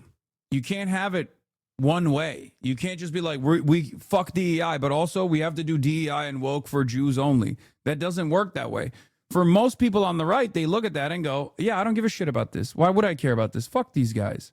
You said you didn't want to because he chose something you didn't want to talk about? No, I just said that the capitalism conversation is not as interesting, and I actually wanted to do it on Israel-Palestine, which they refused to do. Don't you find that interesting that CBS refused to make Ben Shapiro the champion of Israel? Shouldn't that be the main point of contention here? The actually interesting part of this conversation? So why not do it anyway? I said I would. I'm not the one who fucking went on television and said, I'm not the one who went on television and said Hasan needs to be deplatformed while they were in the process of trying to fucking schedule a debate with me. Ironically enough, sitting next to Ben Shapiro on the same fucking panel. Anyway. And I think that's the part that a lot of conservatives have not been able to keep up with. And when Ted Cruz says, this senator who had this exchange with you says, now is a time for choosing. Crazy Ben still has shooters? No, that chatter is not a Ben Shapiro shooter. I know exactly what community that chatter is coming from. I assume that this kind of rhetoric only exists in one community, and one community, to be honest, how much of Destiny's... Isn't that ducking, though? Wait, what? I said I would do it. What the fuck are you guys talking about? The person who is the fucking chief editor of CBS News, while they were in talks with me, went and made a public stance about deplatforming me. And you guys are like, well, it seems like Hasan is ducking this conversation. What's next? You're going to ask me why I ducked Charlie Kirk debate too? Like, is that what we're going to do? Yeah, it's the debate pedophile community. That is the community that this is coming from. Either you call out this guy or you're a coward and you're complicit. Is he right at all? I think that as Americans, you should be allowed to listen to whoever you want to listen to. I don't think that I need to sit here and condemn anyone either way. There are things that Nick says that I don't agree with. There are things that Ted Cruz says that I don't agree with. I'm not going to sit here and condemn either of them. I don't know if either of them actually like me. Nick has said that he does not like me at certain times, and then he loves me. I was in a movie with Ted Cruz, and we have had conversations, and then he calls me an angry woman on X. Like, I don't take it personally. I'm not concerned. I'm not going to condemn anyone. And I don't think that we should be sitting here telling people what they need to believe or who they need to condemn. We should be focused on positive solutions, on driving a positive future for Gen Z. We're about to be the hugest, most significant voting bloc. And you need to get Gen Z and hold on and provide solutions for them to have a better life. About this controversy among conservatives about Tucker Carlson, Nick Fuentes, anti-Semitism, the Heritage Foundation. We could go on and on. I guess broadly, more specifically, the question is what to do about Nick Fuentes, if anything. And more broadly, the question is what to do about anti-Semitism in the Republican Party. What have you thought about that? I think at the end of the day, my issue is with free speech. You should be allowed to say whatever you want. And we should encourage people to share their ideas. And if you don't like them, ignore them. I think that that is a major problem, honestly, on both sides of the aisle. I think that we have forgotten the Streisand effect and forgotten how important that is. And we've gotten into the habit of, if we don't like something, if we think that something is incredibly morally wrong and backwards, we don't just, it's a balance here. You should talk about it and share your opinions and share something that is positive and empowering. What is your solution? What is the alternative that you are providing that is good and wholesome that people should adopt? And then there's the side of people. I don't think that you can, I don't know, like deplatforming is successful as long as you remain committed to deplatforming. In this day and age, though, now that Nick Fuentes does have a platform, I don't think you can actually stop it by trying to deplatform him. That's it. Like, it's just once someone does have a sizable enough platform, it's over. It's fucking done. Any kind of attempt or any kind of conversation around deplatforming that person is only going to feed more into their fan base. He's already been deplatformed. That's why he's on Rumble. No, but that's my point. He was deplatformed on every major platform. He was not on YouTube. He was not on Twitter. He was not on TikTok. And then Twitter deliberately unbanned him. Elon Musk deliberately unbanned him. And even though he wasn't allowed to have a YouTube channel, there were other content creators who were actually offering him a platform even before he got unbanned on Twitter. Of course, I'm talking about Destiny. And then slowly but surely, he was able to claw himself back to relevancy. But the major blow was when Twitter unbanned him. And then after that, it was off to the races, especially when paired up with, at one point you were trying to keep clips of him off your streams, right? Do you think that held any of this off, or did it not really matter in the end? I mean, there's only so much I can do personally, but yes, that was the reason. Hey, you weirdos that came in here to say Hasan was ducking the Shapiro debate. How do you feel about Destiny banning so much of his community because he tried to wash Fuentes' image by claiming he wasn't a Nazi? Yeah, he did do that. And then complained that he wasn't actually sucking him off in return hard enough after giving him a platform. His words, not mine. Who just point fingers and scream at things and just draw more attention to things. And I think that for Gen Z, what people on both sides of the political aisle need to realize is the more that you tell my generation not to watch something, not to look into something, not to listen to something, that something is bad, or censor somebody, we're going to go look for that content because we're interested. I think that's just normal human nature, but especially for my generation, that's a bit more rebellious as young people are. So I think that that is part of it. Again, the free speech issue is incredibly important to me. You know, we have conservatives who have been banging the drum about cancel culture for 10 years at this point. True. Saying, you know, you should be allowed to say whatever you want. You should not lose your job over your beliefs. You should not be canceled or ostracized because of the things that you say. Say whatever you want. Sunlight is the best disinfectant. Move on if you don't like it. And suddenly we have huge conservative figures, people like Mark Levin, going on air and saying, we will cancel you. We will deplatform you. That's not like that. That does not align with my values. If it aligns with theirs, that's totally fine. But the thing that I wanted to call out was you've built a career saying one thing. You've gained people's trust by saying we will fight against cancel culture. We will not deplatform people. Say whatever you want and we will duke it out on the stage through debates. And now you're saying, I don't like your ideas, so I'm going to cancel you. No, if you say the N-word at work, you should lose your job. That's not the same thing as being fired for being a right-winger law. What if the person saying the N-word at work is most likely a right-winger, though? And then they package that up as, I'm being fired for my right-wing beliefs. What was Brett Cooper's take on people doing mean Charlie Kirk memes? I wonder how she felt about free speech at the moment. Oh, yeah. I wonder what it was. Amanda Seyfried says, I'm not fucking apologizing for calling Charlie Kirk hateful. I mean, for fuck's sake. I commented on one thing. I said something that was based on actual reality, actual footage, and actual quotes. What I said was pretty damn factual, and I'm free to have an opinion. Oh, hell yes. Fuck yeah. It's true. I'm telling you, that was part of the reason why there's so much fucking your people are shameless. Oh my God, my Shayla. When I look at you, I can't believe it's true. All I ever dreamed of, and you love me. Your people are shameless. And he doesn't even give it to her in the end. Let's go. Let's go. Defend that now. Respect. He did the right thing. I feel like you've made a joke about this before. Oh, because they did the acquisition. So it's like Warner Brothers and Netflix. I guess Paramount too. And HBO. Oh. Also Pixar. Jared Kushner helped out with this one too.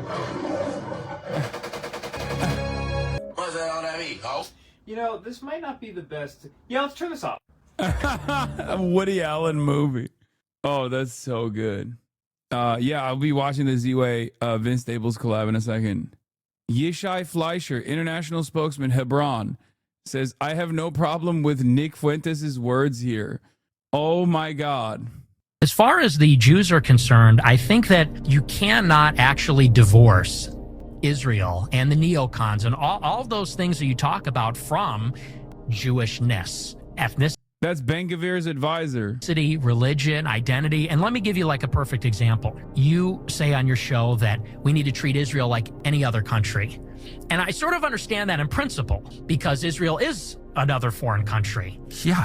But Israel is unlike every other country in the sense that because he doesn't know Nick is saying this anti-Semitically. No, I'm sure he knows that he's saying it anti-Semitically. He's just saying he doesn't give a fuck. Again, this is why I always say there is very little daylight between what Nick Fuentes says about Zionism and its conflations to Judaism and fucking Jake Tapper, okay? Or Ethan Klein or any number of different people that turn around and say, oh, how dare you criticize Israel? You are a Jew hater. When they say that, that's basically what Nick Fuentes is saying. Because the other side of that fucking argument is Israel is connected to Judaism. So when you shit on Israel, you're shitting on all Jews. And for Nick Fuentes, he's like, yeah, of course I'm shitting on Israel and I'm shitting on all Jews. The Jewish people are in a diaspora all over the world. They're significant numbers of Jews in Europe, but also in the United States, because of their unique heritage and story, which is that they're a stateless people. They're unassimilable. They resist assimilation for thousands of years, and I think that's a good thing. And now they have this territory in Israel. There's a deep religious affection for the state. It's bound up in their identity, the story of the Exodus from Egypt, the promise of the land, all these things. Let's say in the United States, for example, somebody like a Sheldon Adelson, he's not Israeli. Is he an ideological neocon? Does he believe in the promise of democratic globalism? I don't think necessarily. His heart is in Israel. And it's because he is a proud Jewish person. And I guess what I'm saying is that if you are a Jewish person in America, you're sort of, and again, it's not because they're born, but it's sort of a rational self-interest politically to say, I'm a minority. I'm a religious ethnic minority. This is not really my home. My ancestral home is in Israel. There's like a natural affinity that Jews have for Israel. He right on this one? No, he's not. The reason why he's not right on this one is because no group of people are monolithic, okay? It's especially funny to say this about Jews in general. You know, the classic trope of 2 Jews, 3 opinions comes to mind. But the notion that all Jews are invested in Israel across the board is so stupid, because if that was the case, Israel would not invest billions of dollars in trying to fucking brainwash every young American Jew and every Jew in the West into this unforgiving, unconditional loyalty to Israel year over year. And if that was also the case, there wouldn't be a crack in the dam that has caused the Jonathan Greenblatts of the world to fucking panic, because there is a major generational divide now amongst young American Jews. Sure, young American Jews, by and large, still probably have more affinity towards Israel than young American non-Jews do, but the percentages are in the margins at this point. And if that was the case, if there was this automatic predisposition towards Israel that came from birth, then there would be no necessity for all of the associations with Israel from the start. There would be no need for birthright, for example. Like there is an entire, ironically enough, Christian-funded movement in this country, okay, called Birthright. The whole purpose of Birthright is to get young American Jews to go to Israel. It's an entire propaganda tour, and then pair them up with Israeli women and Israeli men so they fucking stay in Israel. There would be no need for that if people were just like, oh, no, I'm the most loyal to Israel from the start. I'm Jewish. I love Israel. If that was the case, there would be no reason to do such things. And I would say on top of that, for the international Jewish community, they're extremely organized. And many of them are critical of Israel or Israel's current government or the project of Israel.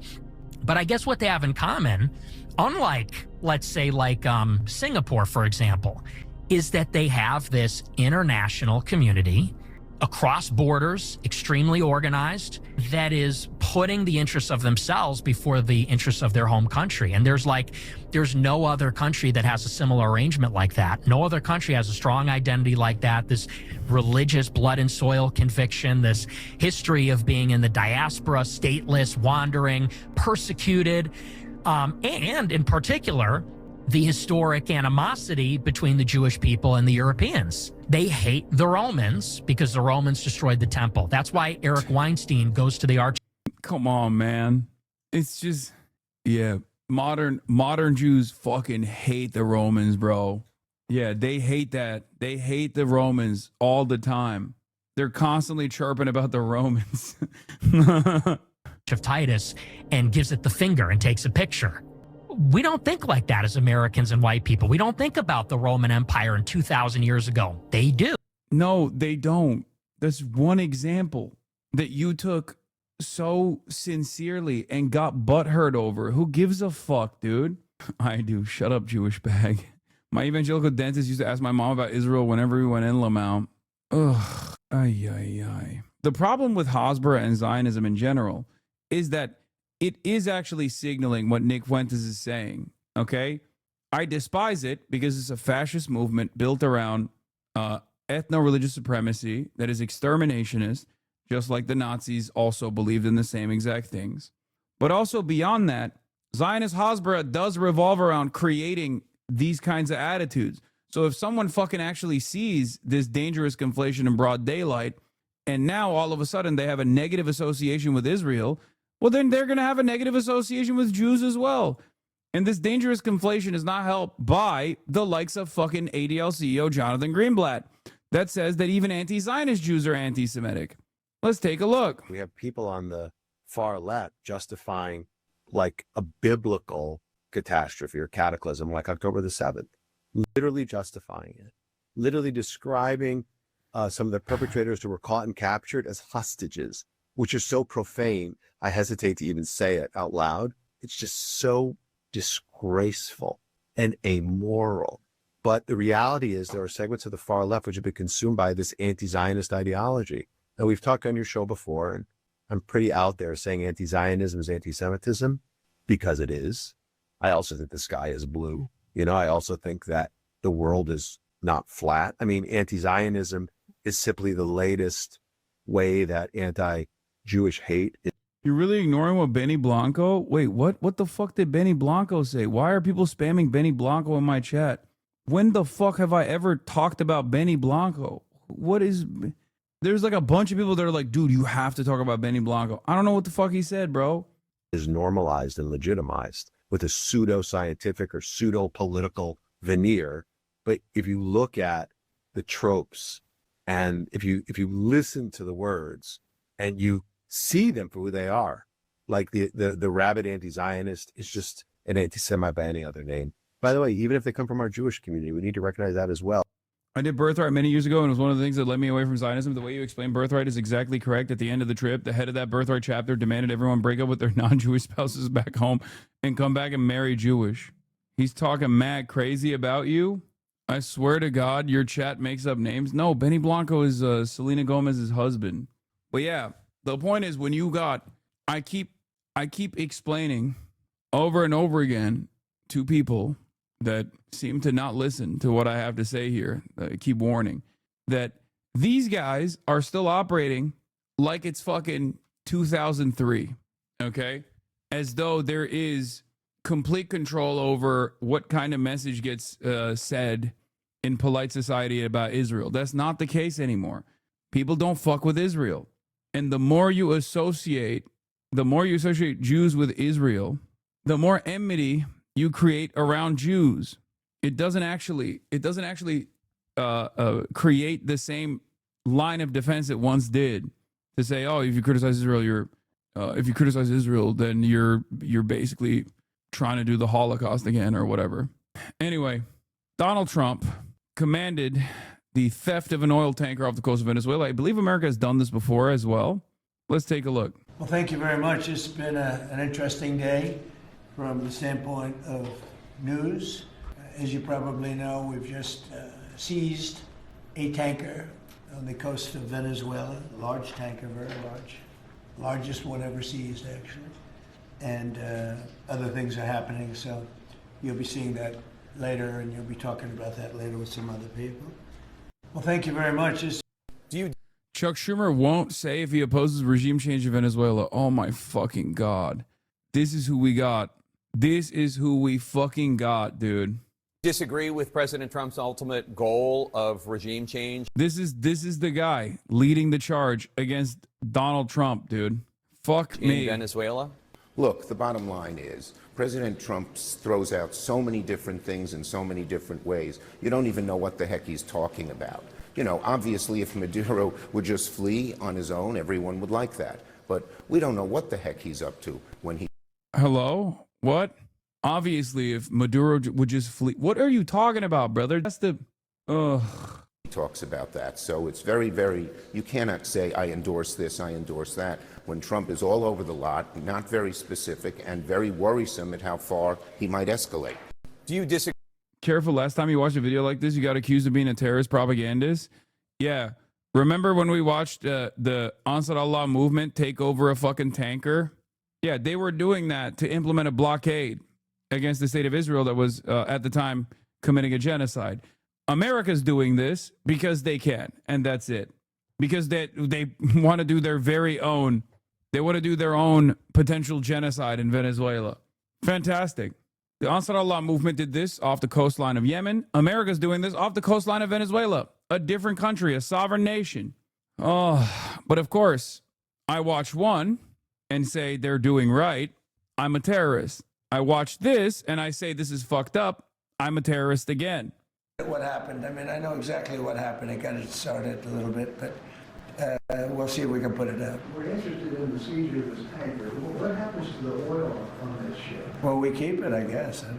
Where does it go? What port does it go to? Well, you have to follow the tanker. You know, you're a good newsman. Just follow the tanker. Do you know where Follow it's going? Follow it. Get a helicopter. Follow the tanker. Is it true it's going to But we're gonna. I assume we're gonna keep the oil. It's unfortunate what happened.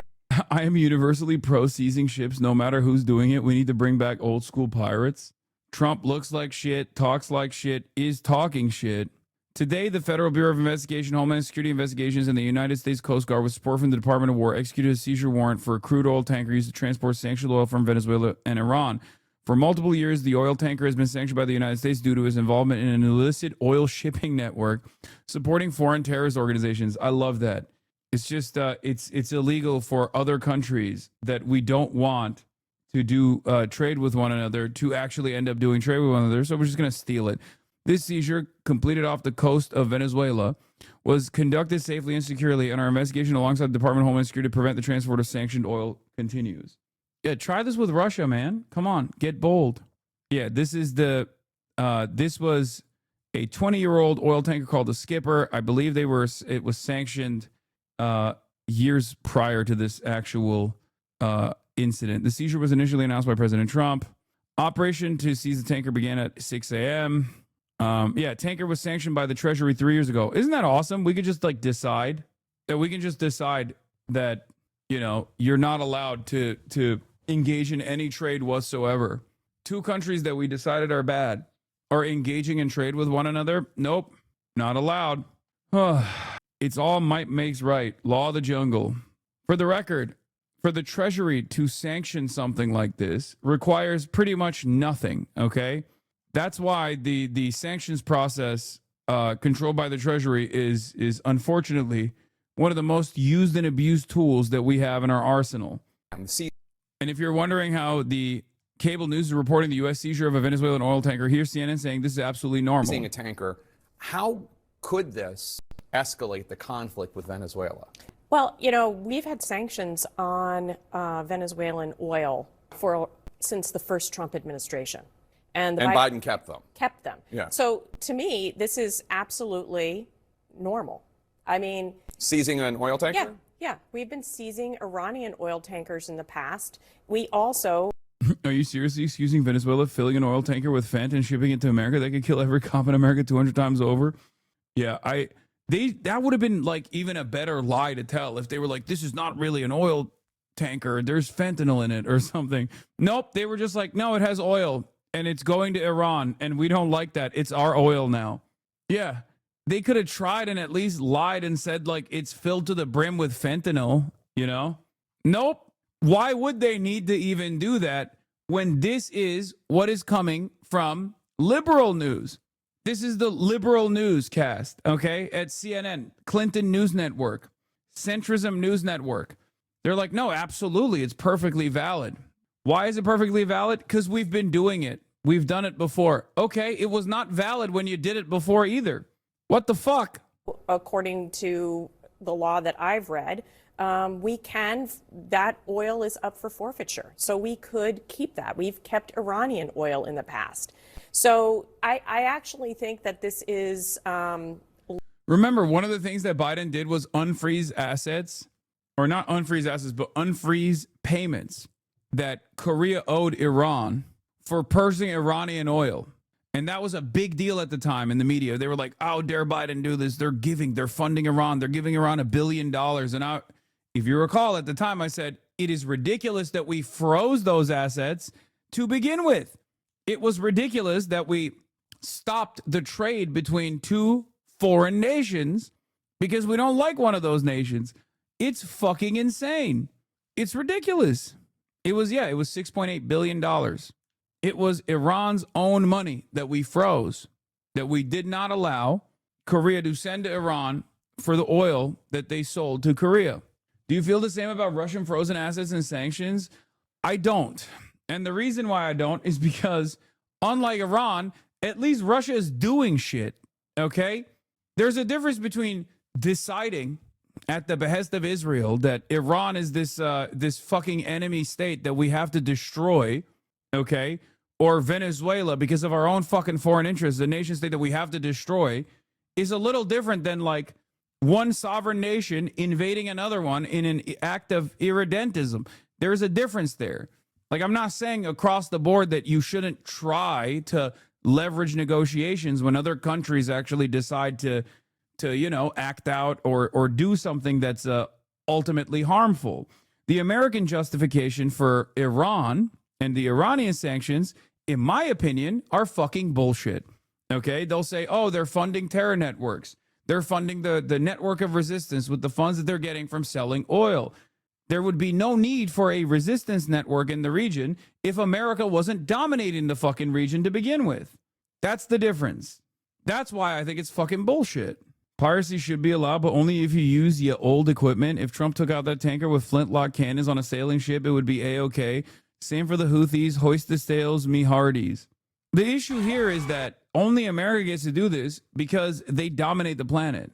Less controversial in terms of law and sanctions and what has been, you know, disputed or not disputed. Like, I think this is actually a pretty, you know, check the box case. Now, you know, what will this mean in terms of escalation?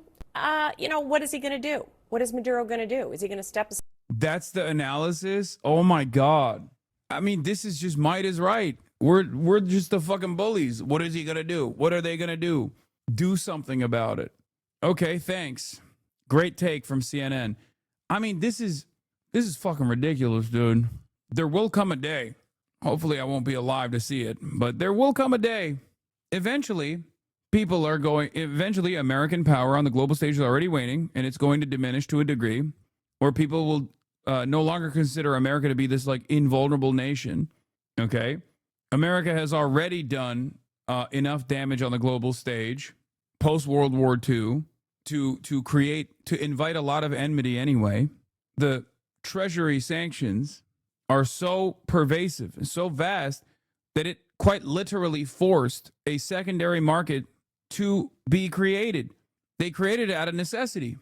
You know, if you sanction everybody, technically the only person you're sanctioning is yourselves, right? One day, a flip will switch. This kind of attitude cannot continue forever. A switch will flip. Did I say a flip will switch? Oh, God. Oh, embarrassing.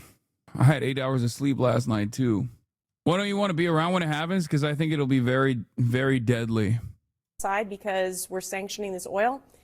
I mean, you know, we pick up this oil tanker. It's one oil tanker. Probably not. And it's unlikely. You got a Fed accent? The fuck does that mean? I don't care about this FIFA shit.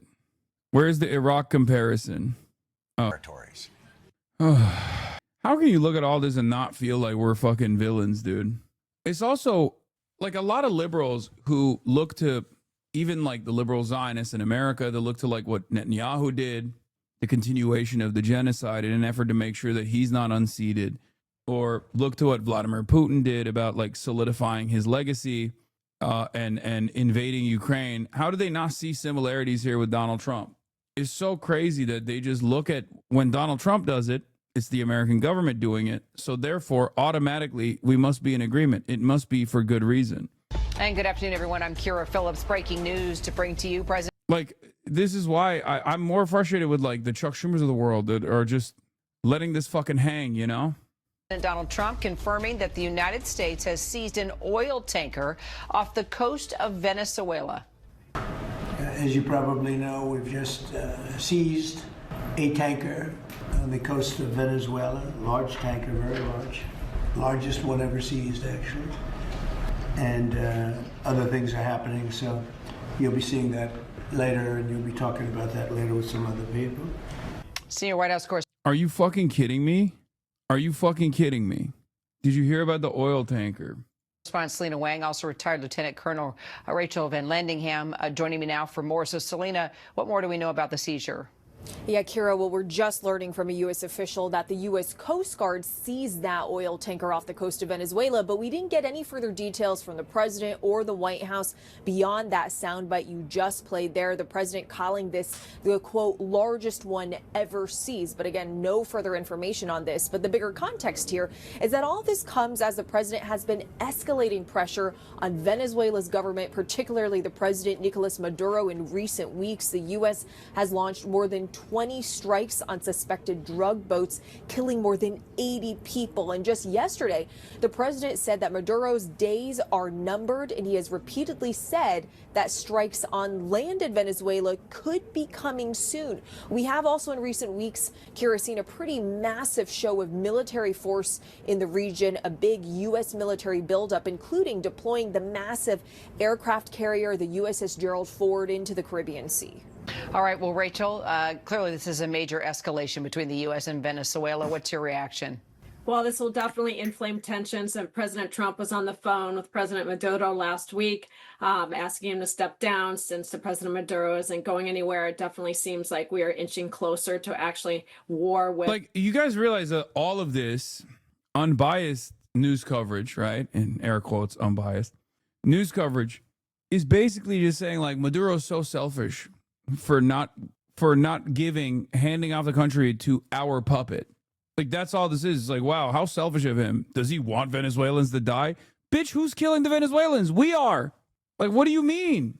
It's so insane. It's like, wow, I can't believe he just won't fucking step away and allow our puppet to actually be the rightful leader of Venezuela because we decided so. Obviously, we're an unstoppable force. We're an unstoppable force. There's nothing we can do about it. Also, once again, just like Israel, America is demonstrating that it does have the capabilities of restraint or overtaking a boat without actually lasering it from the sky. So that's the other side of this story as well. You know, it turns out we can do that. Just didn't realize that we could do that with the fucking 80 plus boaters that we have killed off the coastline of Venezuela already. But I guess it's because it's an oil tanker. No, oil tankers are slow. Yeah, okay. Coast Guard is not fast enough to catch fucking go fast boats. Get out of here. No, the reason why we didn't blow up the boat is because it is an oil tanker, and we love the oil. Oil is more important to us than human lives are. If those other little boats were also shipping a fuck ton of oil, then, you know, we probably would be much nicer to the boats as well. It would have caught fire? What are you talking? It would have caught fire. Brother, we're blowing up entire boats. Who gives a shit if it caught fire? The reason why they didn't blow up the oil tanker is because we wanted to steal the oil. You think these guys care about death and destruction? What do you think missiles do when they make contact with a boat? Venezuela. Okay, so, I mean, how's that going to look? How do you think Venezuela is going to respond? Yeah, they didn't want to pollute the environment. That's what it is. What happened to the oil on the tanker? Well, Donald Trump said it's ours now. Do you think the U.S. Is going to start moving in, in country? Well, I would sure hope that the president would seek congressional approval before he invaded Venezuela. What do you mean? That's not the main point of contention. That's not. Oh my God. But I mean, he did meet members of his administration, including the Secretary of Defense and State, met with top members of the House and Senate Armed Services Committee yesterday. So I don't think they're planning a true land invasion with U.S. forces. I do think we may see missile strikes against particular drug storage facilities. But if I like that the counter from liberals is like, well, do it the right way, please. Like, hello, I know you're fucking seizing oil of two foreign sovereign nations doing trade with one another, but can you please do it the right way? Do it by the book, please. Like, we'll give you that allowance. You just got to do it the right way. And Trump's like, no, I'm not going to do it the right way. I'm going to do it the wrong way. Who gives a fuck? It's awesome. He really wants to pressure Maduro to go away. He's going to need to do more than just missile strikes against some random drug facilities. And Kara, I do want to highlight that if the United States Coast Guard is able to interdict successfully, which it apparently has, a huge oil tanker, why isn't it interdicting the small drug boats that it's instead been, the Navy's been told to just blow out of the water since September? So it really seems that this really isn't about the drugs. This is about regime change against Nicolas Maduro. So this is dangerous, and we have U.S. forces and potentially going in. Yeah. What could it be about, chat? I know this news coverage is about interdicting an oil tanker, but what could this be about? Potentially regime change, right? Not about the drugs. Okay, correct. But what else could it be about aside from the regime change? I wonder, even the regime change itself, I wonder if that could also, I don't know, lead to the extraction of some kind of natural resource that I just can't seem to put my finger on in the news coverage that I'm doing about fucking oil tankers being seized by the American government. I wonder. Harm's way. There are over 15,000 U.S. troops and the United States' largest aircraft carrier poised off of Venezuela. So then, Rachel, just from your experience as a JAG officer, active military, how do you see this playing out? Is this, when you say headed to war, what does Maduro have to go back at U.S. assets, out in the waterways? Do you see this by air, by sea? Well, I mean, I think the United States, there's, overwhelming superiority by the United States military against Venezuela. But as we saw with Iraq, we can't just expect to take folks out and for regime change to happen overnight. We do have the woman that just won the Nobel Peace Prize, right? Who was an opposition figure against Nicolas Maduro, but she's not even in country as far as I know right now, because she was accepting her Nobel Peace Prize. But it usually requires requires U.S. troops on the ground for something like regime change, which is something President Trump promised during his campaign that he wasn't going to do. We were done with overseas long involved engagements with the U.S. military. So it's really going to be interesting to see just what kind of military pressure the administration. Guyana sold oil rights to Cisco for pennies on the dollar in a region that Venezuela made a sovereignty claim over. Obviously, regime change is bad, but what do you think about Guyana's claim to the oil? I don't think Venezuela has claim to the oil in Guyana, for the record, and it's not up to them. It's not up to Maduro. It's not up to anybody else.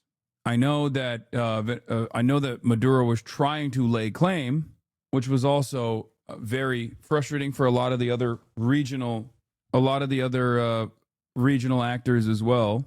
I mean, it's definitely not up to the U.S. It is up to the U.S. Let's be real. Obviously, Guyana gets to have very little say on this, or at least the population gets to have very little say on this.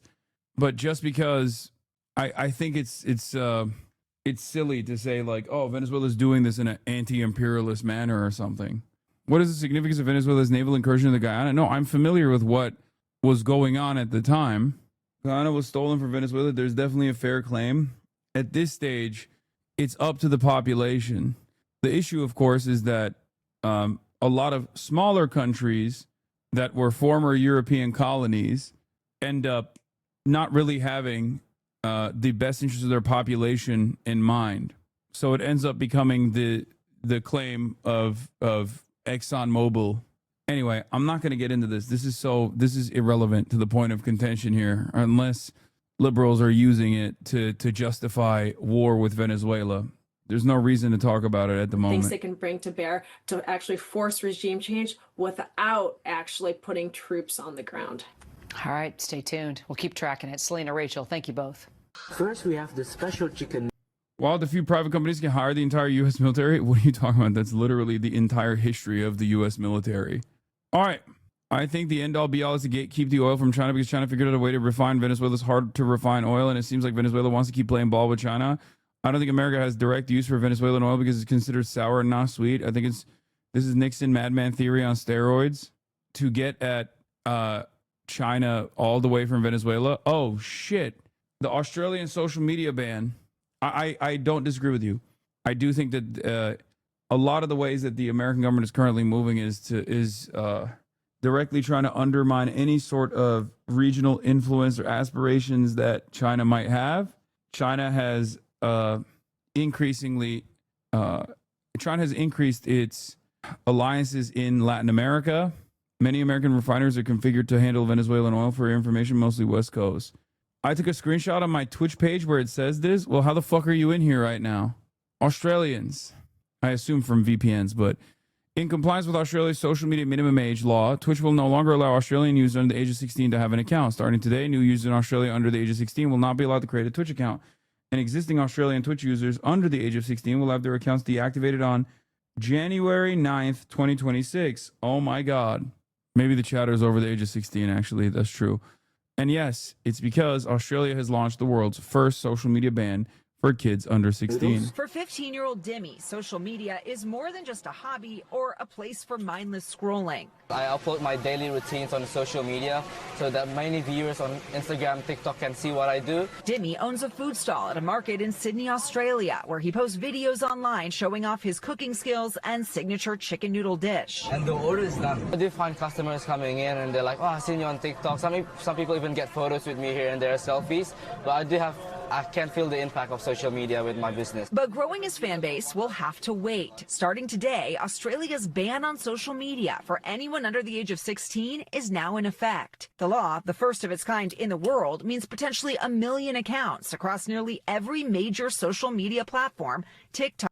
I cannot believe he's a balding business owner at the age of 15. No disrespect to that kid, but that's crazy. Instagram, YouTube, Reddit, Facebook, X, and Snapchat are being deactivated. A shocking change for so many kids. The sweeping ban was first passed last. Like that kid's not getting carded when he's purchasing alcohol, and now he can't even go on the fucking social media apps. Year with bipartisan support. Resolved in the affirmative. It requires tech companies to take what they call reasonable steps to prevent kids from creating accounts, or else face up to $32 million in fines. How the tech companies will do this has been the big... Don't worry, he can't see you now. Well, until January 9th, he could still tune in. Not bad? Eyvallah. Okay, here's the thing. My controversial opinion on this is I don't think this is to protect children. I think just like every other law that is tailored around protecting children, it's just not to protect children at all. It's absolutely to implement ID measures anytime you go on any website whatsoever. Okay? I think that's what's going on. Bro, please look at my messages. I had this... Dude, please look at my messages. This ban is fucking bullshit, by the way. Kids need to be protected, but this is not the way. Kids will figure out shadier ways to get out of this. There's no effort to protect kids who are isolated without social media. There's no ban on Roblox, which is notorious for child predators, as I'm sure you're aware. It's so fucking infuriating because this doesn't actually protect kids. There's no laws against AI or deepfakes, with the exception of musicians being protected recently. Yeah. I don't think this is actually to stop children from getting on the internet. I think it's more so, or social media. I think it's more so just to do ID verification so that anyone and everyone that wants to use any social media platform has their actual legitimate ID associated. It's a tool for mass surveillance. And most of these companies that do the age verification are going to be like Palantir and shit.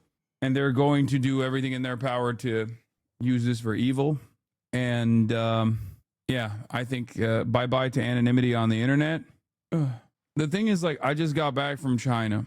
And this is how the Chinese net operates, right? Everything in China operates like this. Everything that you do online in China is directly associated with your actual ID, right? Everything is connected to your ID. The difference is it's not like a fun process to go through to begin with, but you just kind of play ball if you want to literally go to China, right? I will, however, say I do not trust the American government. I would go so far as to say I trust the American government less than I trust the Chinese government, okay? I don't know if that's like a controversial opinion for any of you guys, but I've seen what the American government has been doing, okay? And I do not believe, even for a brief moment, that this will be used, this kind of mass surveillance will be used for good. You are spreading misinformation. Nothing involved with this has anything to do with providing your IDs. You don't have to put your ID unless you're identified as a child on the platform. Oh, yeah? Really? So it has something to do with IDs. What about when you start a new account and it asks you what your age is?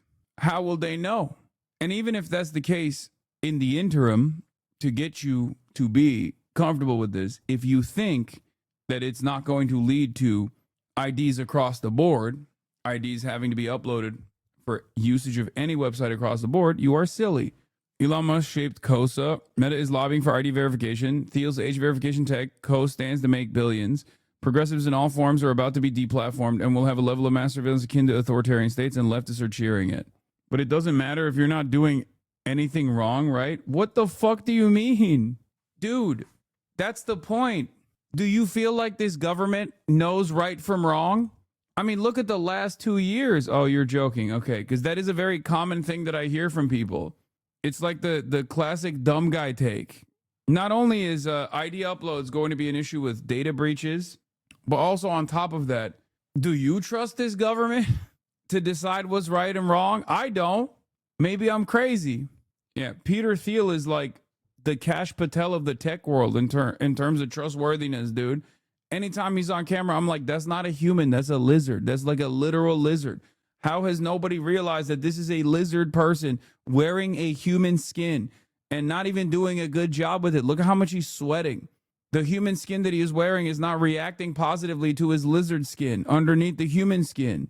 Yeah, the U.S. government is literally talking about how they're going to monitor, how they've directed the FBI to monitor citizens for anti-capitalist, anti-American, and anti-Christian, anti-family value sentiment. I'm 25. I've not been asked on any platform to verify it. I'm not even pro this policy. I'm just confident this perspective is overblown. I'm not. And I think it's that attitude that will cause stuff like this to basically go through. Do we even have anonymity now? To a certain degree, you do. I don't, right? I don't. I could if I wanted to, if I started new accounts elsewhere. So I should be the first person to advocate for this. Every single anonymous account, instead of pulling them to the public square, I literally pull them to the public square, you know? Think about that. So I should be on board. This will make it much harder for cyber stalking initiatives to take place. All of a sudden, if you are trying to do all the troll ops that many people do, all of a sudden they're associated with their actual identity. Makes it much easier for federal law enforcement to tackle people who are engaging in death threats and whatnot. And I still, even though it would make my life a fuck ton easier, I still don't trust the government. Yeah, make it much easier to press charges on people. All of a sudden, the things that you are doing on the internet, you're doing with your actual identity. Imagine you're beefing with Hasan and he pulls up a live view of your driveway. Yeah, with cops coming in and arresting you. If you agree that kids should not be on social media, what is your solution? I mean, I think a safeguarded, a walled garden social media approach to children is probably a little bit better than whatever the fuck this is. And even then, who gets to decide what is seen and what's not seen? Yeah, reverse swatting. Oh, you swatted me? Well, guess what? There's an actual SWAT unit coming your way right now. Anyway, I feel like shit. Known. The platforms may ask to verify a user's age with their bank account, a government photo ID, or by using what's called age inference technology, which estimates a user's age based on their other online activity. Tools that may also raise other privacy concerns. But supporters of the measure say the law will help protect young people from the negative developmental and mental effects of social media. Things like unrealistic body image, for example, or exposure to bullying or predators online. In Australia, Wayne Holsworth says his son died by suicide after a sextortion scam. Anyone that says that this is not a good idea has not lived through my life. As the ban went into effect, Australia's Prime Minister urging children to find other activities. Start a new sport, learn a new instrument, or read that book that's been sitting there on your shelf. But some teens are pushing back. I think they should be removing... That's crazy. Yeah, start by reading a book. Crikey. Fucking hell. Read a fucking book, damn it. R&R. Are you bored? the harmful content instead of just keeping it there and removing us. Two 15-year-olds are now challenging the law in the country's highest court. As a young Australian, we as a whole will have our constitutional right taken away from us, and we will also be invisible with this ban. Some critics also say the ban may push kids to join unregulated apps that take them to darker corners of the internet. Elon Musk, who owns X, previously slamming the law, saying it seems like a backdoor way to control access to the internet by all Australians. According to a national study commissioned by the Australian government, 96% of children ages 10 to 15 were using social media, and 7 out of 10 had been exposed to harmful content. That shit's crazy too, though. Because, like, I mean, I feel like this doesn't harm me at all. Let's be real. My audience is way past that point anyway. I'm just still thinking about it broadly as a bad thing. I feel like a strong regulatory control over, like, implementing some sort of safeguard measure against teens on the internet and what they get up to on the internet is probably a better way to do this than just, like, I don't know, forcing everybody to upload their ID to verify whether they're underage or not. How? I think forcing parents to have control over what like any sort of limitation will automatically cut a big chunk of people from accessing these sorts of websites. You know what I mean? Like, maybe you could force the parents, like, hold them accountable to ensure that they make sure that their children are not using, like, the adult internet. Of course, people will still find a way, but there's a reason for drinking ages, right? Do you understand? Like, because if there was no drinking age, then there would even be no necessity to find a way. So ultimately, it's not a bad thing. Good, you have yet to explain why this is bad. Social media is extremely bad for teens. Yes and no. I think social media is bad for teenagers, yes, especially the heavy consumption of it. But it's also pretty good for teenagers because it causes them to socialize with one another. I think it's the algorithm and the things that they see on social media that is bad, not the fact that they utilize some kind of social media. Yeah, it's kind of like with China and VPNs. It's not like the government is cracking down on VPNs. And if you know how to use a VPN, you're fine. And many people do, but not everyone. You know, it eliminates a decent chunk of people from using a decent chunk of people from accessing the rest of the internet because they just don't use VPNs. It's the security theater of the TSA. It's the fake camera that people place outside of their businesses. Like, all of that, it doesn't completely stop crime from happening, for example, but it makes it more difficult for people to do crime. Sometimes a little fence that you put in front of these sorts of things actually cuts the problem in half. And behavior. Australia's e-safety commissioner says she believes the country's law will serve as a template for other countries. And the European Union, which despite pushback from big tech, is now eyeing a similar ban. I've always referred to this as the first domino, which is why they push back. For Dimmy, he's now counting down the days until he turns 16. For people that are still 12 years old, 13 years old, they're going to restart their whole journey again once they turn 16. I think that's a bit of a pain point. A live experiment that the world is watching. And Liz Kreutz joins us now in the studio. Okay, so clearly the entire country there thinks that this is harmful enough for this ban. But if there's one thing that kids are good at, and, you know, I'm guilty of this when I was a kid too, like ways around this. Yeah. I imagine there are a lot of creative ways already circulating that could circumvent this whole ban, right? Yeah, I mean, that's a huge part of the conversation. Just to point out, like 77% of Australians surveyed say that they support this. So there really is widespread support there. But you are seeing so many young people, ironically, go on Reddit before the ban even happened, chatting about, okay, how are we going to get around this? And they're coming up with all these different ways. One of the ones that I think is quite notable is some of them are talking about ordering face masks that resemble adults. They're like a mesh face mask for adults to be able to, like, use, you know, basically a selfie or whatever of that and use that to access the app. Some are saying maybe a VPN will work, so it would make your phone trick it into thinking that you're in a different country where there isn't the ban. Some are saying, can we just, like, request adults to help us out? Kind of like, hey, you set up an account for me. So they're all trying to get around it. Kind of like kids would go to a liquor store and then try to get adults to buy. This is wild. Ripple effects here. Do you see this as like a domino?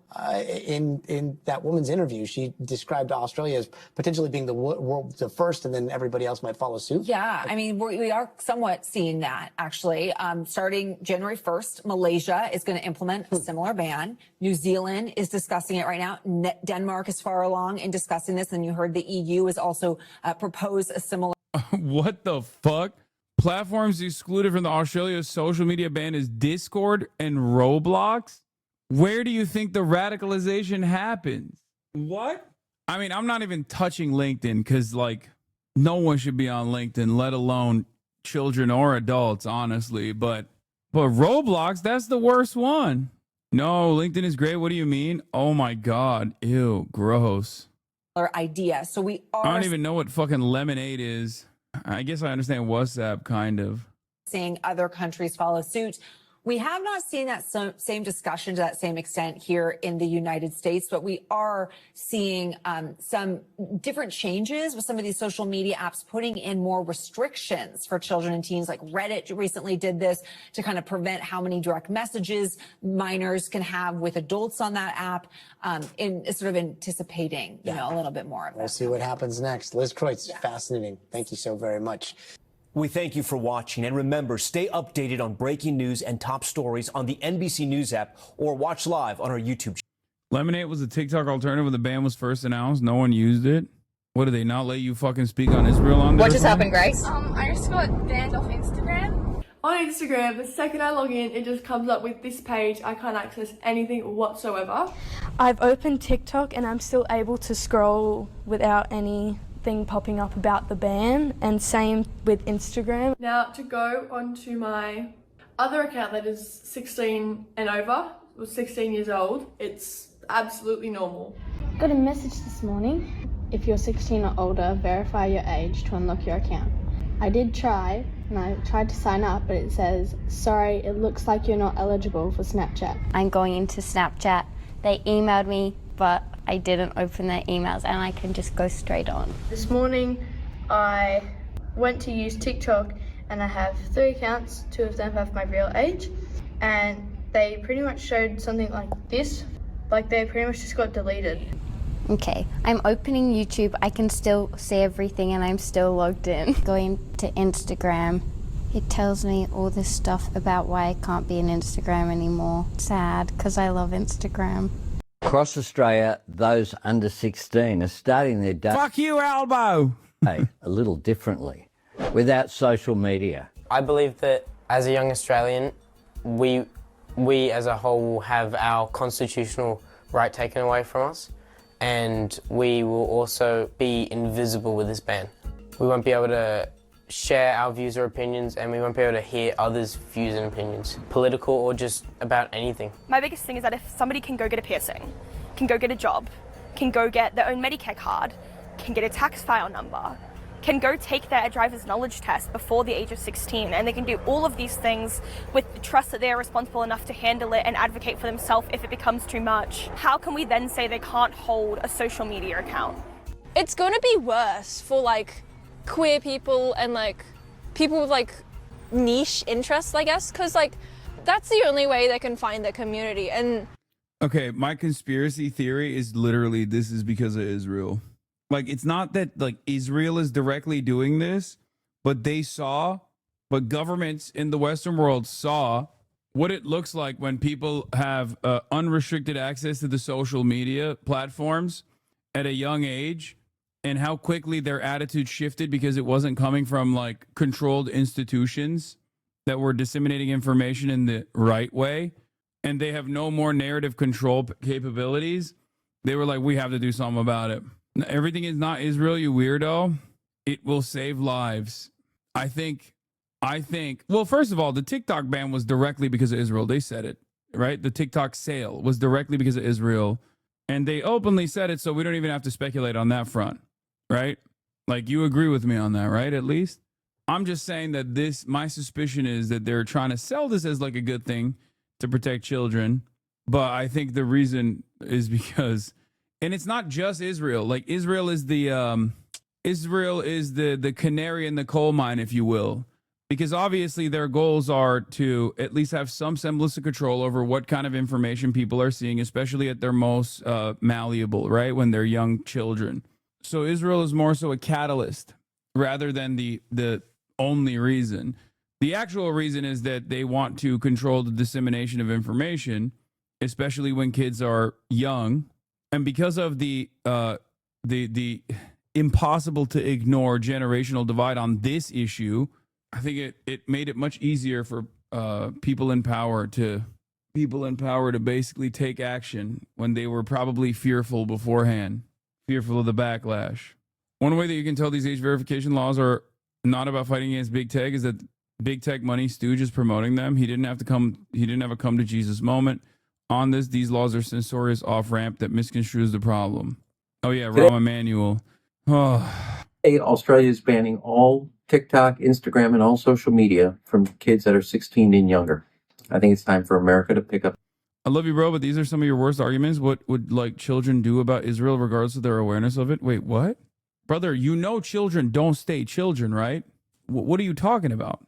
You know kids grow up, right? Like, they eventually grow up and they become adults. Do you think they stay children? Yeah, and then they don't participate once they're adults. Okay? Clearly other people don't seem to think so. Oh, they can participate once they're adults. Okay. I don't understand the point. This game and do the same. Look, when it comes to our adolescents, it's either going to be adults or the algorithms. One of them is going to raise the kids. And I think we need to help parents. It's too much for a parent to push against Facebook, Instagram, TikTok, all the other social, Snapchat, all the other social medias apps. Our kids are way too vulnerable. It's too addictive, too alluring, that a parent should face off against these powerful companies that are trying to influence their children. Now, when it came to taking telephones out of classrooms, we've seen progress. When it came to restricting tobacco from our kids, we've seen progress. When it came to the designated driver, we've seen progress in protecting the safety and the development of our children. So today I'm calling for the United States to follow suit, come up with its own plan, help protect our children, help our parents, strengthen our families, and restrict all the social media when it comes to access to kids and adolescents 16 and younger. Yeah, I mean, Hillary Clinton blamed TikTok on the... Smart, well-educated young people from our own country, from around the world. Where were they getting their information? They were getting their information from social media, particularly TikTok. That is where they were learning about what happened on October 7th, what happened in the days, weeks, and months to follow. That's a serious problem. It's a serious problem for democracy, whether it's Israel or the United States, and it's a serious problem for our young people. And it was frankly shocking to me how little the students we were encountering, not only in this class we teach, which is a very large class, international relations about crisis decision making, but students more generally. And that's why I mentioned the social media piece of it, because when you would try to talk to them to engage in some kind of reasonable discussion, it was very difficult because they did not know history, they had very little context, and what they were being told on social media was not just one-sided, it was pure propaganda. And so when you think about how to tell Israel's story, and it's important, it's not just looking internally, it's looking externally, and particularly looking at young people, because, it's not just the usual suspects. It is a lot of young Jewish Americans who don't know the history and don't understand. I was talking to Condi Rice, and, she said in an interview that I did after the 20-point plan came out, she and I were on CB. Australia isn't America. Australian domestic and foreign policy isn't Israel first. Australia doesn't put migrants into supermaxes for saying mean things about Israel. I think it's really funny that you say that, because Australia is the one other fucking British penal colony that closely resembles the United States of America in both its history and it's also current domestic and foreign policy. And yes, they don't put them into supermaxes. They have a fucking island for that. They have an entire island for that, as a matter of fact. Australia is one of the closest examples to the United States of America. Sure, they have like better social democracy, but that's pretty crazy to say that about Australia from its very own indigenous genocide. Yes, and she said, when people were chanting from the river to the sea, she would ask the students what river, what sea, they didn't know.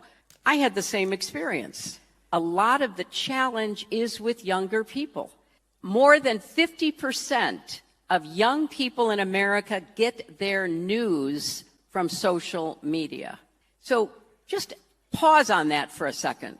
They are seeing short form videos, some of them totally made up, some of them not at all representing what they claim to be showing, and that's where they get their information. And who's this person talking? Is she relevant?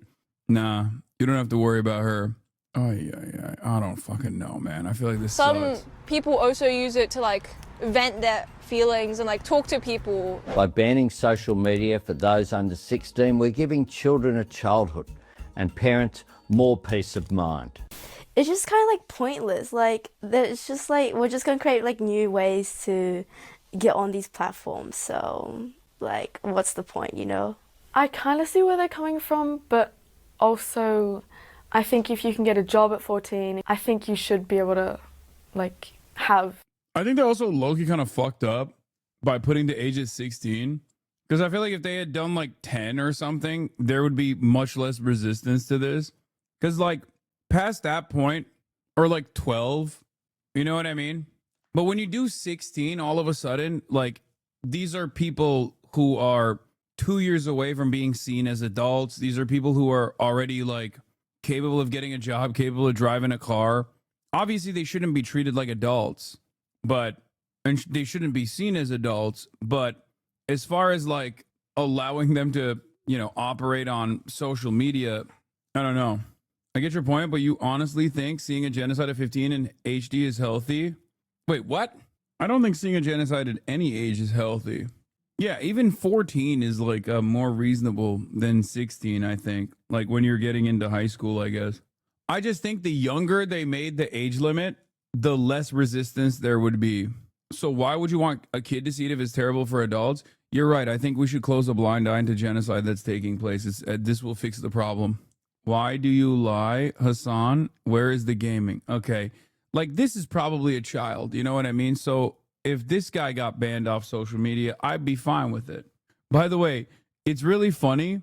It's really funny for this one chatter to be like, well, why should they see it? Chatter is anti-Holocaust education. You know what I mean? Chatter is going to go up at the next parent-teachers conference and stand up and be like, I don't think they should teach children about the Holocaust. It's too mean. Excuse me.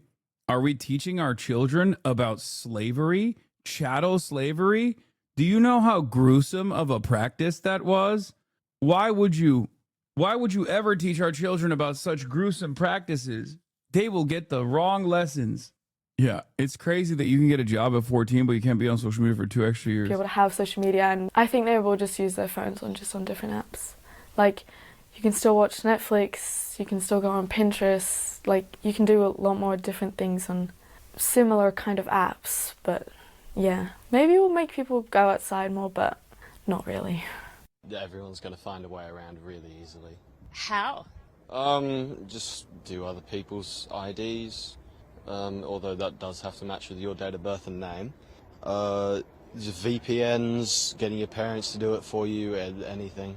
I think that the ban is good that like social media is banned, but there's ways to get around it, and they could have gotten around it a better way. Like they should have put restrictions, like you can't post and you can't comment or subscribe, and you can just view things, or put restrictions on certain videos. There's a loss of social interactions, especially when you're like meeting new people and trying to communicate with your friends, because I know a lot of people nowadays use social media to interact, so it's definitely got its positives and negatives. I've been on social media since I was about 10 years old, so I've definitely grown up on it, and it's how I've developed a lot of social connection. But I feel like for younger ages, it would be like a big improvement. I just feel like there's a lack of trust. Like, I mostly think that the social media should be up to the parents to decide whether their children should be allowed it or not. I don't think it should be a government thing. A lot of us expected that it was going to be delayed, so we didn't realize it would be this sudden. So we're all a bit... That one fat Australian kid who hates China won't be able to go on social media. I hope you're happy. I'm in favor of banning Drew Pavlov from the internet. I will say, if this law, if Albo only made it so that Drew Pavlov was not allowed to post on the internet, I'd be happy with that ban. Unfortunately, while he does resemble the intellectual capabilities of a 12-year-old with intellectual disabilities, he's actually like probably in his 30s at this point. I don't know. Most fat child-coded 40-year-old man. Shocked still, but since some of us still have our accounts, we're just unsure what's going to happen and how they're going to... Honestly, they should just throw him in prison. Like, just find a way and put him in jail It would make everybody's lives better. Ensure that we're not going to be able to access social media. Mainly right now, well, before the ban, everyone used to talk to each other through Snapchat, which is one of the apps getting banned, and everyone seems to be freaking out and giving their phone numbers out since we don't have that mode of communication anymore. I think they will just use their phones on different apps. You can still watch Netflix, you can still go on Pinterest, like you can do a lot more different things on similar kind of apps, but yeah, maybe it will make people go outside more, but... Soon we will have to ID verify to watch porn. I know. Whenever I go to a country or a state that has ID verification to watch porn, I instantly hit the VPN. I hit the VPN so fast, your head will spin. Okay? Ain't no fucking way. I'm on incognito, bitch. I'm not trying to put my fucking ID on there. Or you just find a shadier website, I guess, where you don't have to do that. Out of your dang mind, dude. Are you out of your dang mind? That's craziness. Where are you going in China? VPN. The fuck do you mean? VPN to Hong Kong or Chinese Taipei. Hello? You're not beating the freaky unk accusations right now? Oh my God, newsflash. Yes, a 34-year-old man watches porn sometimes. Like, what the fuck? Has society gotten this puritanical that this revelation is mind-boggling? What the fuck? Yeah, I'm so freaky. The fuck, dude? Don't say that in front of your child and ethnic Santa. My child doesn't understand the English language. It's fine. Is dancing Santa making Kaya ponder the meaning of life? Yeah, she don't fuck with dancing Santa. Us 34-year-old gooners walk so they can run. Watching porn while abroad is the most pure thing you can. Not gonna lie. Thank you.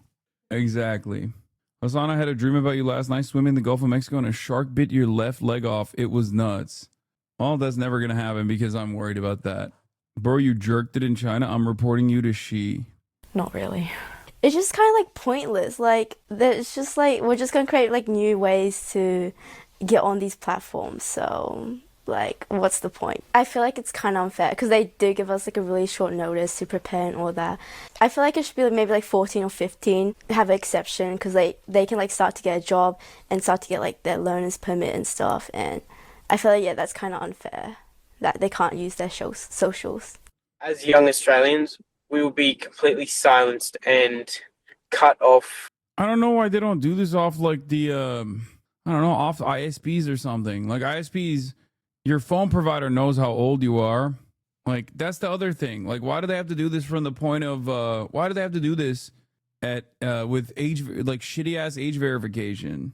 Computers don't really work that way. I mean, you could make it so that they do work that way.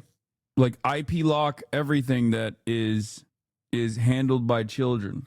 Make the parents reinforce it.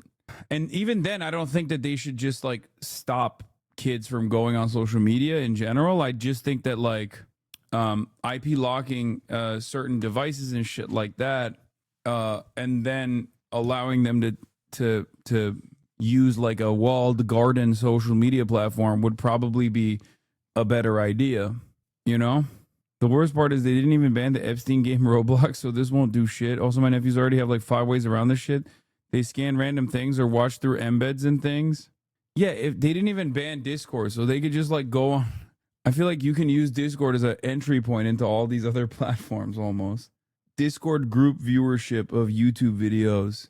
In Europe, you can just buy a SIM card at a tobacco stand. No ID required, so the ISP do not know your name or anything. Okay, put a fucking age verification on that. If this was not about censorship and about child safety, they would, 1, phase it out like they do all other things. 2, have a much lower cutoff point. It's censorship. Yeah. When they bring that shit to America for gooners, I will give up gooning instead of giving them my ID.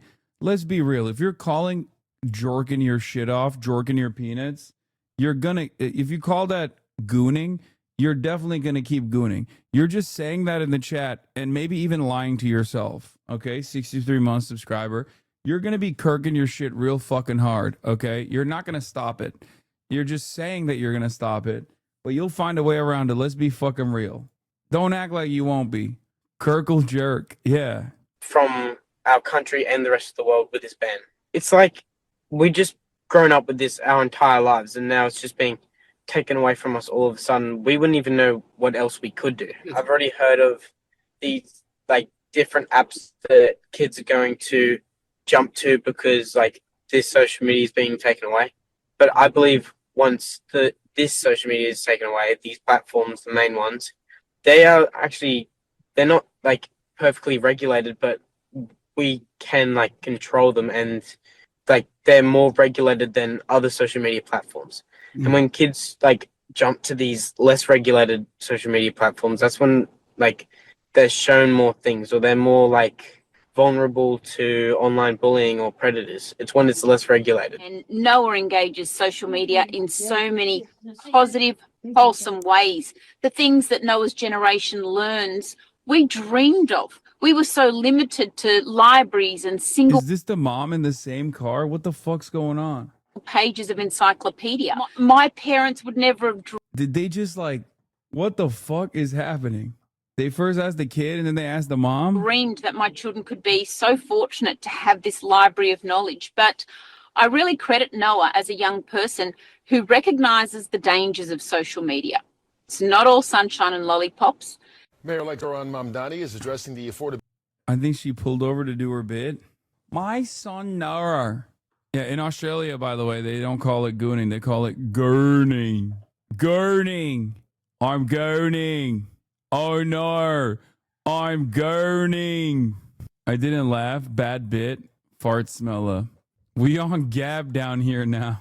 I hope you're still playing Dispatch. Yes, I will be. Yeah, before I dive into the gaming segment, tourists to the United States would have to submit 5 years of social media history under the new Customs and Border Protection plans. So if you're 16 years old in Australia, you're cooked. You are not allowed into the country because you will have no social media to show, and they just won't let you in. So there's that too. Okay. How are the Aussies going to get in to the United States of America in the absence of social media if they are under the age of 16? Notice how the ban didn't ban. Notice how it didn't ban Truth Social. The Patriots are in control. Yes, it's for ESTA, not B2 visas yet. Visitors on the ESTA program would also need to submit a selfie. Do you think we will have less gaming frogs with Aussie kids getting banned? Probably not. 5 years, ain't nobody doing that shit to go to LA. Anyway, yeah, the famously large contingent of 14-year-olds on Truth Social. Yeah, they will be. Now that the ban is implemented everywhere else, they're going to go on LinkedIn, and they're going to go on Truth Social, and they're going to goon on Truth Social. As God intended, brother. Real patriots. Truth Social is more like goon social. That's where I go when whenever there's any sort of issues with bans of that sort in any of the countries I visit. I go to Goon Social to kirk my shit. Anyway, we're resuming, hopefully. You've all probably heard some version of what happened. Let's get to it. Main takeaways are that Invisigal has been suspended, so we're a person down the shift, and that Chase is in the infirmary. And he's in pretty rough shape. Despite his disposition, he really likes you all. Just don't tell him I told you that. I've found doing something good always helps. AI when voice I'm law? What do you feeling mean AI bad. voice, bro? What the fuck are you talking about? It's Aaron We're Paul. fortunate to have that opportunity. Something Chase never took for granted. So, let's get to work. Uh-oh. Uh-oh. Uh-oh. What's happening? You made the Santa move. Kai, you made the Santa move. All right. Hey, we've got a fuck ton of beached whales off the coast. Could really use some help getting them back in the ocean. What did I do last time that was fucked up? I used Golem and it didn't work. I'm not gonna res Golem, but wait, why can't I send Golem? What the fuck? Oh, Isak is in Vizzy's band. Okay, well I'm cooked, kind of, because I need a vitality. So Waterboy move. Upchuck's rugby team lost, and he's throwing a very toxic tantrum. What did, Sure. use necessary force. Acid vomit. Villain Upchuck is using their. Okay, I'll Flom goad it. Oh, shite. I know this guy. He used to have more hair. Rain's causing those Volta Virtue cards. Oh, dude, it's Hacker Man time. Easy peasy. Don't send water, bitch, to the flood. Shut up. Easy. Hacker Man. Hacker Man. Easy peasy. Easy. Easiest hack of my life. Left. Right. Right. Left. Left, right, right, left. What'd you do to Invisigo? Sexo too hard. Left, right, right, left. Come on, baby. Get to it. Boom. You can't just say that. Why? Hacker man. Boom. We're in. Do you see? I'm a speedrunner, dude. Unc, who's thirsty for Waterboy chatter because I need to be friends with them? Yeah, they're right. Waterboy chatter is dead to me right now, okay? After what Waterboy did and the other Yeah, happy to. Wonder if you ever got around to adopting that dog. Honey Lace. Asthma attack sexo? Why did he kill Invisibae? I didn't. Waterboy made me text my ex unironically. I'm sorry. Are you fucking serious? She's suspended because she did a job that she did a bad job. Oh my God, I thought, wait, what? Oh, that almost didn't make it. That's crazy. That's crazy. At 71%. Throat game tighter. Shit face. I think he's about to piss mud on the high school. Yeah, you know, I saw him pulling over a beer truck earlier. I did think that was weird. Come on, buddy. Spit it out. A lot of vomiting this shift. Golem, I get it. I want to get shit-faced right now more than anything, but we got a job to do, and I need all of you to just hang in there until the end of the shift. After that, you can do whatever the fuck you want. Cool? Cool. Can someone please go get Golem before he does more property damage? He's only 20, lol. Chill on Goatland. If there's no one else. Prism and Flambe? Oh, I fucking should have sent Prism in the center.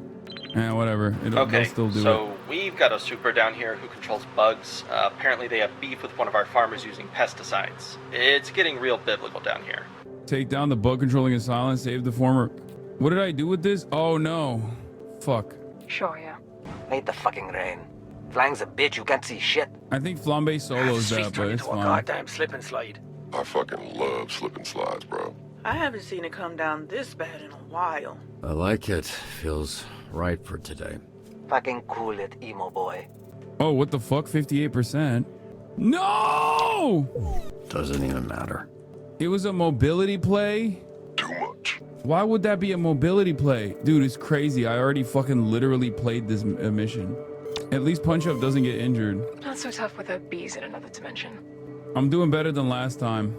It wasn't mobility, it just needed a little. Hey. Bone Zone pissed off the wrong gang, and they're holding him hostage. Rescue Bone Zone and his employees from a Listen, deadly I know dozen he band of villains sucks, break through the but he barricades of the writes my radio checks. station. Can you please just rescue him? How are you almost as bad as last time? Okay, calm down.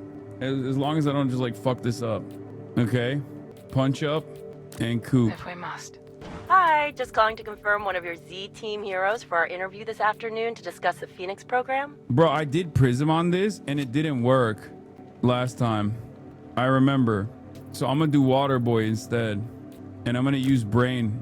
Hello. Let's see if it works. Is this thing working? I'm sorry. Oh, fuck. I used Coop on this, but I don't have Coop. Oh, I guess I could use Flambe. He's got mobility. Flamgoat can Redlands coordinating solo. strikes across Torrance. Looks like they're hitting the port next. Let's see if his int will... Oh, int will clear. He's got 7 int. Oh, no, it demands 8 int! So I couldn't have done it anyway. Both of them would have failed. Fucking L, dude. Jesus Christ. No, Coop wouldn't have done it either. Max synergy reach. Let's go. And that's why you specialize them and stop leveling at 8 for everything? Okay, let's see if let's see if my goat did this. Okay, 88%. Ain't no way we're failing this one. All right, I'll hit 8. I'll hit 8 for their top levels. I was shy about that because I was worried that it would like, you know, I was worried that it would like max out too hard and then it would fuck up Now's our chance to get payback for Chase. Your chat agrees with me. They're sending me Waterboy fan art. No, I can't train anybody here except for Malevola. I was going to train Waterboy, but I don't want to train Malevola right now because I need her for this. Can these two actually... Can they actually... Oh, yeah, I think they can. Fine, I'll fucking say it. What if Chase dies? If you don't shut your mouth. What are you on about? Oh, wait, I can't even train Waterboy. I have to train Malevola. That's, why? Even not talking about it won't make it go away. No, okay? Fuck. Fucking babies. If he dies, he'll be taken care of. That I can promise. How do you know? I just do. Trust me. Girl, what the fuck even are you? Oh, Flambe and Punch Up can be trained too. Who should I train? Punch Up or Flambeezy? I'm gonna do Punch Up. Fuck it. I don't know what. I don't know what flambe does, but I should have done probably flambe, but I did punch up instead. While punch up is injured, he receives 2 combat, 2 vigor, reduces rest time. On a call with less than 4 slots, punch up creates a slot exclusively for him to join. Wait, what? That's not even that good. This is, I guess, better, but neither is good. Whatever. Extra slot for solo missions? When the fuck do you need an extra slot for solo missions, chatter? Oh, fuck. 66%. Oh, thank God. Damn, they're so goated. It's crazy. 8 intellect, even though it's too late now. 8 charisma. 8. Well, she already has 8 charisma. Let's level up her intellect more. She has 7 charisma. You know what I mean. Shut up. This fucking rain is flooding our neighborhood. We need this water gone. Okay. Of course. Do not send Waterboy again? No, fuck no, I'm not sending Waterboy. But I don't have an investigator at all. Shut the fuck up. We're not sending Water Goat. Water Goat is an auto fail. You guys suck so much ass. You're literally wrong. Maybe this will work. Why not send Flambe? Because I have no one that can do it. No one can do a job now. Fetch the buckets. Oh, that's mobility, right? It's gotta be. Please tell me that's mobility. Yes. Oh, thank God. Yeah, maxed out on the mobility. Let's fucking go. Easy peasy. Flood under control. We need backup down here. There's a mass pileup and the tanker caught fire. Rescue trapped civilians in cars. Fire is growing despite the rain. Put it out quick. Hold on. Who was Water Goat and Malevola are matched up, right? Who has synergy? Was it Malevola and Waterboy? Finally, something that he can fucking do. Yeah, but I think... Oh, fuck. But they won't get double XP on this. Or wait, they might. Just throw punch up in there too. Fuck it. Somebody's got it. That way, they'll all double up on the XP. Oh, boys, I'm raring to go. And he gets The room's healed. booked, yeah? Yeah, confirmed it this morning. We're all good. Like we don't have enough fucking problems. Whatever. See you all Why that. do you hate Water Goat? Because he's a fucking failure. He failed my last mission. It pissed me off. Oh my God, there's a chatter that said revive Golem. Hold on. Where is it? Where is that fucking bitch? Where's the chatter that said revive Golem? Control F. Revive Golem. You motherfucker. Revive Golem, you say, huh? Revive Golem, you say. Perhaps I did do that yesterday because everyone in the chat was spamming it. And then it bricked the entire game. Perhaps the game wasn't smart enough for the smarty pants chatters in here that were backseat gaming. Perhaps it literally broke the game in its entirety. Take 30 seconds off and think about that. He didn't know that would happen, bro. Bitch, what do you mean he didn't know that would happen, bro? Then don't say it. Perhaps intervening with pre-existing game mechanics is the easiest way to break the game. Chatter abuse, max synergy, let's go. Only 2 failures, let's go. I maxed out on my career. Team. Oh my God, I'm gonna Good have to have shift, all sex things with considered. Blonde Blazer. See you tomorrow. This is, she's Hopefully gonna have with to, some she's gonna have to goodness. sex me up as a gift for maxing out my career, I think. She's old-fashioned, you nerd. What's more old-fashioned than having sex with a lower employee as a reward for good behavior, for excellent behavior in the workplace? You're saying that as your best friend is dying? My best friend would want me to have sex with Blonde Blazer. Damn, you want to probably than I thought. What are y'all looking at? You've got a little. Oh. Cheers, lad. Good looking out. Hello, everyone. What's going on? What's it look like? This dumbass kicked that dumbass out the fucking door. Okay, cool. Now that we got all of the details clear, why? That's just a difference of opinion. I got heated, got in Golem's face. He had every right to punt me through the wall. Right, it's a door, and I doubt you were actually in his face. More like ankle, which made him easier to kick. What the fuck is going on? We want her out. We voted. It was nearly unanimous. She shouldn't have done what she did. I think she should go, sir. That's crazy. Boss. That's crazy. Robert. Bitch, shut your water bitch ass up. You don't get to have a vote. You don't even get to have half of a vote. You've only been here for like, what, 2 days? The fuck do you think this is? There's a constitutional republic, okay? This is not a direct democracy. This is not, we're not doing anarchism. We're not abolishing unjustifiable hierarchies. You go back and you sit in that water bucket, water bitch, before I fucking waterboard you. Who wants her to stay? I got you, Golem. But you solo. The team is more important than any one of us, so I won't stand in the way. You could have led with that. I feel the same as Golem. You all let me back in when you didn't have to, but I won't make you keep someone you want gone. We heard about the suspension bullshit. It ain't enough, Robert. Not for what she did. Hello. To put everything we've been building at risk, and for what? Hello. I like the bitch, but she gotta go. And by go, we mean cut. Just like you cut Sona. No one here wants to say it's also her, but that's what it is. Okay. Bye. Look, I probably don't say this enough, but I'm proud of all of you. One frame, not even a question. How far you've come. And it's not even on some simp shit, even though that kind of does play a role, because so far the only sexo we've had is in the vivid imaginations of Invisigal. But the other reason is because I'm thinking about it like a capitalist, okay? I am not cutting an employee right now.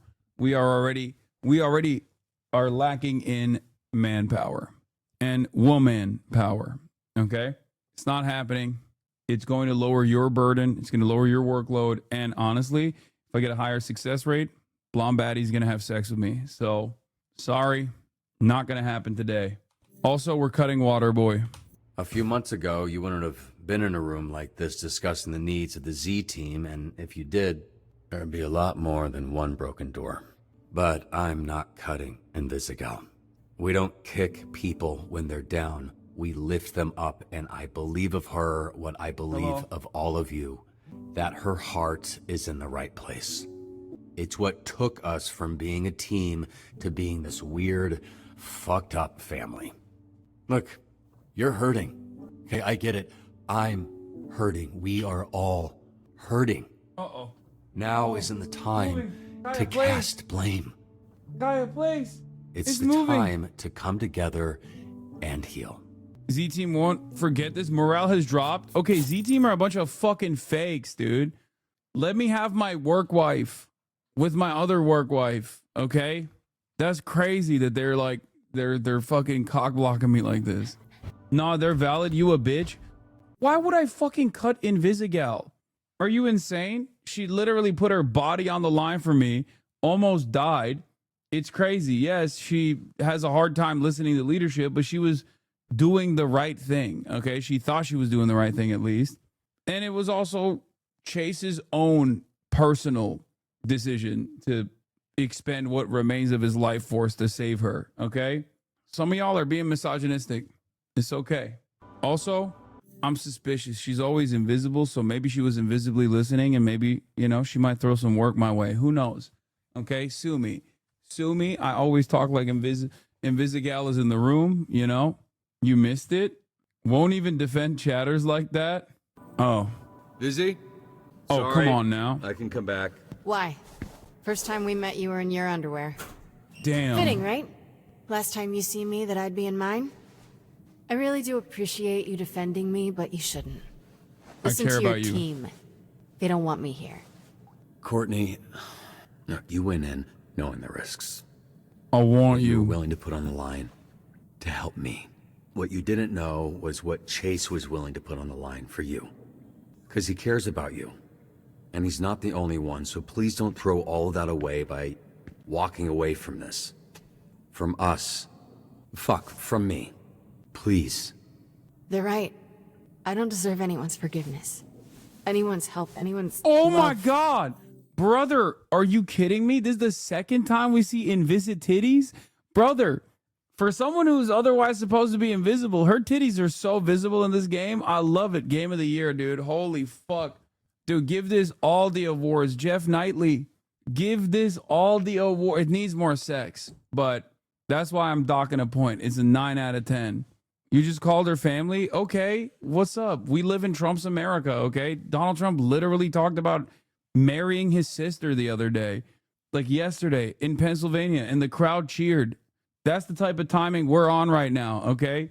If your family is hot, you can be horny for them now. That's just, I don't make the rules. Trump makes the rules. Because I can never repay it. Nothing I do will ever make up for what I've already done to you. I'd hoped getting the astral pulse back would help, but I couldn't even do that. Vizzy, you don't owe anyone anything, okay? Least of all me. She just has I her was there tits that hanging night. out? That's crazy. Well, What we're are you having this saying? conversation. Whoa! Oh! I never ran with Cruz. always did my own thing, but my asthma was getting worse, and they had an augment that could increase my lung capacity. Only catch is I'd have to work for them. Hey, yo, that's crazy. That's crazy. She didn't have to show me her titties for that. That's crazy. Game of the year, game of the year, game of the year. No, she was there. She was there, tits out and all, invisible in the background. I'm being glued. That's crazy, Chatter. Then one day Shroud came to me and said I could have the whole deck cleared if I was able to do one thing. Place a bomb on the back of Mecha Man undetected. Good news, buddy. Shroud says he just wants the Astral Pulse, which we all know isn't really yours anyway.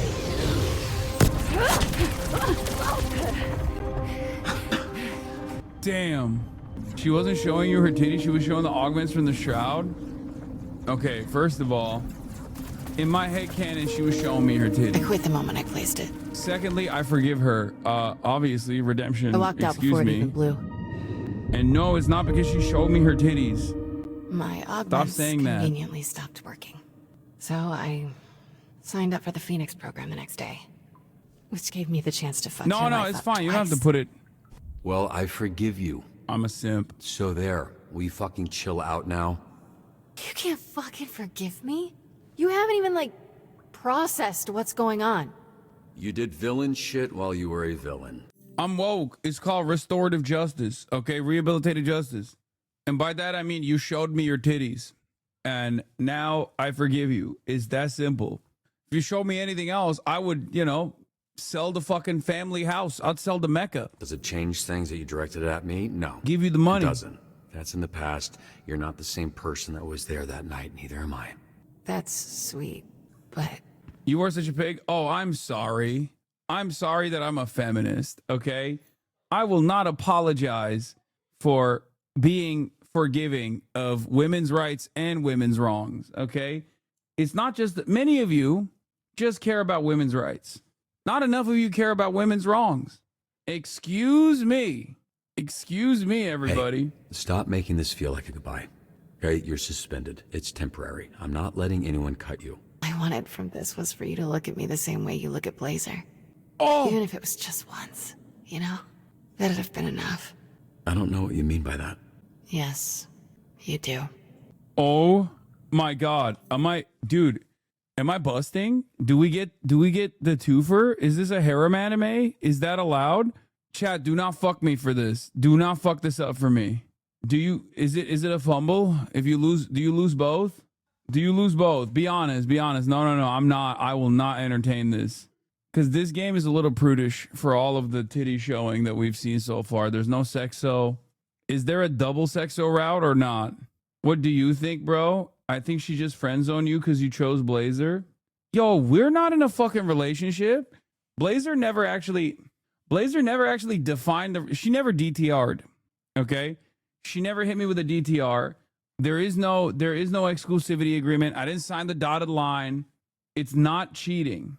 We went on a date, but we're not official. It's not cheating. A titty in the hand is worth two in the bush. Is that what the saying is? Bro, the titty is in my hand right now. What are you talking about? At this point, I feel like I've seen, well, I guess I did see areolas with blonde Blazer too, but that was an accident. So this is a really complicated decision, a real Sophie's choice, if you will. I don't know. I've never watched that movie or read the book or anything, so I just have no idea what that's about. I feel like this might be the most difficult choice I've ever had to make while gaming. Might be one of the more difficult games of all time. Choose Waterboy or you're fake. Okay, it's time to dish out bans. I'm done with you. She cares about you and you're going to use her, some feminist? What do you mean? If she wants to use my penis, then she can, because I am a feminist and a giver, okay? Excuse me for wanting to share. Sharing is caring. Some socialist you are. So we can't do both. Sex or run, really important skill check before last chapter. Girl, I can't notice but to notice you, noticing me. From across the room, I can see it and can't stop myself from looking and noticing you, noticing me. What? Girl, I can't notice but to notice you. I have to ban more people in this fucking chat. I swear to God. She's LeBron and you're Rui in the corner. Sink that three. Can we go for the double play or not, dude? Because I feel like I'm going to try to go for the double play, and then Blondie is going to get mad, and then Blazer is going to get mad, and then I'm going to lose both. You can't. Romance both is a Vizzy ending, but you really need to be really nice to her the whole game for it to work. Greed is a sin. This is the greed they was talking about in the Bible. Brother, this isn't greed, okay? Greed would be if I try to fuck Malevola, okay? And Coupe, which I think it's inappropriate that those are not options. Okay? That would be kind of greedy. Not like too greedy, but kind of. Biblical levels of lust and greed. Fuck it. No Prism anti-black. Okay, Coupe is black. Wait, I didn't even do this. She did it. She did me. No, I gotta lean out. Courtney. Still got the kiss. I leaned out and I got the kiss. That's what we call a double whammy in this business, okay? This way, I don't lose Blonde Blazer, but Invisigal is out. I'm min-maxing. Chatters, you don't understand how min-maxing works, okay? I know for a fact now, my conscience is pure, my soul is pure, okay? When Blonde Blazer's like, oh, did you get it on with Invisigal in the locker rooms? I'm gonna be like, no, she kissed me, remember? Like how I kissed you? All right, well, you boys don't stay up too late. You fumbled Invisigal, brother. I'm unmodding myself. I still got the kiss, though. Press up a story that an SDN hero got hurt last night asking for a statement. Can I tell them it was Trackstar? I want people to know what Chase did, but I don't know how he'd feel. Or I could just say it was Invisigal. She was pretty messed up when we got to her, so it wouldn't be a lie. I just feel like... I don't know. Chase can reveal his identity if he wants to when he wakes up. Wait, wrong choice? Wait, why is that fucking wrong choice double fumble big L? I'm disgusted in your decision, Hazan. Okay, first of all, I can just save scum. But also, what the fuck are you guys saying? You lowered the team's morale for a kiss? You basically said she killed Chase? What was I supposed to do? Fuck Chase too? I don't understand. Like, I thought we're protecting his anonymity. I am turning into a right-wing extremist. This has low-key been the worst playthrough I watched. What the fuck?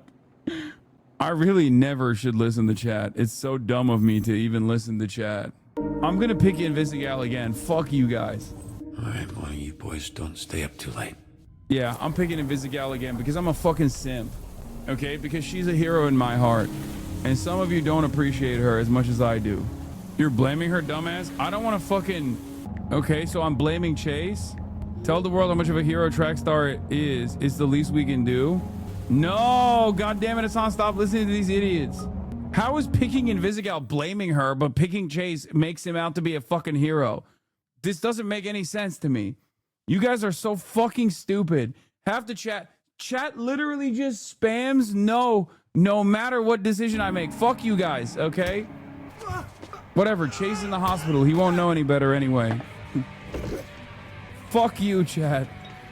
I mean, I hope they all die. I'm serious. Any dumbass walking into a trap that fucking stupid should have the plug pulled right now. Just pillows over faces. Oh man, have you seen what the poison does to their faces? They get all red and puffy and... God damn. All right. Somebody's a little fucking patient. I'm sorry. It's my fault. I've been distracting you. I'd appreciate it if you changed the fucking subject. Would you? Fuck. I know what's going on. Kid probably lost someone there. That's why he's been staring at that shit all night. Get him a drink on me. I bet that guy with the glasses is Shroud. Nah, this one's on me. I can clock it from a mile away. Oh my. Trackstar. That guy sucks. I was fast, but now I'm old. Get fucked. Cheers, fellas, to the fucking dream. To 5 minutes with the tightest ass in all of LA County. This guy sucks, dude. That's my girlfriend you're talking about. You motorboat an ass? Probably not, right? End up blowing air right up her butthole. What's up? You don't like acid? I'm sorry, I have to. Oh, not as far as I was gonna take it, but good on you, kid. Let me replace that drink. He has a lazy eye that's ableist, man. Yeah, he should have seen it coming from 2 different angles. Oh my God! He said not as far as I was gonna take it. Her.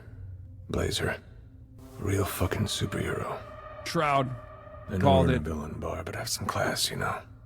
If you're gonna blow some fucker's brains out, non-slip mats are a must. Need some for the hideout. Feels silly calling it a hideout. Can you take care of him for me? Obviously, you two don't need an introduction.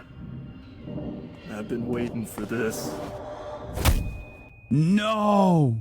No! Of course. Of course. Moist Critical would do me like this. Chase. Classic. Little team of turncoats. Classic Moist Critical move. Beat the bad by being good, coats. Classic Moist Critical move. Beat the bad by being good. There's no solving human At least he nature. got off the fucking fence on that one to bust my ass, dude. Evil. All you can do is control it. He's been plotting. This isn't working. Yeah, he took collar gate way too far, dude. It's fucked up. This was your father's gun. Put in his locker. 6 shot grazed his shoulder. I hadn't adjusted to the adrenaline spike.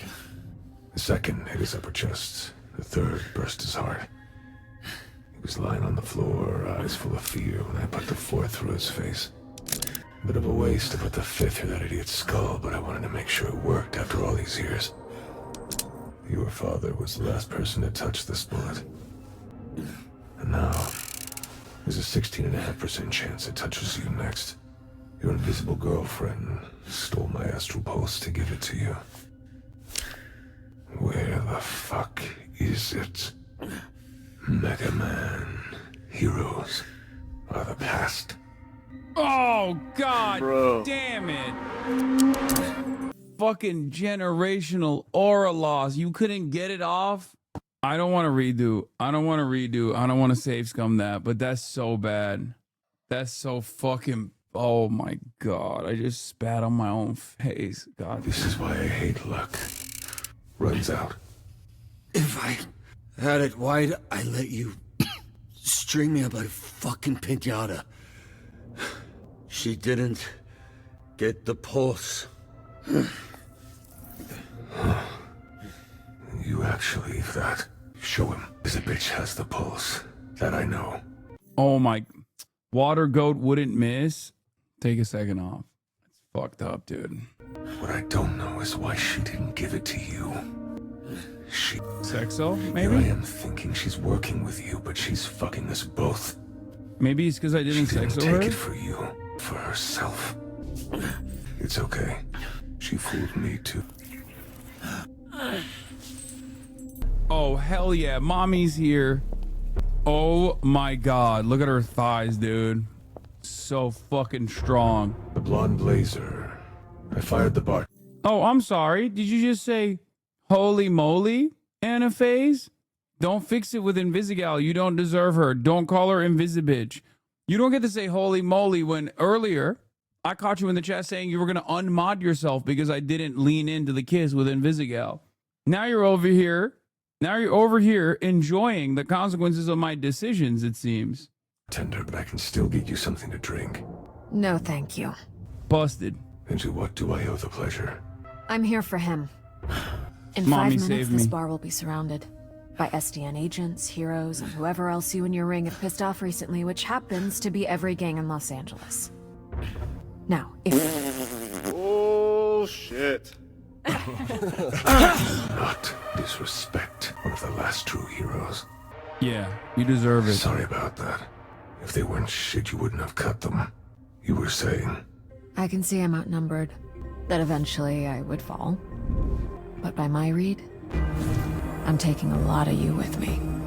So all of you can leave now. Or half of you can die here. Oh, shit. Now that's a fucking superhero. Chills. Top notch. You made them nervous. Okay, we're out of here.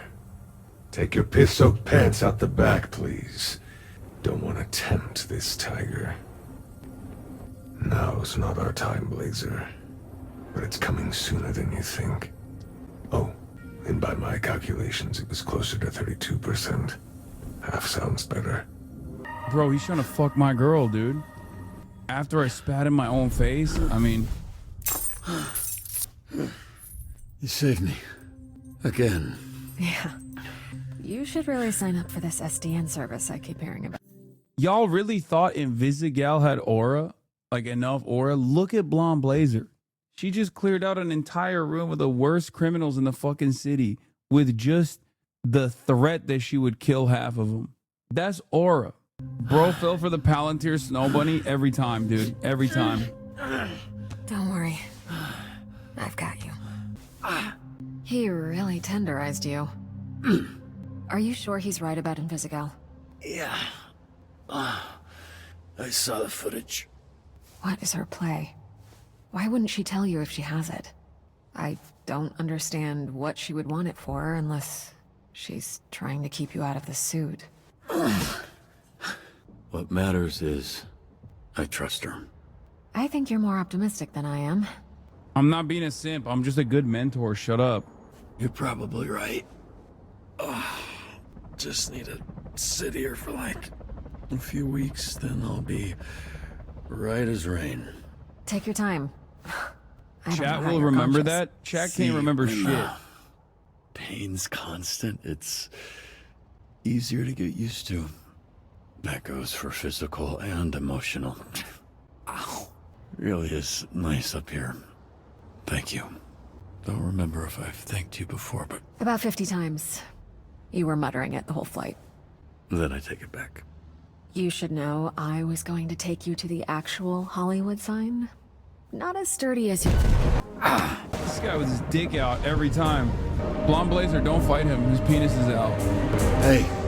I don't like that. You're not leaving me here again. Yeah, what kind of fucking cool thing can I say? Get me to my terminal? Like, oh, let me unlock my true power as the chair hero. Yeah, uppies now. Uppies now. Take me to my chair so I can yell at people over the fucking phone. I need to be in my cubicle. God damn, I'm so fucking lame. Like, shit, dude. Give me the... Invisigal cooked me. Invisigal cooked my ass by not giving me the transponder or whatever the fuck it's called. UN 69 players refused to cut Invisigal from the team. 69, nice. 73% forgave Invisigal. Okay, I'm not the only sim. Only 22% of players leaned out of Invisigal's kiss. 29% chose beer. 54% glassed the bartender.